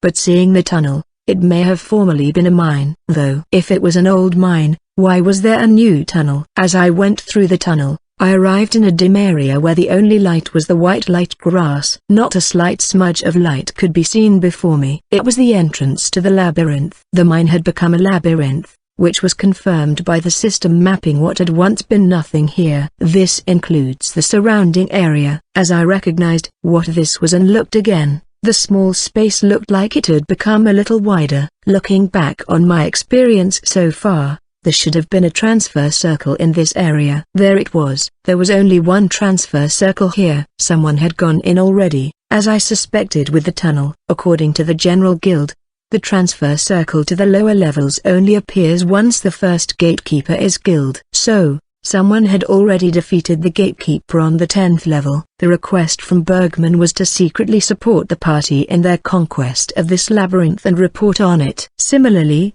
there was another situation I heard of, that was of the Phantom Thief group Nekoinagi and the possibility of their base within the labyrinth. There was no doubt that the ground was the ones who went down to the 10th level before me and Ophelia's group, enabling the transfer circle. I did not know how much of the labyrinth had been cleared, but if anyone wanted to use it as a base, the gatekeeper room is normally quite large. There was also the spring room on the 8th floor. Those two spots would be the best locations for a base. As I walked into the labyrinth, which was larger than the previous tunnel, I assumed that someone other than me was there. I pushed on with my search as my sound sensor picked what sounded like quadrupeds. 3 of them, backed by the dots emerging on the edge of the mapped area. I took a knee, and readied the grenade launch racks as I waited for the dots to come closer. Once they entered my field of view, I fired it. Along with the familiar pop, the grenade followed a low parabolic trajectory. At the same time, I turned the weapon around to prepare for melee combat and charged in after the explosion. I confirmed the situation once I jumped in. Most of them were already incapacitated by the grenade splash damage,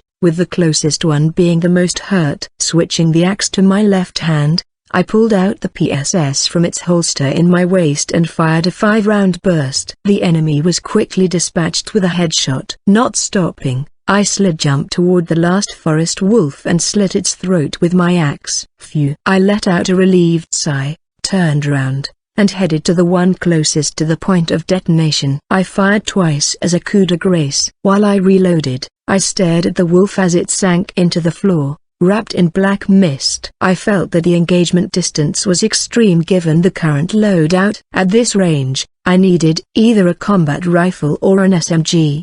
But the Sasanqua members would recognize me with those types of weapons. There should be something I could use that wouldn't give out my identity. Let's see. Activating the TSS, in the firearm inventory, I scrolled to a classification I'd never used before, laser weapons. The light particles converged, forming the supplely box before me. I opened it and extracted a VMB original phase rifle. Similar to conventional rifles, there was a slot to load an energy pack at the bottom of the barrel and a dedicated optic. The capacity of the energy pack, which was shaped like a dry cylindrical cell, was 1000. It could be charged up to 100 with each shot. Upon pulling the trigger, it shot a laser that could instantly kill someone, and when it killed someone, it only consumed 90 of 100. In other words, I could shoot up to 11 fully charged shots with a single pack. It could also be used to shoot less powerful lasers at the cost of 30. The features of laser weapons were ammunition management and their no-travel time shots. In in-game application,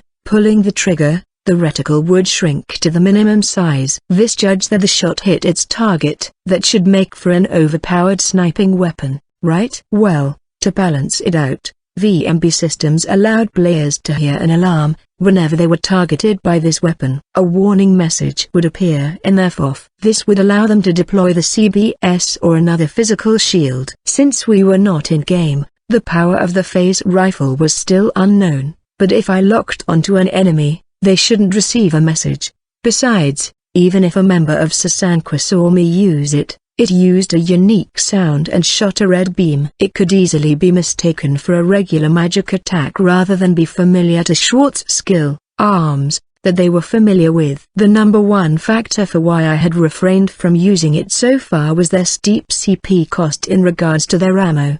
But in addition to the winning price for the Great Mana Core and the sales from the store, I had more than enough money to spare. 3 spare packs were collected from the supplely box. Conversely, I stored the minigun and its ammo. With that, I was re-equipped. From here, I could map the floors in full. I would only move on once each floor was 100% mapped. This was because I'd be in deep trouble if I didn't have a firm grasp of the labyrinth and the possible locations where I could hide from Ophelia's group and Nekoinagi. Even more so to avoid Sasanqua. Battle would be unavoidable as I couldn't introduce myself as Schwartz or Shaft. Accessing the GPS from the TSS, I confirmed the group was still on their way to Drangridge. In other words, There was plenty of time to spare. I would return to the capital tomorrow for a report, but afterward, I'd spend my time exploring the labyrinth. While I explored and pondered future plans, a small room appeared on the map. There,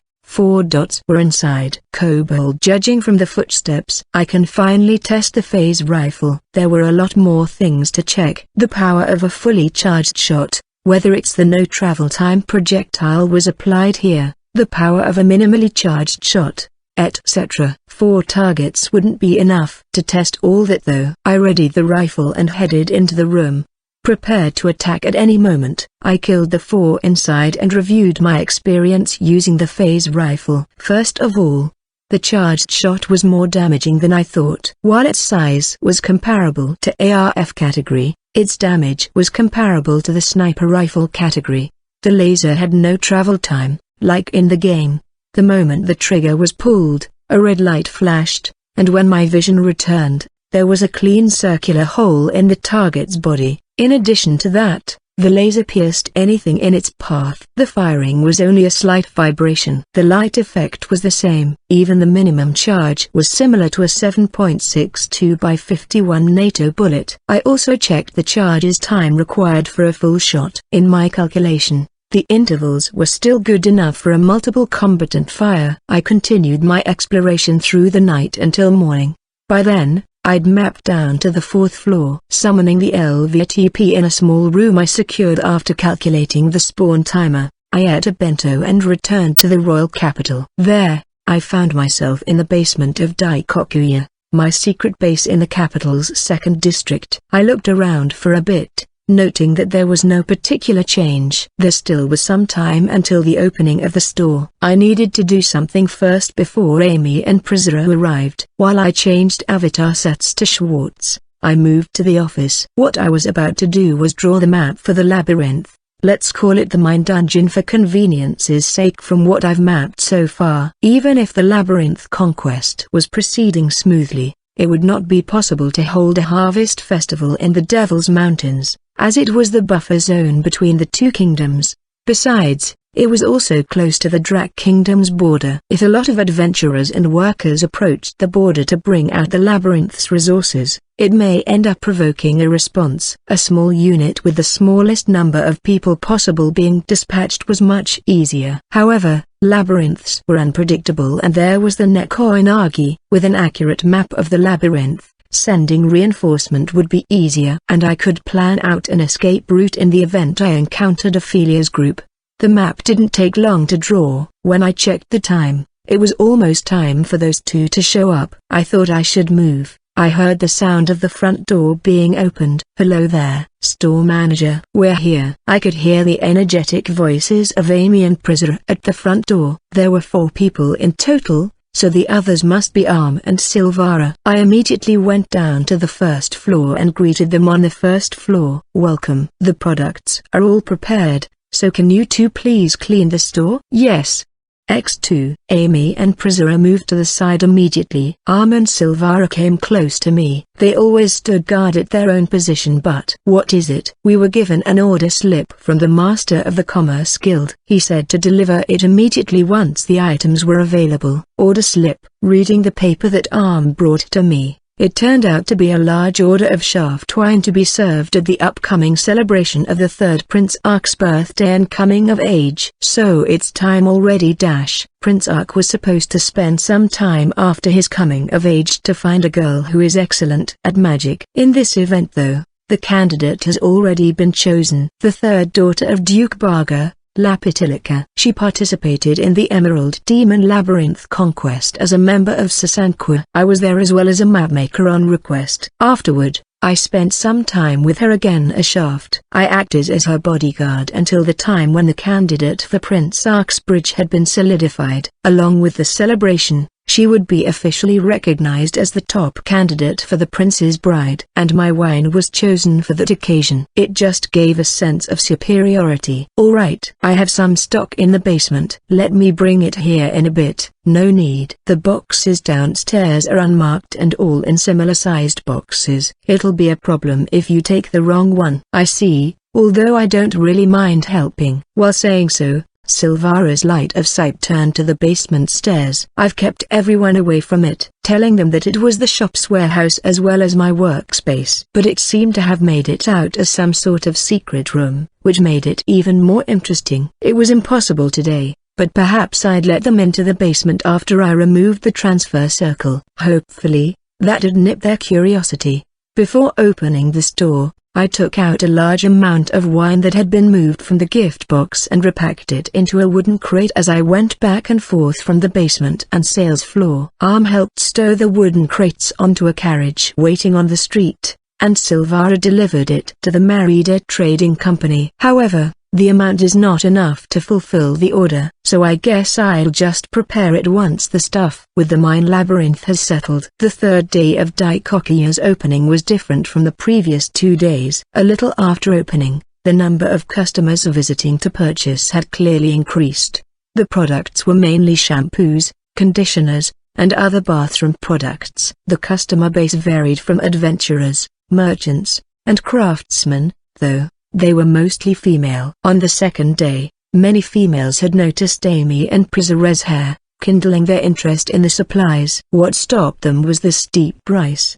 Perhaps they earned extra coins to purchase them in the interim. There were several groups of female adventurers and craftsmen that left the store while enthusiastically saying let's go. Where were they going? Was there some sort of public bathhouse here in the royal capital? Amy and Priscilla, who was busy until now, responded to the customers' questions in detail about usage and effects. Meanwhile, I saw a certain figure among the crowd. Well then here is the map leading to the destination. The other party has also reached the destination, but are retreating to resupply. Understood. I shall report to Lord Bird immediately. It seems that he couldn't afford to leave the office today. After the liaison received the letter and heard the report, he left immediately to report to Chancellor Bergman. Then, 3 new female customers entered the shop. This should be the shop, young miss. Thank you, Sierra. A decent-looking shop. Now, which one is this shampoo? I shall ask the store employee. Please do, Miss Vi. Oi, that was actually Duke Barga's third daughter, Lapitarica. And that was Miss Vi, a female escort always by the Duke's side. And that red-haired girl dressed as a maid was the granddaughter of Viscount Simon, the deputy leader of the Knights of Westbarga. Do you happen to be the owner of this shop? Leaving Lapitarica and her maid to inspect the shop's interior, Vi approached wearing the same veil she wore when I met her as Shaft. I couldn't tell at first because she hid her body from the neck down in an expensive cloak, but she may be wearing leather armor underneath. But why was this woman here? I thought she was supposed to stay beside the Duke ? Welcome. My name is Schwartz. I am indeed the owner of this shop. What can I do for you? I came to buy magical soapy water so that I can captivate Frank Sama. There was no such thing, you idiot.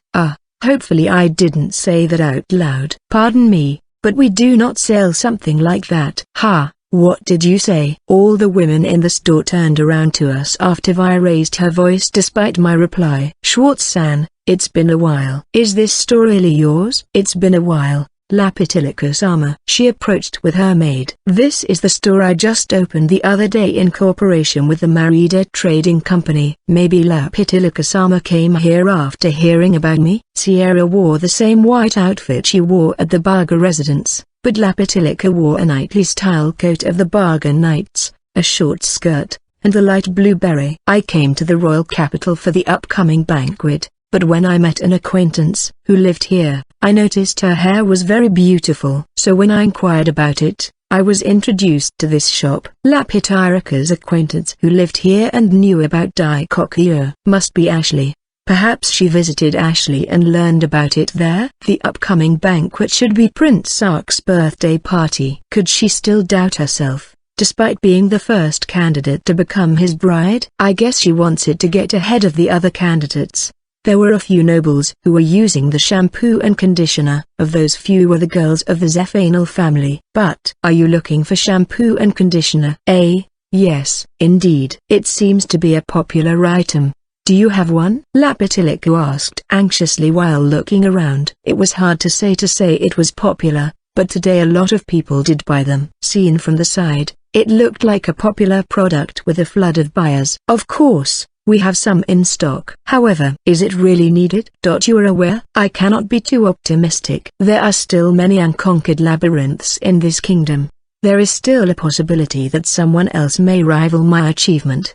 Besides, I want Prince Ark to recognize me as a woman. We women of magic do not consider ourselves as just tools for leaving offspring. That's right. I also want Frank Sama's approval. Would you please shut your trap, Vi? When I first met Lapitilica in the Emerald Demon Labyrinth Conquest, she was just a pretty adventurer. I later found out that she was a duke's daughter while I worked as her escort a shaft a month later. And now, meeting her again as the owner of Daikokuya, she wanted to improve her womanly charm. Very well, I will prepare the necessary supplies right away, including shampoo. Thank you very much. Don't mention it, and thank you for making the purchase. Owner, please prepare 3 sets. One for the young miss, one for myself, and one for the Duchess. You don't need one. Actually, Vi, I thought you wanted to woo Duke Barga so much. So why would you ask for another set for the Duchess? One for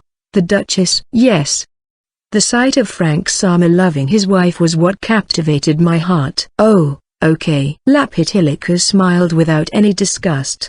Does she believe that her father wouldn't fall for this homewrecker, or was it that the Duke himself has acknowledged this? Well, it has nothing to do with me. After that, Lapitilica and her entourage ended up buying more than 3 sets of supplies before leaving. Her escort knight waited in a carriage parked on the main street. That same day I returned to the labyrinth, accessed TSS, and confirmed the location of Mission Company. Still in the city of Drag Range. The location signified that she was in the middle of the lake, the Lord's residence, which I hadn't mapped yet.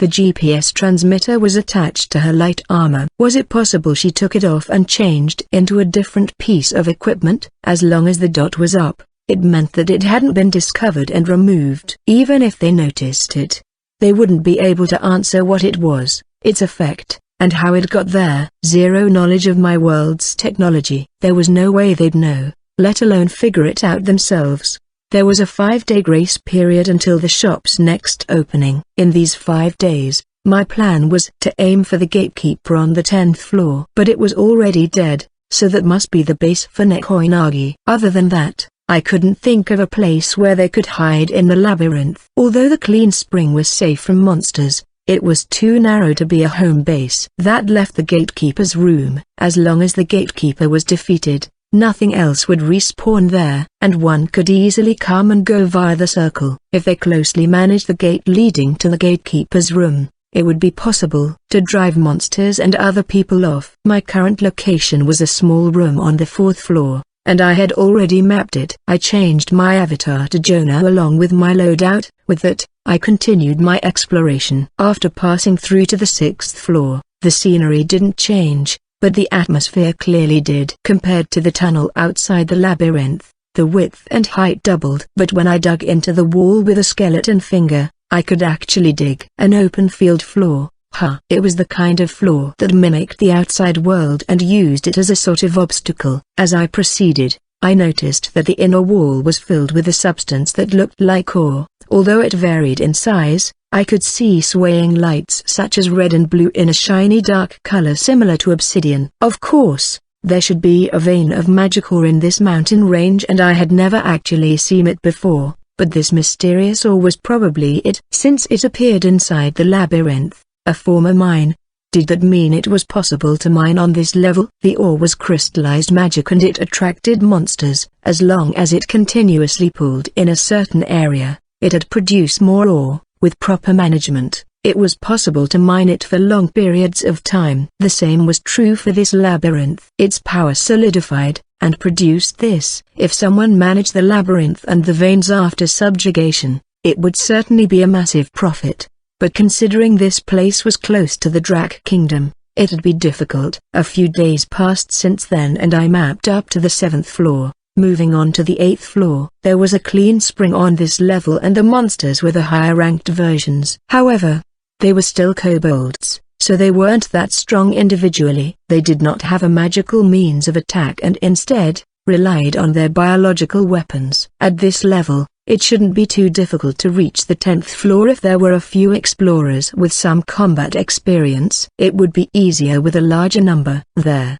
The map showed that there was a small room ahead. In addition, the sound of trickling water. When I entered the room, there was obvious camp equipment, not as good as it sounded, but it had mining tools, a cloth that seemed to be bedding, and a structure that looked like a bonfire. It's clear some group had settled this labyrinth. However, it was trampled and destroyed. When I checked my feet, in addition to human footprints, there were many three-fingered hooves. All of them were still new. There seemed to be a group moving ahead of me apart from the group using these tools. Did this mean these three-fingered hoofprints belonged to a pack animal or something? Organizing the information I had so far, I made a guess that the phantom thieves made their camp here. There were also pickaxes and shovel-like tools for moving, so they were likely digging the ores here. Then, whose prints did these belong to? When I checked on Mish-san, I noticed they had left the city, but moved along the mountain. If it was not Sansakwa, it might be another adventuring group, perhaps one that originated from the Drak Kingdom. What to do?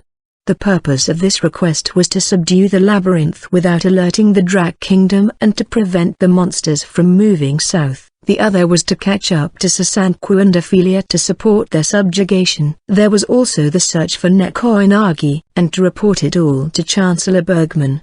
These were my two roles. However, if the powers and parties other than us were involved, the story was different. It was still good if it was an explorer on the Kurtmiga side, but if the existence of the labyrinth was known on the Drak side and these were their people, it could become a battlefield. Aiming for the space between the gatekeepers while crossing the spring, and mapping the 9th and 10th floor, there were several more hoof marks. Considering how the steps sank into the ground, it seemed to be bipedal and heavy. The stride was long and quite fast. And then, before the gatekeeper's room appeared on the map, I heard it. A high-pitched cry, a fierce swashbuckling, and screams, the sound of combat. It was not a battle. It was a one-sided slaughter. I increased my speed. As I approached the Guardian room on the 10th floor of the mine labyrinth, which should have been used as the phantom thief Nekoinagi's hideout, the sound sensor picked up the sounds of battle. What I could hear were the sounds of swords, magic,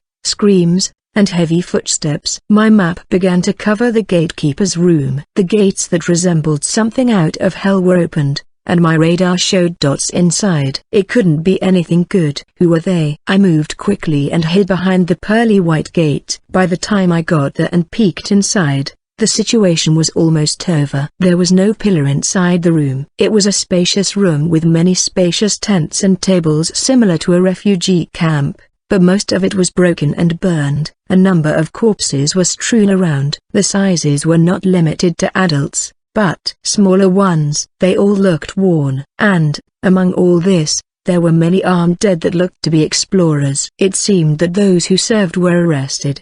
They were all tied together with ropes, and placed in the corner of the room. Apparently, the losing side belonged to Nekoinagi. Are those all of them? That's right. 10 remaining fugitive slaves and 5 surrendering Nekoinagi members. Good. Not to mention we have one princess here as well. What a catch, right? Ha, ha. Standing near the transfer circle were knight-like men dressed in unified brown light armor. Rather, more like warriors than knights. The number of people was 9. And as many. Was that a dinosaur? Here were small dinosaur-like creatures with brown skin with black stripes similar to a velociraptor seen in that classic Dinosaur Park movie. Perhaps they were small tame dragons from Drak, the Hura. There were 8 of them and one that was bigger than the rest, more likely belonging to the commander of the group. 9 in total, currently eating at the moment. No wonder they won. So, Princess, what on earth were you doing in this labyrinth? That has nothing to do with you, Naya. And I'm no longer a princess, Naya. Ah, right. Now, it's the phantom thief Nekoinagi, isn't it? Princess Courtine. Don't call me by that name, Naya. No matter where you go, you will still be Princess Courtine. No, I should probably say dirty beastkin slave maid princess instead. The conversation between the man who seemed to be the leader of the Dragon Rider group and a catgirl kneeling next. Isn't that Coty? I didn't think she was dressed like a princess, nor did she act like one before. Even looking closely, she was just a regular beastkin girl in the same attire as the others the riders referred to as fugitive slaves. I didn't understand the situation. This was definitely Nekoinagi's hideout, but why were there so many fugitive slaves hiding here? Moreover, how come Koti was referred to as both Princess Koti and a slave? I knew that kingdom allowed slavery, but the situation was a bit sketchy. Suppose that Sansaku and Ophelia were to encounter either the thieves or the dragon riders here, they would end up arresting the thieves along with the princess in the buffer zone. It could probably be considered kidnapping a member of the royal family. On the other hand, fighting their dragon riders could be problematic as well. If it became known that a bunch of adventurers defeated a group of Drak Kingdom dragon riders, Drak may end up sending the army in, most likely triggering a war. No, really, nobody would have thought that we'd find you in this kind of place. In this labyrinth of all places. That's great. Really great. While saying that, the slender-bodied commander in his late 30s fanned his arms out and laughed. Not only did I discover the lost 17th princess, if I can manage this labyrinth and raise funds from the mind magic ore, I could probably quit being the borderline division commander and still live a good life. While the commander and Koti spoke, the other riders carried and piled the ores into wooden crates. I grabbed one of the ores, then looked at it under the light where no one could see me. You geese stay here and watch the slaves continue mining. As soon as I return to the fort, I will send reinforcements. The troops blocking the entrance will remain. You geese make a base here, the rest, find a good mining spot. Yes sir.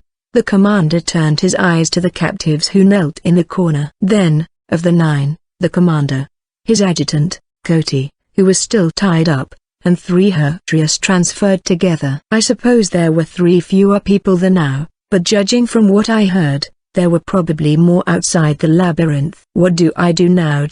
I couldn't let the Sasanquas and Ophelia encounter the riders on their way back here. Neither could I afford to let these people manage the labyrinth as it would hinder me from getting to the next circle. And I recalled that I was still in the form of the undead pirate Jonah. Surely both Kurtmaga and Dragrange could deny their involvement, as these soldiers were decimated by an undead. Drak could not justify a war. Moreover, considering the commander's plan to manage the labyrinth privately, he would need to keep it a secret from his higher-ups.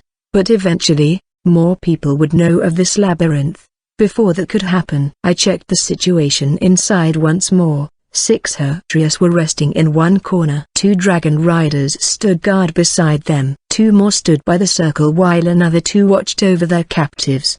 The first order of business was to get rid of the Hertrius. I've never seen them fight before and their riders might prove troublesome once mounted. They needed to be eliminated as soon as possible. I took out 2 M84 flashbangs from my pouch, pulled the pin, and tossed one center of the Heripack. Another flew towards the guards around them. Go!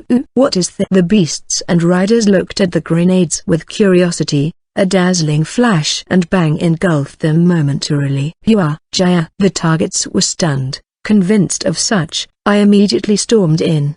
The explosion and the appearance of an intruder attracted the eyes of the other guards further away, along with the captives. But my targets were the stunned enemies. I readied the phase rifle, aimed through its dedicated optic, and pulled the trigger once the reticle locked on the head of a Heru. It fell to the ground limp. I saw a red laser followed by a vibrating sound, then confirmed my target. Its head vanished, and the belly of another Heru in the trajectory had also been pierced. What was that just now? What the hell is that? An undead is attacking.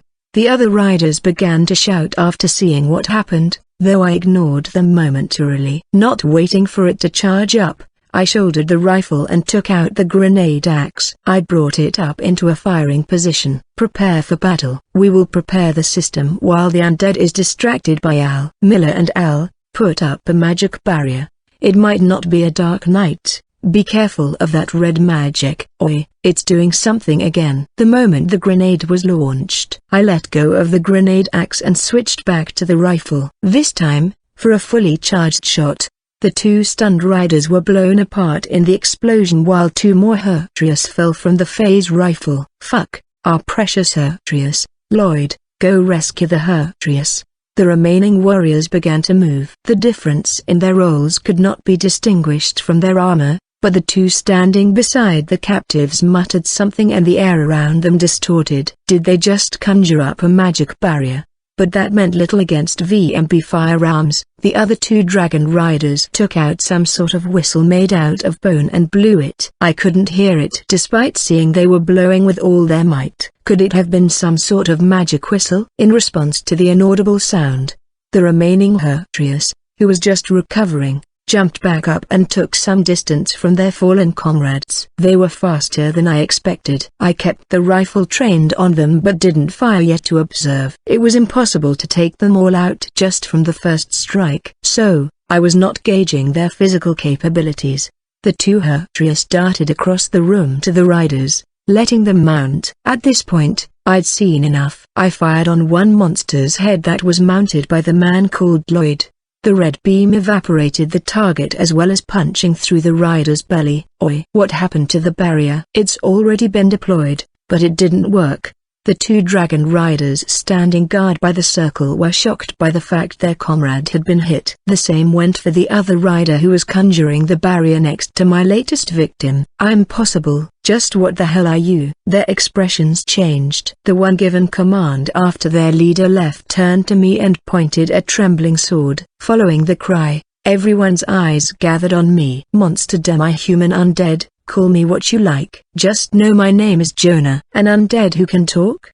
Don't tell me it's a first-class monster like that those who guard each of the 10 floors. No way. I heard the gatekeeper was already defeated. I had no idea. I never heard of that kind of undead before either. What?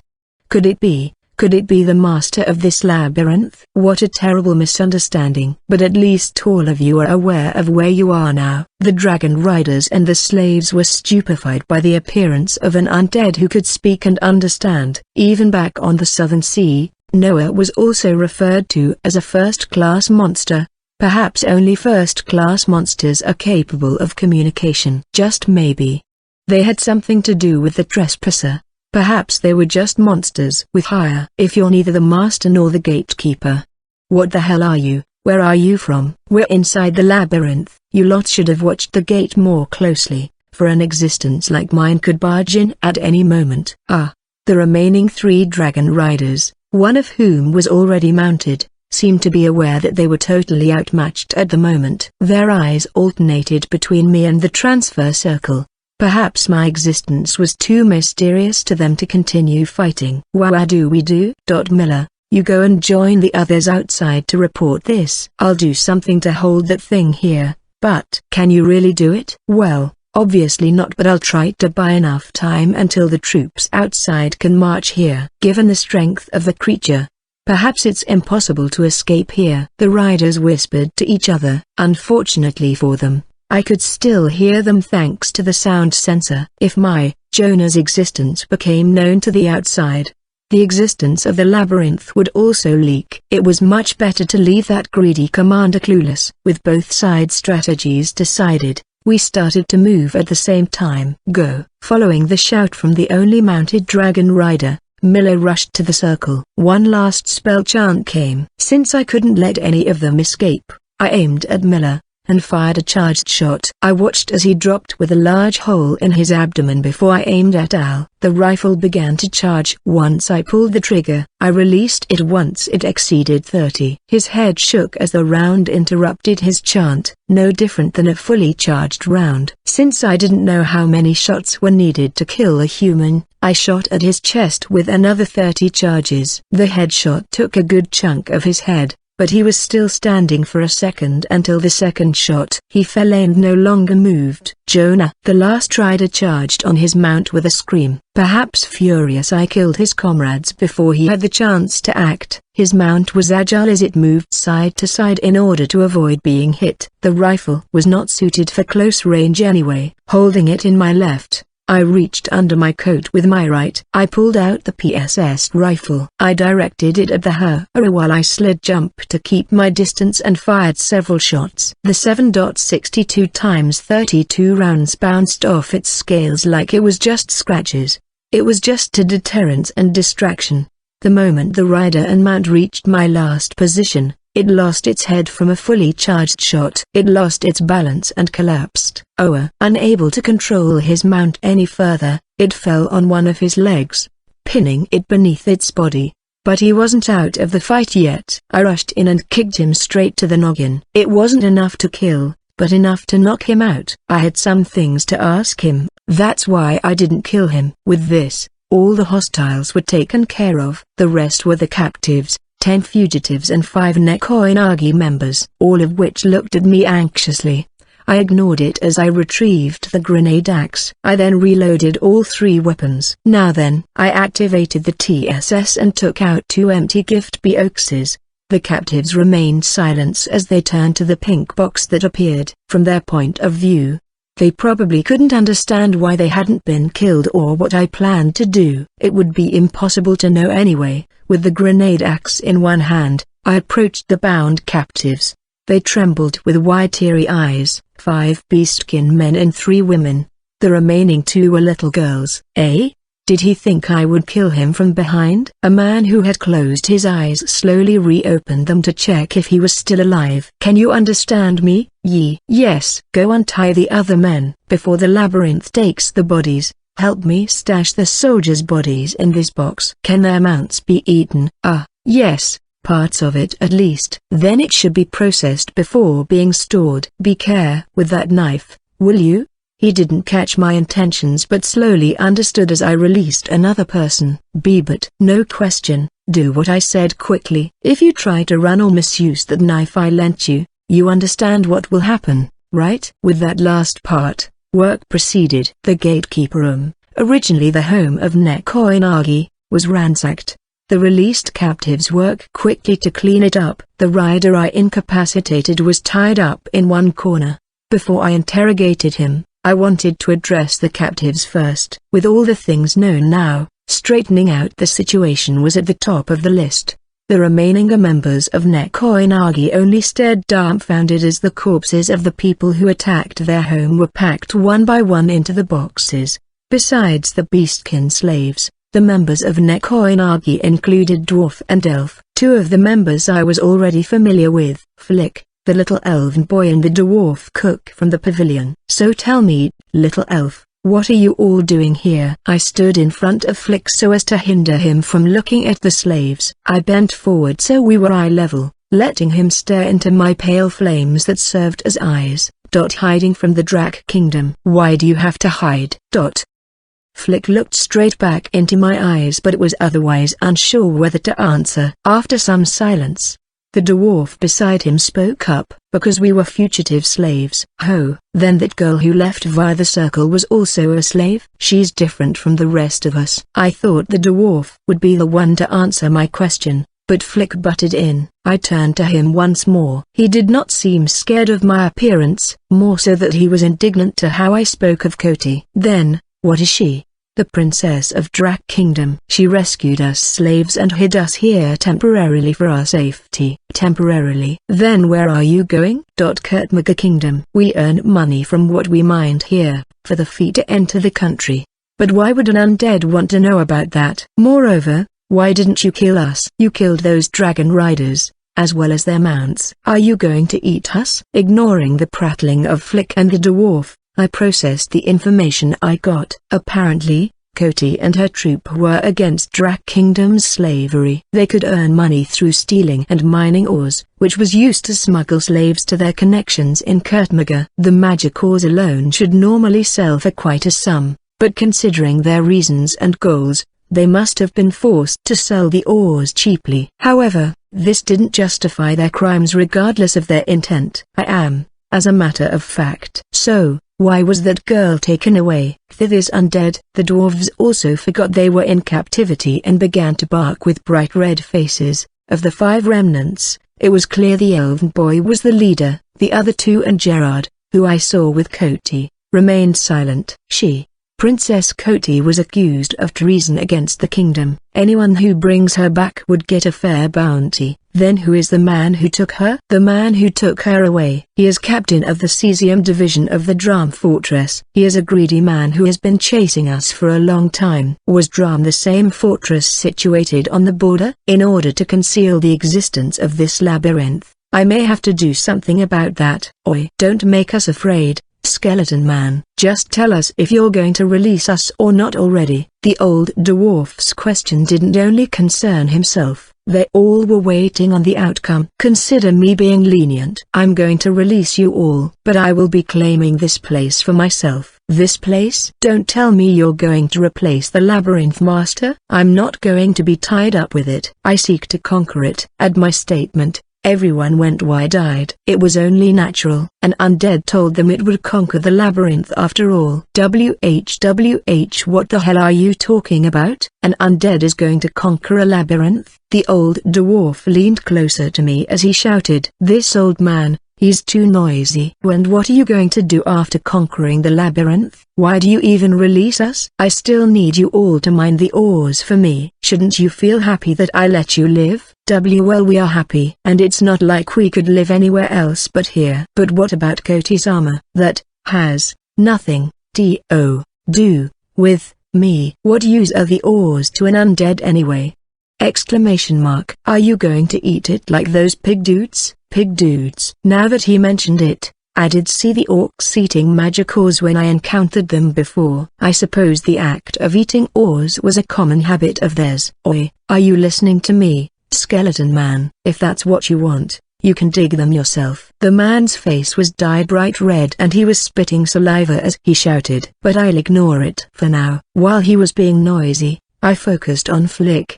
He stared straight back at me. His complexion was bluer than when he was captured by the Dragon Riders and he was sweating. It seemed he had something to say, but hesitant to the point he forgot to blink. What? Is there something you want to tell me? Why don't we make a deal? A deal? What does he think of me, who is in the form of an undead? No, it must be something very important then. Flick, what are you trying to do? I'll hear it out. Please rescue Kotisama. And in return, I'll help you mine the ores. You can all the ores I mine.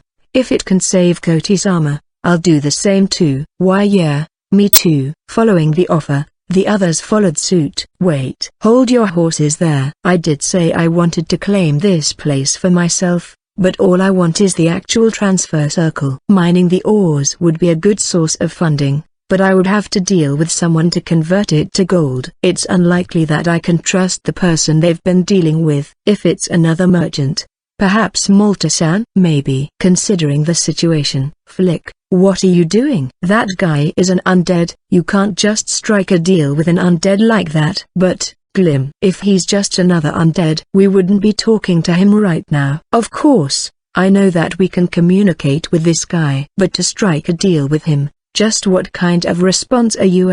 Sounds good. See, he'll just reply with nonce, eh? The bright red dwarf lost his voice as if time stopped when he heard my answer. However, you'll need to do something more in return for that. What else should I do? Look, this guy is planning to use Kotisama as a hostage to get whatever he wants. First of all, I decided to do business with the slaves, including Flick and the Nekoinagi members, offering a number of conditions beside mining. One of them being the gatekeeper room should be cleaned and returned to its previous state. The living space had been ransacked anyways, and I could see Mish's dots steadily approaching on the map. It was impossible to keep them in the gatekeeper's room. Ophelia joined the advance group partly to track Nekoinagi. If they were to meet, I'd lose my workforce. Ophelia might have decided that they made their base on the 10th floor. First of all, I need to make it so that they think that it was just a false prediction by moving their living space. Jonah, we're ready now. What should we do next? When all the materials of the base had been put into the gift boxes, and preparations to depart were roughly prepared, Flick called out to me. I'd already introduced myself as Jonah. Despite looking to be a teen, Flick was over 100 years old already. Apparently, he'd taken care of Koti since her youth. Therefore, He was the acting leader in her presence. You need a safe place to live, and warm clothes are required to cross the Devil Mountains. Get ready. Just enter that over there and use the circle inside. I pointed to the LVTP-5 that I summoned while they cleaned. The front hatch was already opened and the circle had been taken out and laid on the room's floor. Of course, it is connected to my store in the capital. 15 people were moved to the basement of Daikokia temporarily. I didn't tell them where this basement was, and I had no intention of letting them out. If we went directly from the entrance of the labyrinth, there was a separate core of riders waiting, not to mention monsters drawn to the labyrinth. With all those factors, I decided this was the best choice. Who would have thought that an undead owned a transfer circle? Jonah, where is this? The basement of my mansion in the undead land. But make no mistake, your safety will only be guaranteed for as long as you don't leave this basement. Oh, okay. We'll do just that.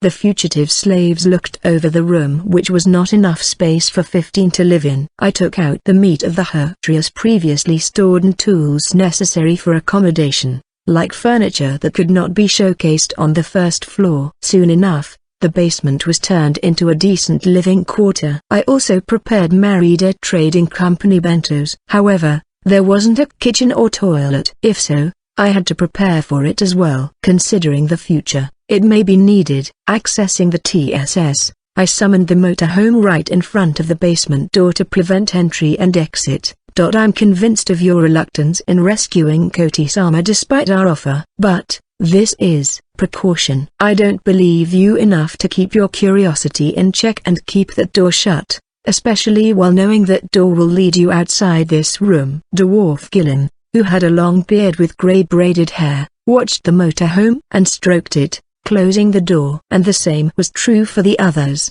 Perhaps they were right in their choices, or they realized the ridiculousness of the undead man. However, I did not have the time to get rid of their anxiousness. By operating the electronic lock key on the side, the boarding stairs popped out. Gerard, follow me. Eh? Me? I entered with him. He lost his voice as the splendor of the clean interior. I didn't want him to be amazed. I taught him how to use the equipment inside, where to cook, and how to use the toilet, bath, and allowed him to manage it. I left him inside as I prepared to return when I saw two young girls just outside. They were wearing, for lack of better words, rags. While they looked to be in their teens, I was not so sure if they were that old. What is it? Princess. Princess. You are going to rescue the princess, right? The girls asked while looking up and down, probably scared of my appearance. I put my white bony fingers on their heads and stroked their damaged hair. I am. She'll be here by tomorrow. Now go wash up and eat. I called out to Garad, who was checking the kitchen, and pushed the girls to go inside. Are you really undead? I heard a voice addressing me from behind. Why do you think so, Flick? First, you speak the common language. You didn't attack us immediately. You own a transfer circle and your behavior has warmth in it. Only fools prattle on foolish things. If you can't keep your mouth shut, know that it may lead to your own demise. Perhaps feeling threatened, he took a step back with a pale face. As I stepped closer to him, I rested my hand on his shoulder and squeezed. Q. No more snooping around. Even after our deal is over, the consequence will not be your shoulder alone. I understand. Good. Is there anything else? You'll return to the labyrinth with me to help rescue the princess. The only thing I will do is wreck the fortress. Rescuing your princess will be up to you. It seemed he didn't catch it at first, but the second time looked at me with suspicion.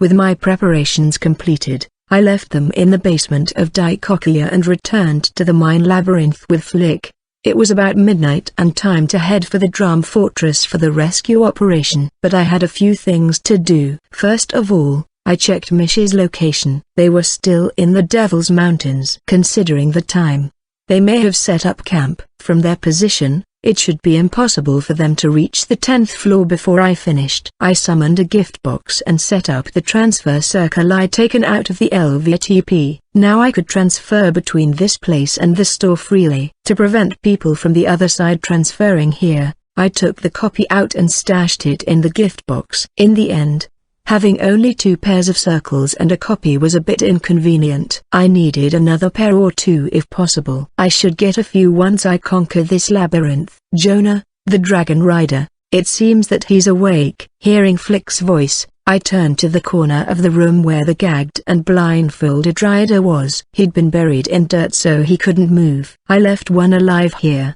Before we transferred, I had him confined with magic so they couldn't escape or move. Since he's woken up already, should I interrogate him now? I removed both the gag and blindfold. Baha, ha. Howdy there, are you good? What do you mean by good? I was detained, and why is that slave elf standing around calmly? Once he was freed from his gag and blindfold, the rider seemed more concerned by Flick than the undead me. His line of sight juggled between me and Flick before he caught onto the situation, although I was worried by how he referred to Flick. I guess it couldn't be helped. That's something you need to know. More importantly, you merely need to answer me. I grabbed him by his head and fixed his line of sight to me. I needed to know a lot from this guy. The number of groups that guarded the labyrinth's entrance, the number of troops stationed in Drum Fortress, and where in the fortress she was most likely to be held in, etc. At first he was unwilling to speak,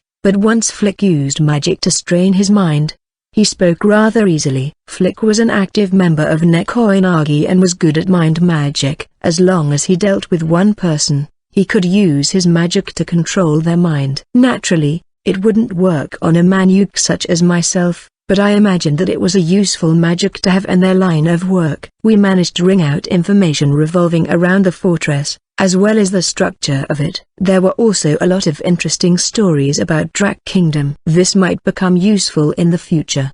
But first things first, I needed to rescue Koti. Leaving the rider with Flick, I left the room via this labyrinth's circle and headed to the entrance to deal with the guards. A monster sighted. I heard the moment I was transported to the first floor. If monsters overflowed, their spawning positions could be anywhere within a certain distance of the labyrinth. However, it was possible to monitor certain spawns in order to prevent that. According to the rider, 6 riders with their mounts and 6 infantrymen guarding the entrance. Just as the other party was waiting for the monster that sprang up, I already assessed the situation. The fight began the moment I transferred. One undead type. We've never seen this before.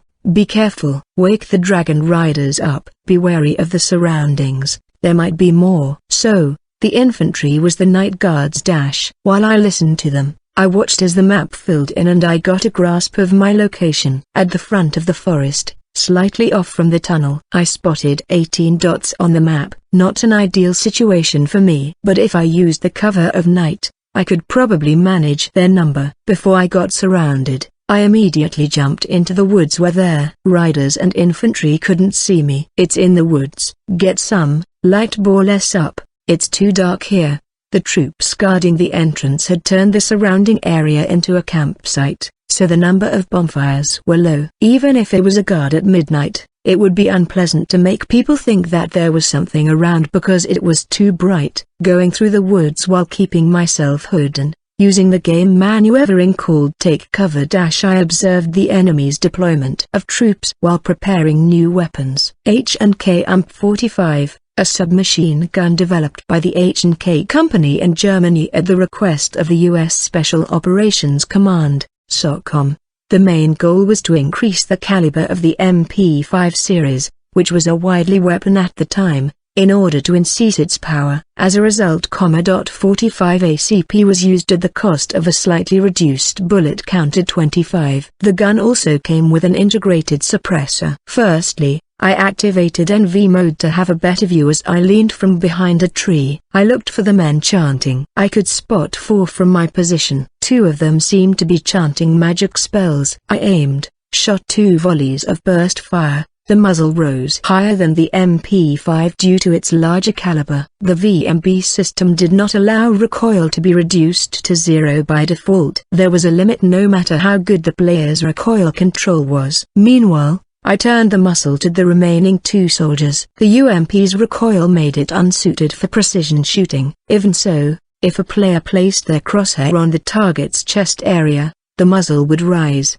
hitting the chest, neck, or head. Seeing the infantry fall, I could gauge that it floated between the 9mm and 7.62mm in terms of offensive power. After confirming that I shot 2 infantry casting the magic, I moved to another spot after killing the remaining 2 and shooting at the bonfire. It's aiming for the light.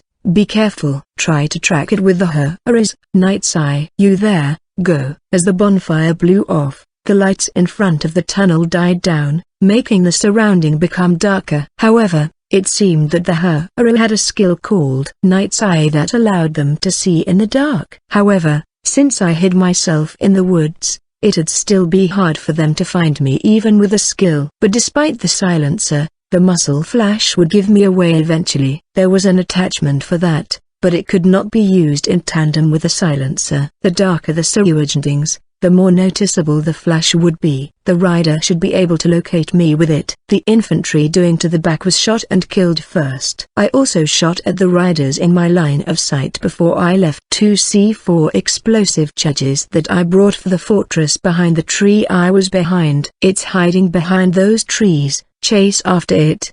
The 2 Harriers pounced into the shadows, but I was no longer there.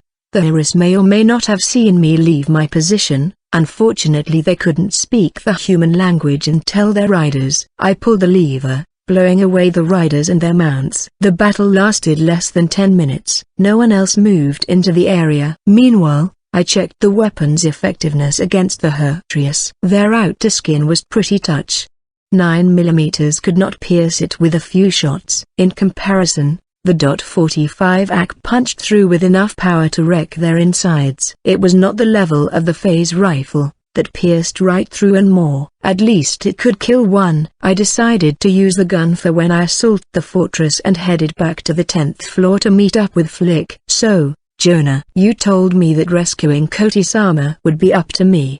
But what exactly do I need to do? Just tag along with me until the area of the fortress. After that, you must infiltrate the fortress while I rampage about. Only me recusing Koti-sama? I could guard you the entire way there, but how much time do you think you could afford to waste in order to explain why you allied yourself with an undead before you could get her out? He was anxious about infiltrating alone, but the current situation of being undead, this was the only viable option. If I were Shaft, a method of secretly recusing by relying on the map and sound could have been considered. But my goal was not to rescue her. It was to help me focus on the labyrinth. In consideration of my future comfort, I needed to demolish Drum Fortress and shut the commander's mouth. He knew too much. I know that the waters to the south of Kurtmaga, there were some who were dying with slaves. I knew of a girl who was crying, hugging herself, and calling out for her mother. I know of the people caught in the harsh reality of this world, even though they were going through their country and aiming for a new world. Never have I forgotten the discomfort when I saw them. It was not known to what extent the Drak Kingdom was involved, but it was also known that it was not irrelevant. That's why I had no hesitation in demolishing the Drum Fortress, including those who defended it. I'm sure. I guess I'll go alone. That way I can get Koti-sama out quickly. Then where should we go next? Back to the labyrinth? Yes. Run back to the labyrinth and rejoin your friends using the circle. Normally, I'd be too worried to let Flick go alone, but thanks to the captured rider, we have a good idea where Koti might be confined. The underground dungeon. Its entrance was not located inside the fortress, but at the end of an underground stairs on the corner of the site. In other words, regardless how much damage I inflicted to the fortress, it's unlikely for Koti to be harmed in the process. Furthermore, if the attack on the main building causes a huge turmoil, the guards standing by on the entrance might leave their post to reinforce. After convincing Flick, I activated TSS and brought out several gift boxes. I couldn't let Ophelia and company find the corpses around the entrance. Only the undead Jonah will go against the Drak Kingdom. That's it. There's no need for the contingent from Kurtmaga Kingdom to be involved. While cleaning up the corpse, operated the TSS at the same time to summon a number of black supply boxes. Flick was wandering in the brilliance of the particles of the light that suddenly appeared in the dark of the night, chasing each particle as if he had forgotten his words. "There that is," he muttered after seeing a number of high-powered weapons and magazine I took out. including special grenades and equipment. I didn't want to explain them though, not that he would understand anyways. I was about to attack Drum Fortress alone. Naturally, the corresponding weapons and ammo was needed. There was a limit to the amount you could carry, but it was not convenient to take it out in an empty space. If such a thing could be done, the balance of the game would have collapsed and it would have been branded a shitty game. Restrictions on summoning a supply box was required to take out munitions. Besides, I also needed to make a flashy demonstration so Flick could rescue Cody as safely as possible. The time was about 2 o'clock in the middle of the night. It was time for the undead to attack. I moved from the mine to somewhere I could see Drum Fortress. It was built to block the wilderness road between the Rocky Mountains and the Drac Kingdom. There was no greenery around, only rocks, sand, and soil. It had a good overwatch. There wasn't light now, but during the day, you'd be able to see things far away. The fortress was box-shaped with tall walls, probably over 10 meters. The outer walls of Baga were also high as well as the capital, but this was expected for a border fort. Beyond the wall, I could see a watchtower. Looking at the place where the light came, it seemed they monitored 24 hours a day. Could they see through the darkness? How far could they see? Bending over, I took out a 12x scope, a sniper scope, and looked at the tower. I could see something like a big bell inside the watchtower. The guards inside did not look to be taking their watch seriously, probably because there was a truce with Kurtmaga and the time of night. While paying attention to the movement of the guards, we moved. Flick was instructed to lurk about until I attacked. I placed a GPS dart on him so I could track him. The wilderness needed to be a wild battlefield until they were evacuated and escaped to the labyrinth. Let's attack with the big one.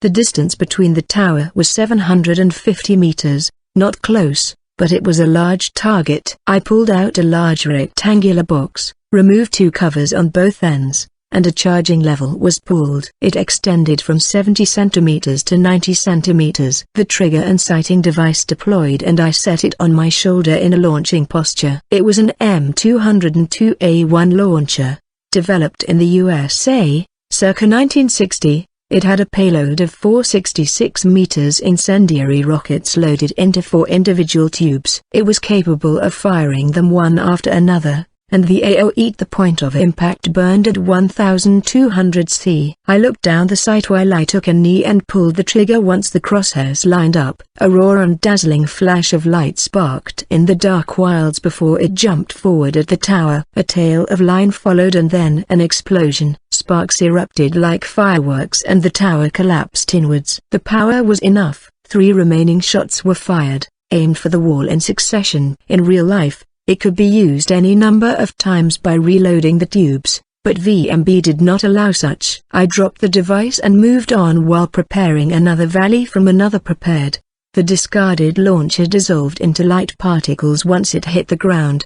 The first wall I attacked was crumbling, but there were another 4. I fired at the wall opposite. Since I made sure the first 2 attacks were as flashy as possible, my position after this won't matter. Activating TSS, I accessed my inventory and pulled out more munitions. Light particles converged into a cylindrical anti-tank missile launcher mounted on a tripod, a Type 87 guided missile used by the JGSDF, and originally came with a separate laser pointer. It was possible to carry it and operate it without it, but the biggest advantage of this weapon system in VMB was that the TSS screen doubled as a laser pointing device. In other words, if it was within 200 meters, it was possible to aim, launch and guide via TSS. In addition, the number of warheads was 12 with auto-reloading at 1-minute intervals. While moving, I summoned 2 launchers and installed them in intervals. It was a specification of VMB that up to 2 support weapons of the same type could be controlled remotely. My sound sensor began to pick up activity from the fortress. What was that explosion?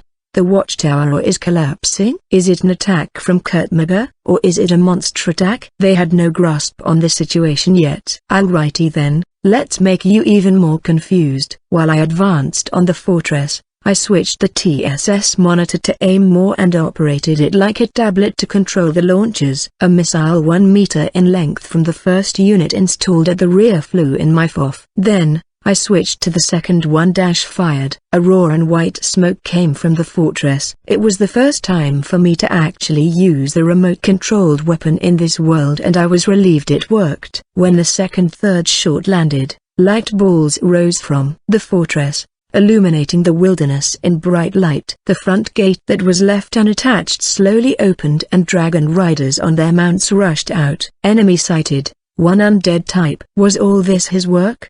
Dragon Rider Corps, to battle. The number of Dragon Rider units that came was more than 10, but the division commander was nowhere to be seen. Was he not participating in the defense? Infantry, Mage Corps, spread out to the collapsed wall. Judging from how the view was distorted for a moment, it must have been a magic barrier deployed. It had no effect on me. The Dragon Riders unit should be dealt with first. Both the Hertrius and their riders opened their mouth wide and let out roars. However, the path they were treading was more than meets the eye. It was a path I specifically wanted them to go through, since I'd turned it into a death trap. Having guessed their movement, I pulled out the grenade axe and took position.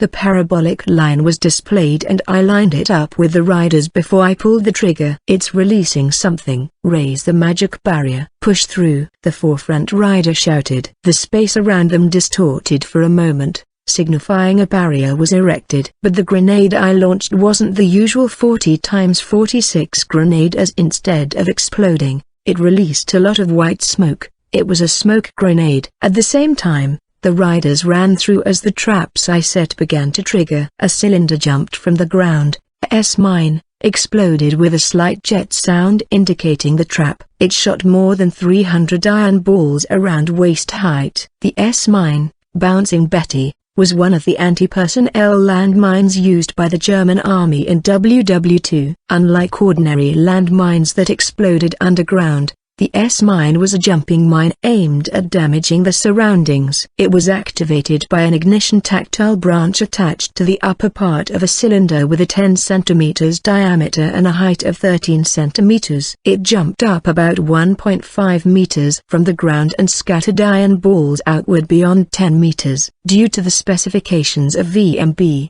even if you did not touch the ignition stick, it would activate upon approaching. However, the killing range was moved down to 5 meters. This mine was buried on both sides of the highway, and the smoke blocked their view to hide their activation. One mine after another exploded. From within the smoke that blew up into the night, the cries of terror followed. But that was not the end. I summoned another supply box from TSS. What I summoned was a sentry gun, a stationary remote-operated heavy machine gun that was also installed in the basement of Die Coquilleur. I also took out an MG34, a general-purpose machine gun, but in many FPS games, was classified as a light machine gun, LMG. A bipod was attached to the bottom of the barrel as it was common to shoot prone. The VMB counterpart reduced player physical abilities when equipped for balance over its exceptional magazine and firepower. There was also a trick to using it without the bipod. When shooting, the barrel jumped violently when firing. Strong recoil made you make full use of the power suit's ability to perform precision shooting. A sentry gun was installed on the path center, and while switching in the TSS, I operated both the Type 87 and Sentry. When in VMB, how quickly and accurately the FCS via TSS could be operated was based purely on skill. I wasn't aware of it until this battle started, but before, I had to touch the monitor. Now, with the suit's strength assimilating with my body, I could use it with my thoughts. As a result, my FCS accuracy now far surpassed my previous skill. The sentry's vision was turned to flow with a thought. It showed most of the survivors from the initial attack were mainly Hertrius. I had already expected it would be less effective against the mounts than their riders. Using the M15 anti-tank mines to blow away their feet might have been more effective, but the damage to the riders would be small. Between the riders or their mounts,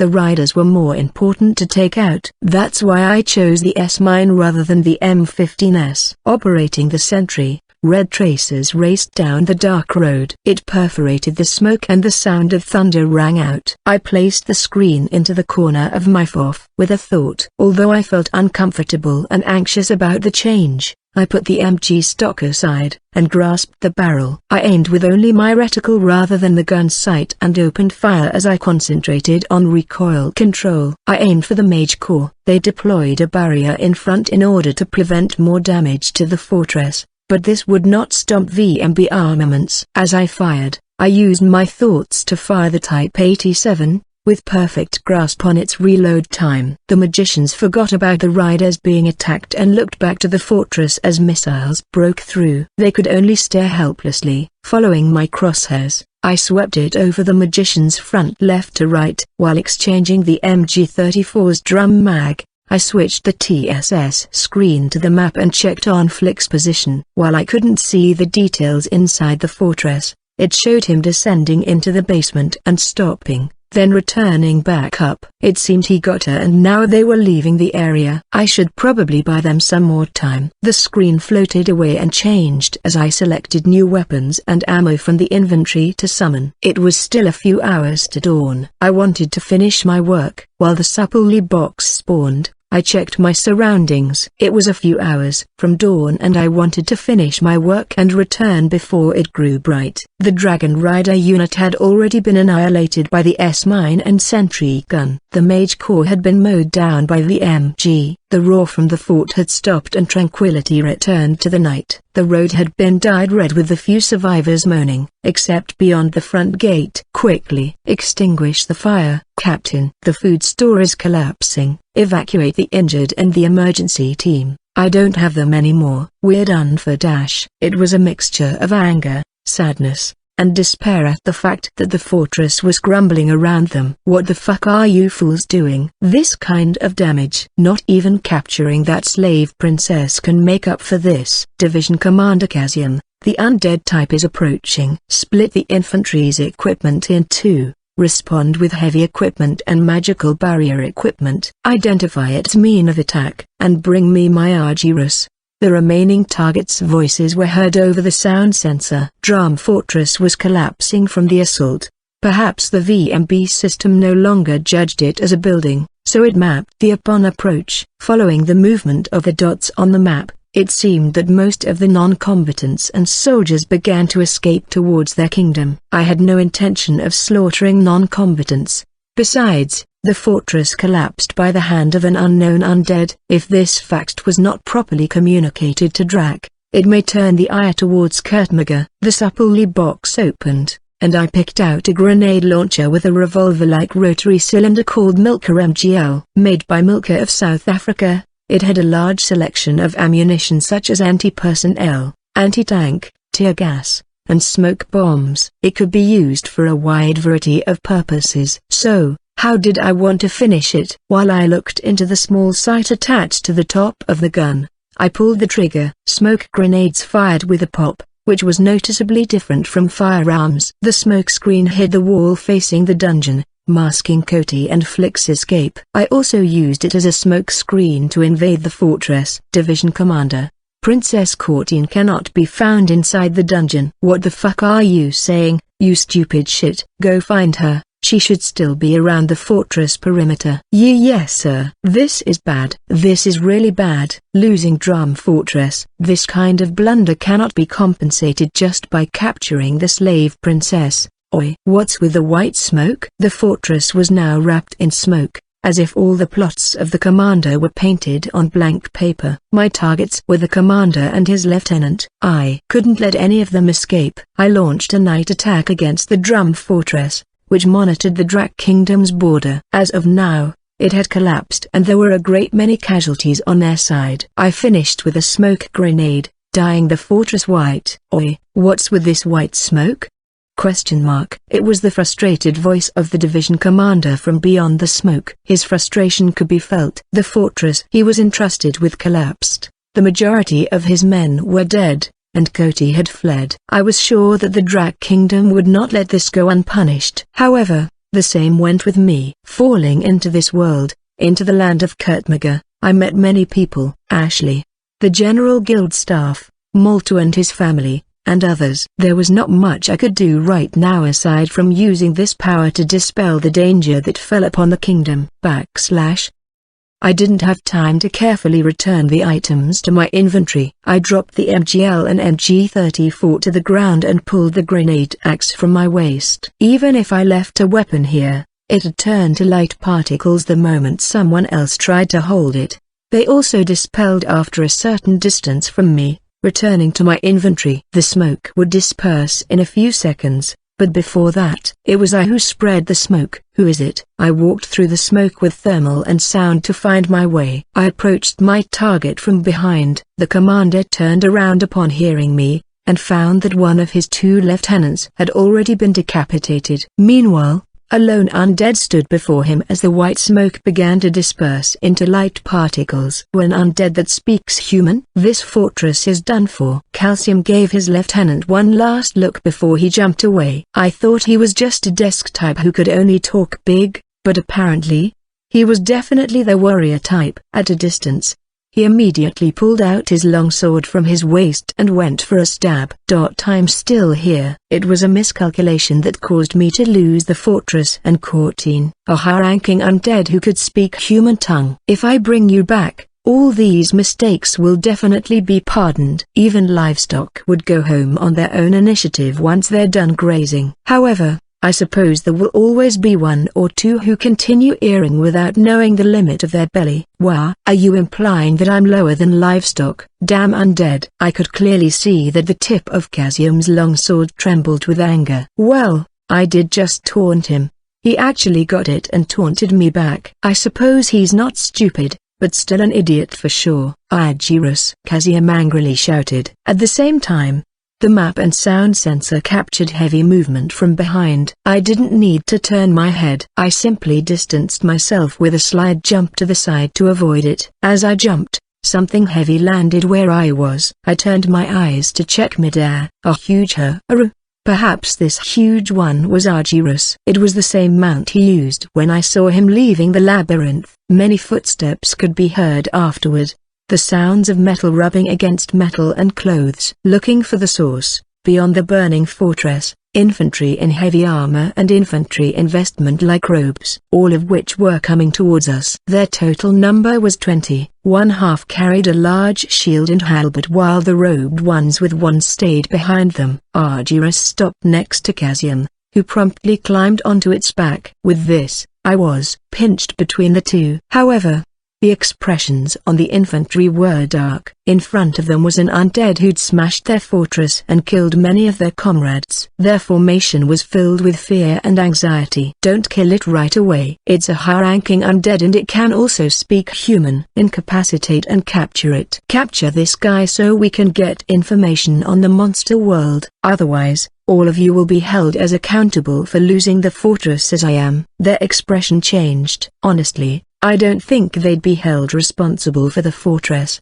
but the infantry didn't know that. Whatever they felt before was blown away as recklessness took over. Deploy the magic barrier. Heavy infantry corps, ready! The exclamation mark. Behind the formation, I could see the adjutant commanding one of the lieutenants I saw inside the labyrinth. Now the location of all the targets was known. One of them was already dead. At my feet, the one commanding the troops and Casium were aware of Coty's existence here. There also may be others who knew. However, judging from how much time elapsed and how greedy the commander seemed, it was unlikely he'd share the intel to someone other than his direct subordinates. The spaces in front of the shield infantry distorted. A magic barrier, something like a shell, began to shine white around the infantry and disappeared. Most likely the effect of this Vajra's shield. I didn't know its effect, though it most likely raised their defense. If I didn't start the battle, they'd probably have time to apply another buff on themselves. I took out 2 flashbangs from my waist pouch,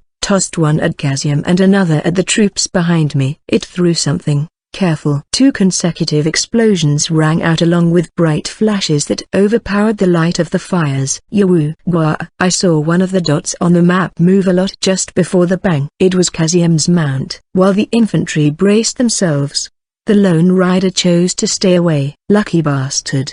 but trying to stay away might be the right answer. The infantry who chose to brace themselves had to suffer from visual and hearing impairment. I drew the AMP-45 hidden under my cloak and fired as I moved forward.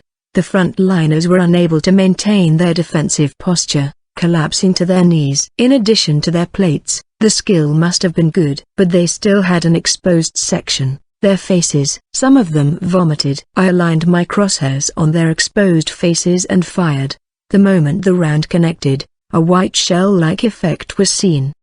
Did it catch it? At the same time, there was a crushing sound that was different from a gunshot hitting metal, similar to shooting through glass, and the projectile disappeared. The helmet had no scratch on it. I wasn't the only one who heard it be nullified. Physical attack, Kazium called out. Spells were chanted as the mages seemed to have suffered little damage from the M84, and quickly regained their bearings. The lieutenant also seemed to be monitoring quietly behind us. Quell, tilde, stone wall. The last lieutenant chanted the spell himself as a thick stone wall rose between me and the infantry, providing a physical barrier between me and them. Mage Core, remove the magic barrier. Let the troops take it down. It seems that there is no need to reorganize the formation. Physical defense is all we need. The lieutenant spewed out instructions. Kyuk, even if one animal has the power to destroy the fortress, it can be dealt with if the species is known. After all, it is only the undead that we will subdue. That's it. I heard Kazium's sinister voice. But if that's all what was that? Thinking you won just from being able to block a few attacks? Protection of this level wouldn't stop me. Reloading the UMP, I reached out to another pouch at my waist. This time, instead of flashbangs, I threw fragmentation grenades. All is fair, undead. The last one standing is the winner. As Kazium glared, the grenades went over the wall and I pulled the grenade axe with my left hand. Now I wielded both the UMP and grenade axe. Arduous! ! It was only a moment. Unlike spell casting, it was a torrent of concentrated magic power. The breath attack ended up hitting the wall, and probably because it sustained damage from the grenades, it broke down. Ignoring the startled voices of the soldiers, I shifted my crosshairs to Arduous with the intention to shoot it mid-air. It wasn't there. Apparently, Kazium had also jumped into the sky the moment I avoided the attack. His position on the map signified that he was higher than me. I swung the grenade axe to meet his attack. His sword and the axe collided. As it turned out, the commander was better at fighting than I thought. The crosshairs followed the man as he was repelled. Raising the UMP, I was about to pull the trigger when I saw his mount charging toward me. It let out a growl from its own maw. I quickly switched to it, aiming for its mouth. I didn't use burst fire but auto fire. Despite it having tough skin, the meat beneath was not. A single shot smashed through its throat, ruptured its neck muscles inside, and smashed out the cervical spine. Arduous! Kazium squealed as his mount fell beside me. It gave no response and neither did I. I reloaded the whole gun, then I operated the TSS to summon a sentry gun. This time, installing it in the direction of the confused infantry. The muzzle turned according to my will and its 12.7 heavy machine gun started shooting in earnest. What the hell is that? Where is the stone wall? When the heavy infantry saw the object appear, they knew they were dead. It was too late to deploy another wall and the protection of Vajra's shield would not be enough to stop them from the unstoppable violence as I operated it with my thoughts. After several shots, Kazium seemed to grasp the way firearms worked. It was an atrociously simple means of attack. Point and shoot. An attack neither magic nor skill, released with just 2 actions. However, the sword was theoretically faster as it required 1 less action to execute. He reacted firmly, didn't force himself to attack, and kept the weapon in check by swinging the sword while moving to prevent standing in the line of fire. Meanwhile, my melee attack was mainly a VMB auto action, a close-quarters move that made the opponent incapable of fighting in such an instant. But it required the opponent to enter my reach first. Perhaps it's disadvantageous for me to continue this type of fight. The sentry had a remaining 209 rounds. The infantry now laid facing the night sky and I was slowly moving Kazium into the sentry's range. Undead, Just what rank are you, Dark Knight, Delahan, Berserker, or are you an even higher rank? Exclamation mark. Here I thought you would ask something more. All you should know is that I am Jonah, and nothing else. Jonah? I've never heard of that. Kazium was clearly agitated with how the fighting had ended yet. However, that was just him. The moment I managed to line up the sentry gun's attack radius with Kazium, the gun spewed bullets at his back. He looked back at the thunderclap, and a bloody hole formed between his eyebrows, followed by 1, 2, 3. A storm of fire rained over his upper body. Without a doubt, he was now dead. I endured the storm of projectiles with the CBS. As long as there was energy, it had prevented all VMB-based attacks. While this happened, I operated it so as not to deviate from CBS's boundaries. Shooting at yourself and catching it all. Haha, you can do it. Killing Kazium and his lieutenants. Destroying the fortress. Now it would be impossible for the Drak Kingdom to maintain a foothold in this area. Furthermore, it would be reported by the non-combatants that escaped that an unusual undead was wandering the mountains. It was not possible for them to deploy their forces immediately after losing the fortress, which was their front base. Up until that, it was all according to plan. Illuminated by the embers of the collapsed fortress, the sun began to rise and dyed what remained of the fortress in orange. I was fascinated by the view as 6 new dots appeared on the map opposite of the Drak Kingdom, from the mountains. Maybe I made too much noise. 6 adventurers I never intended to summon appeared,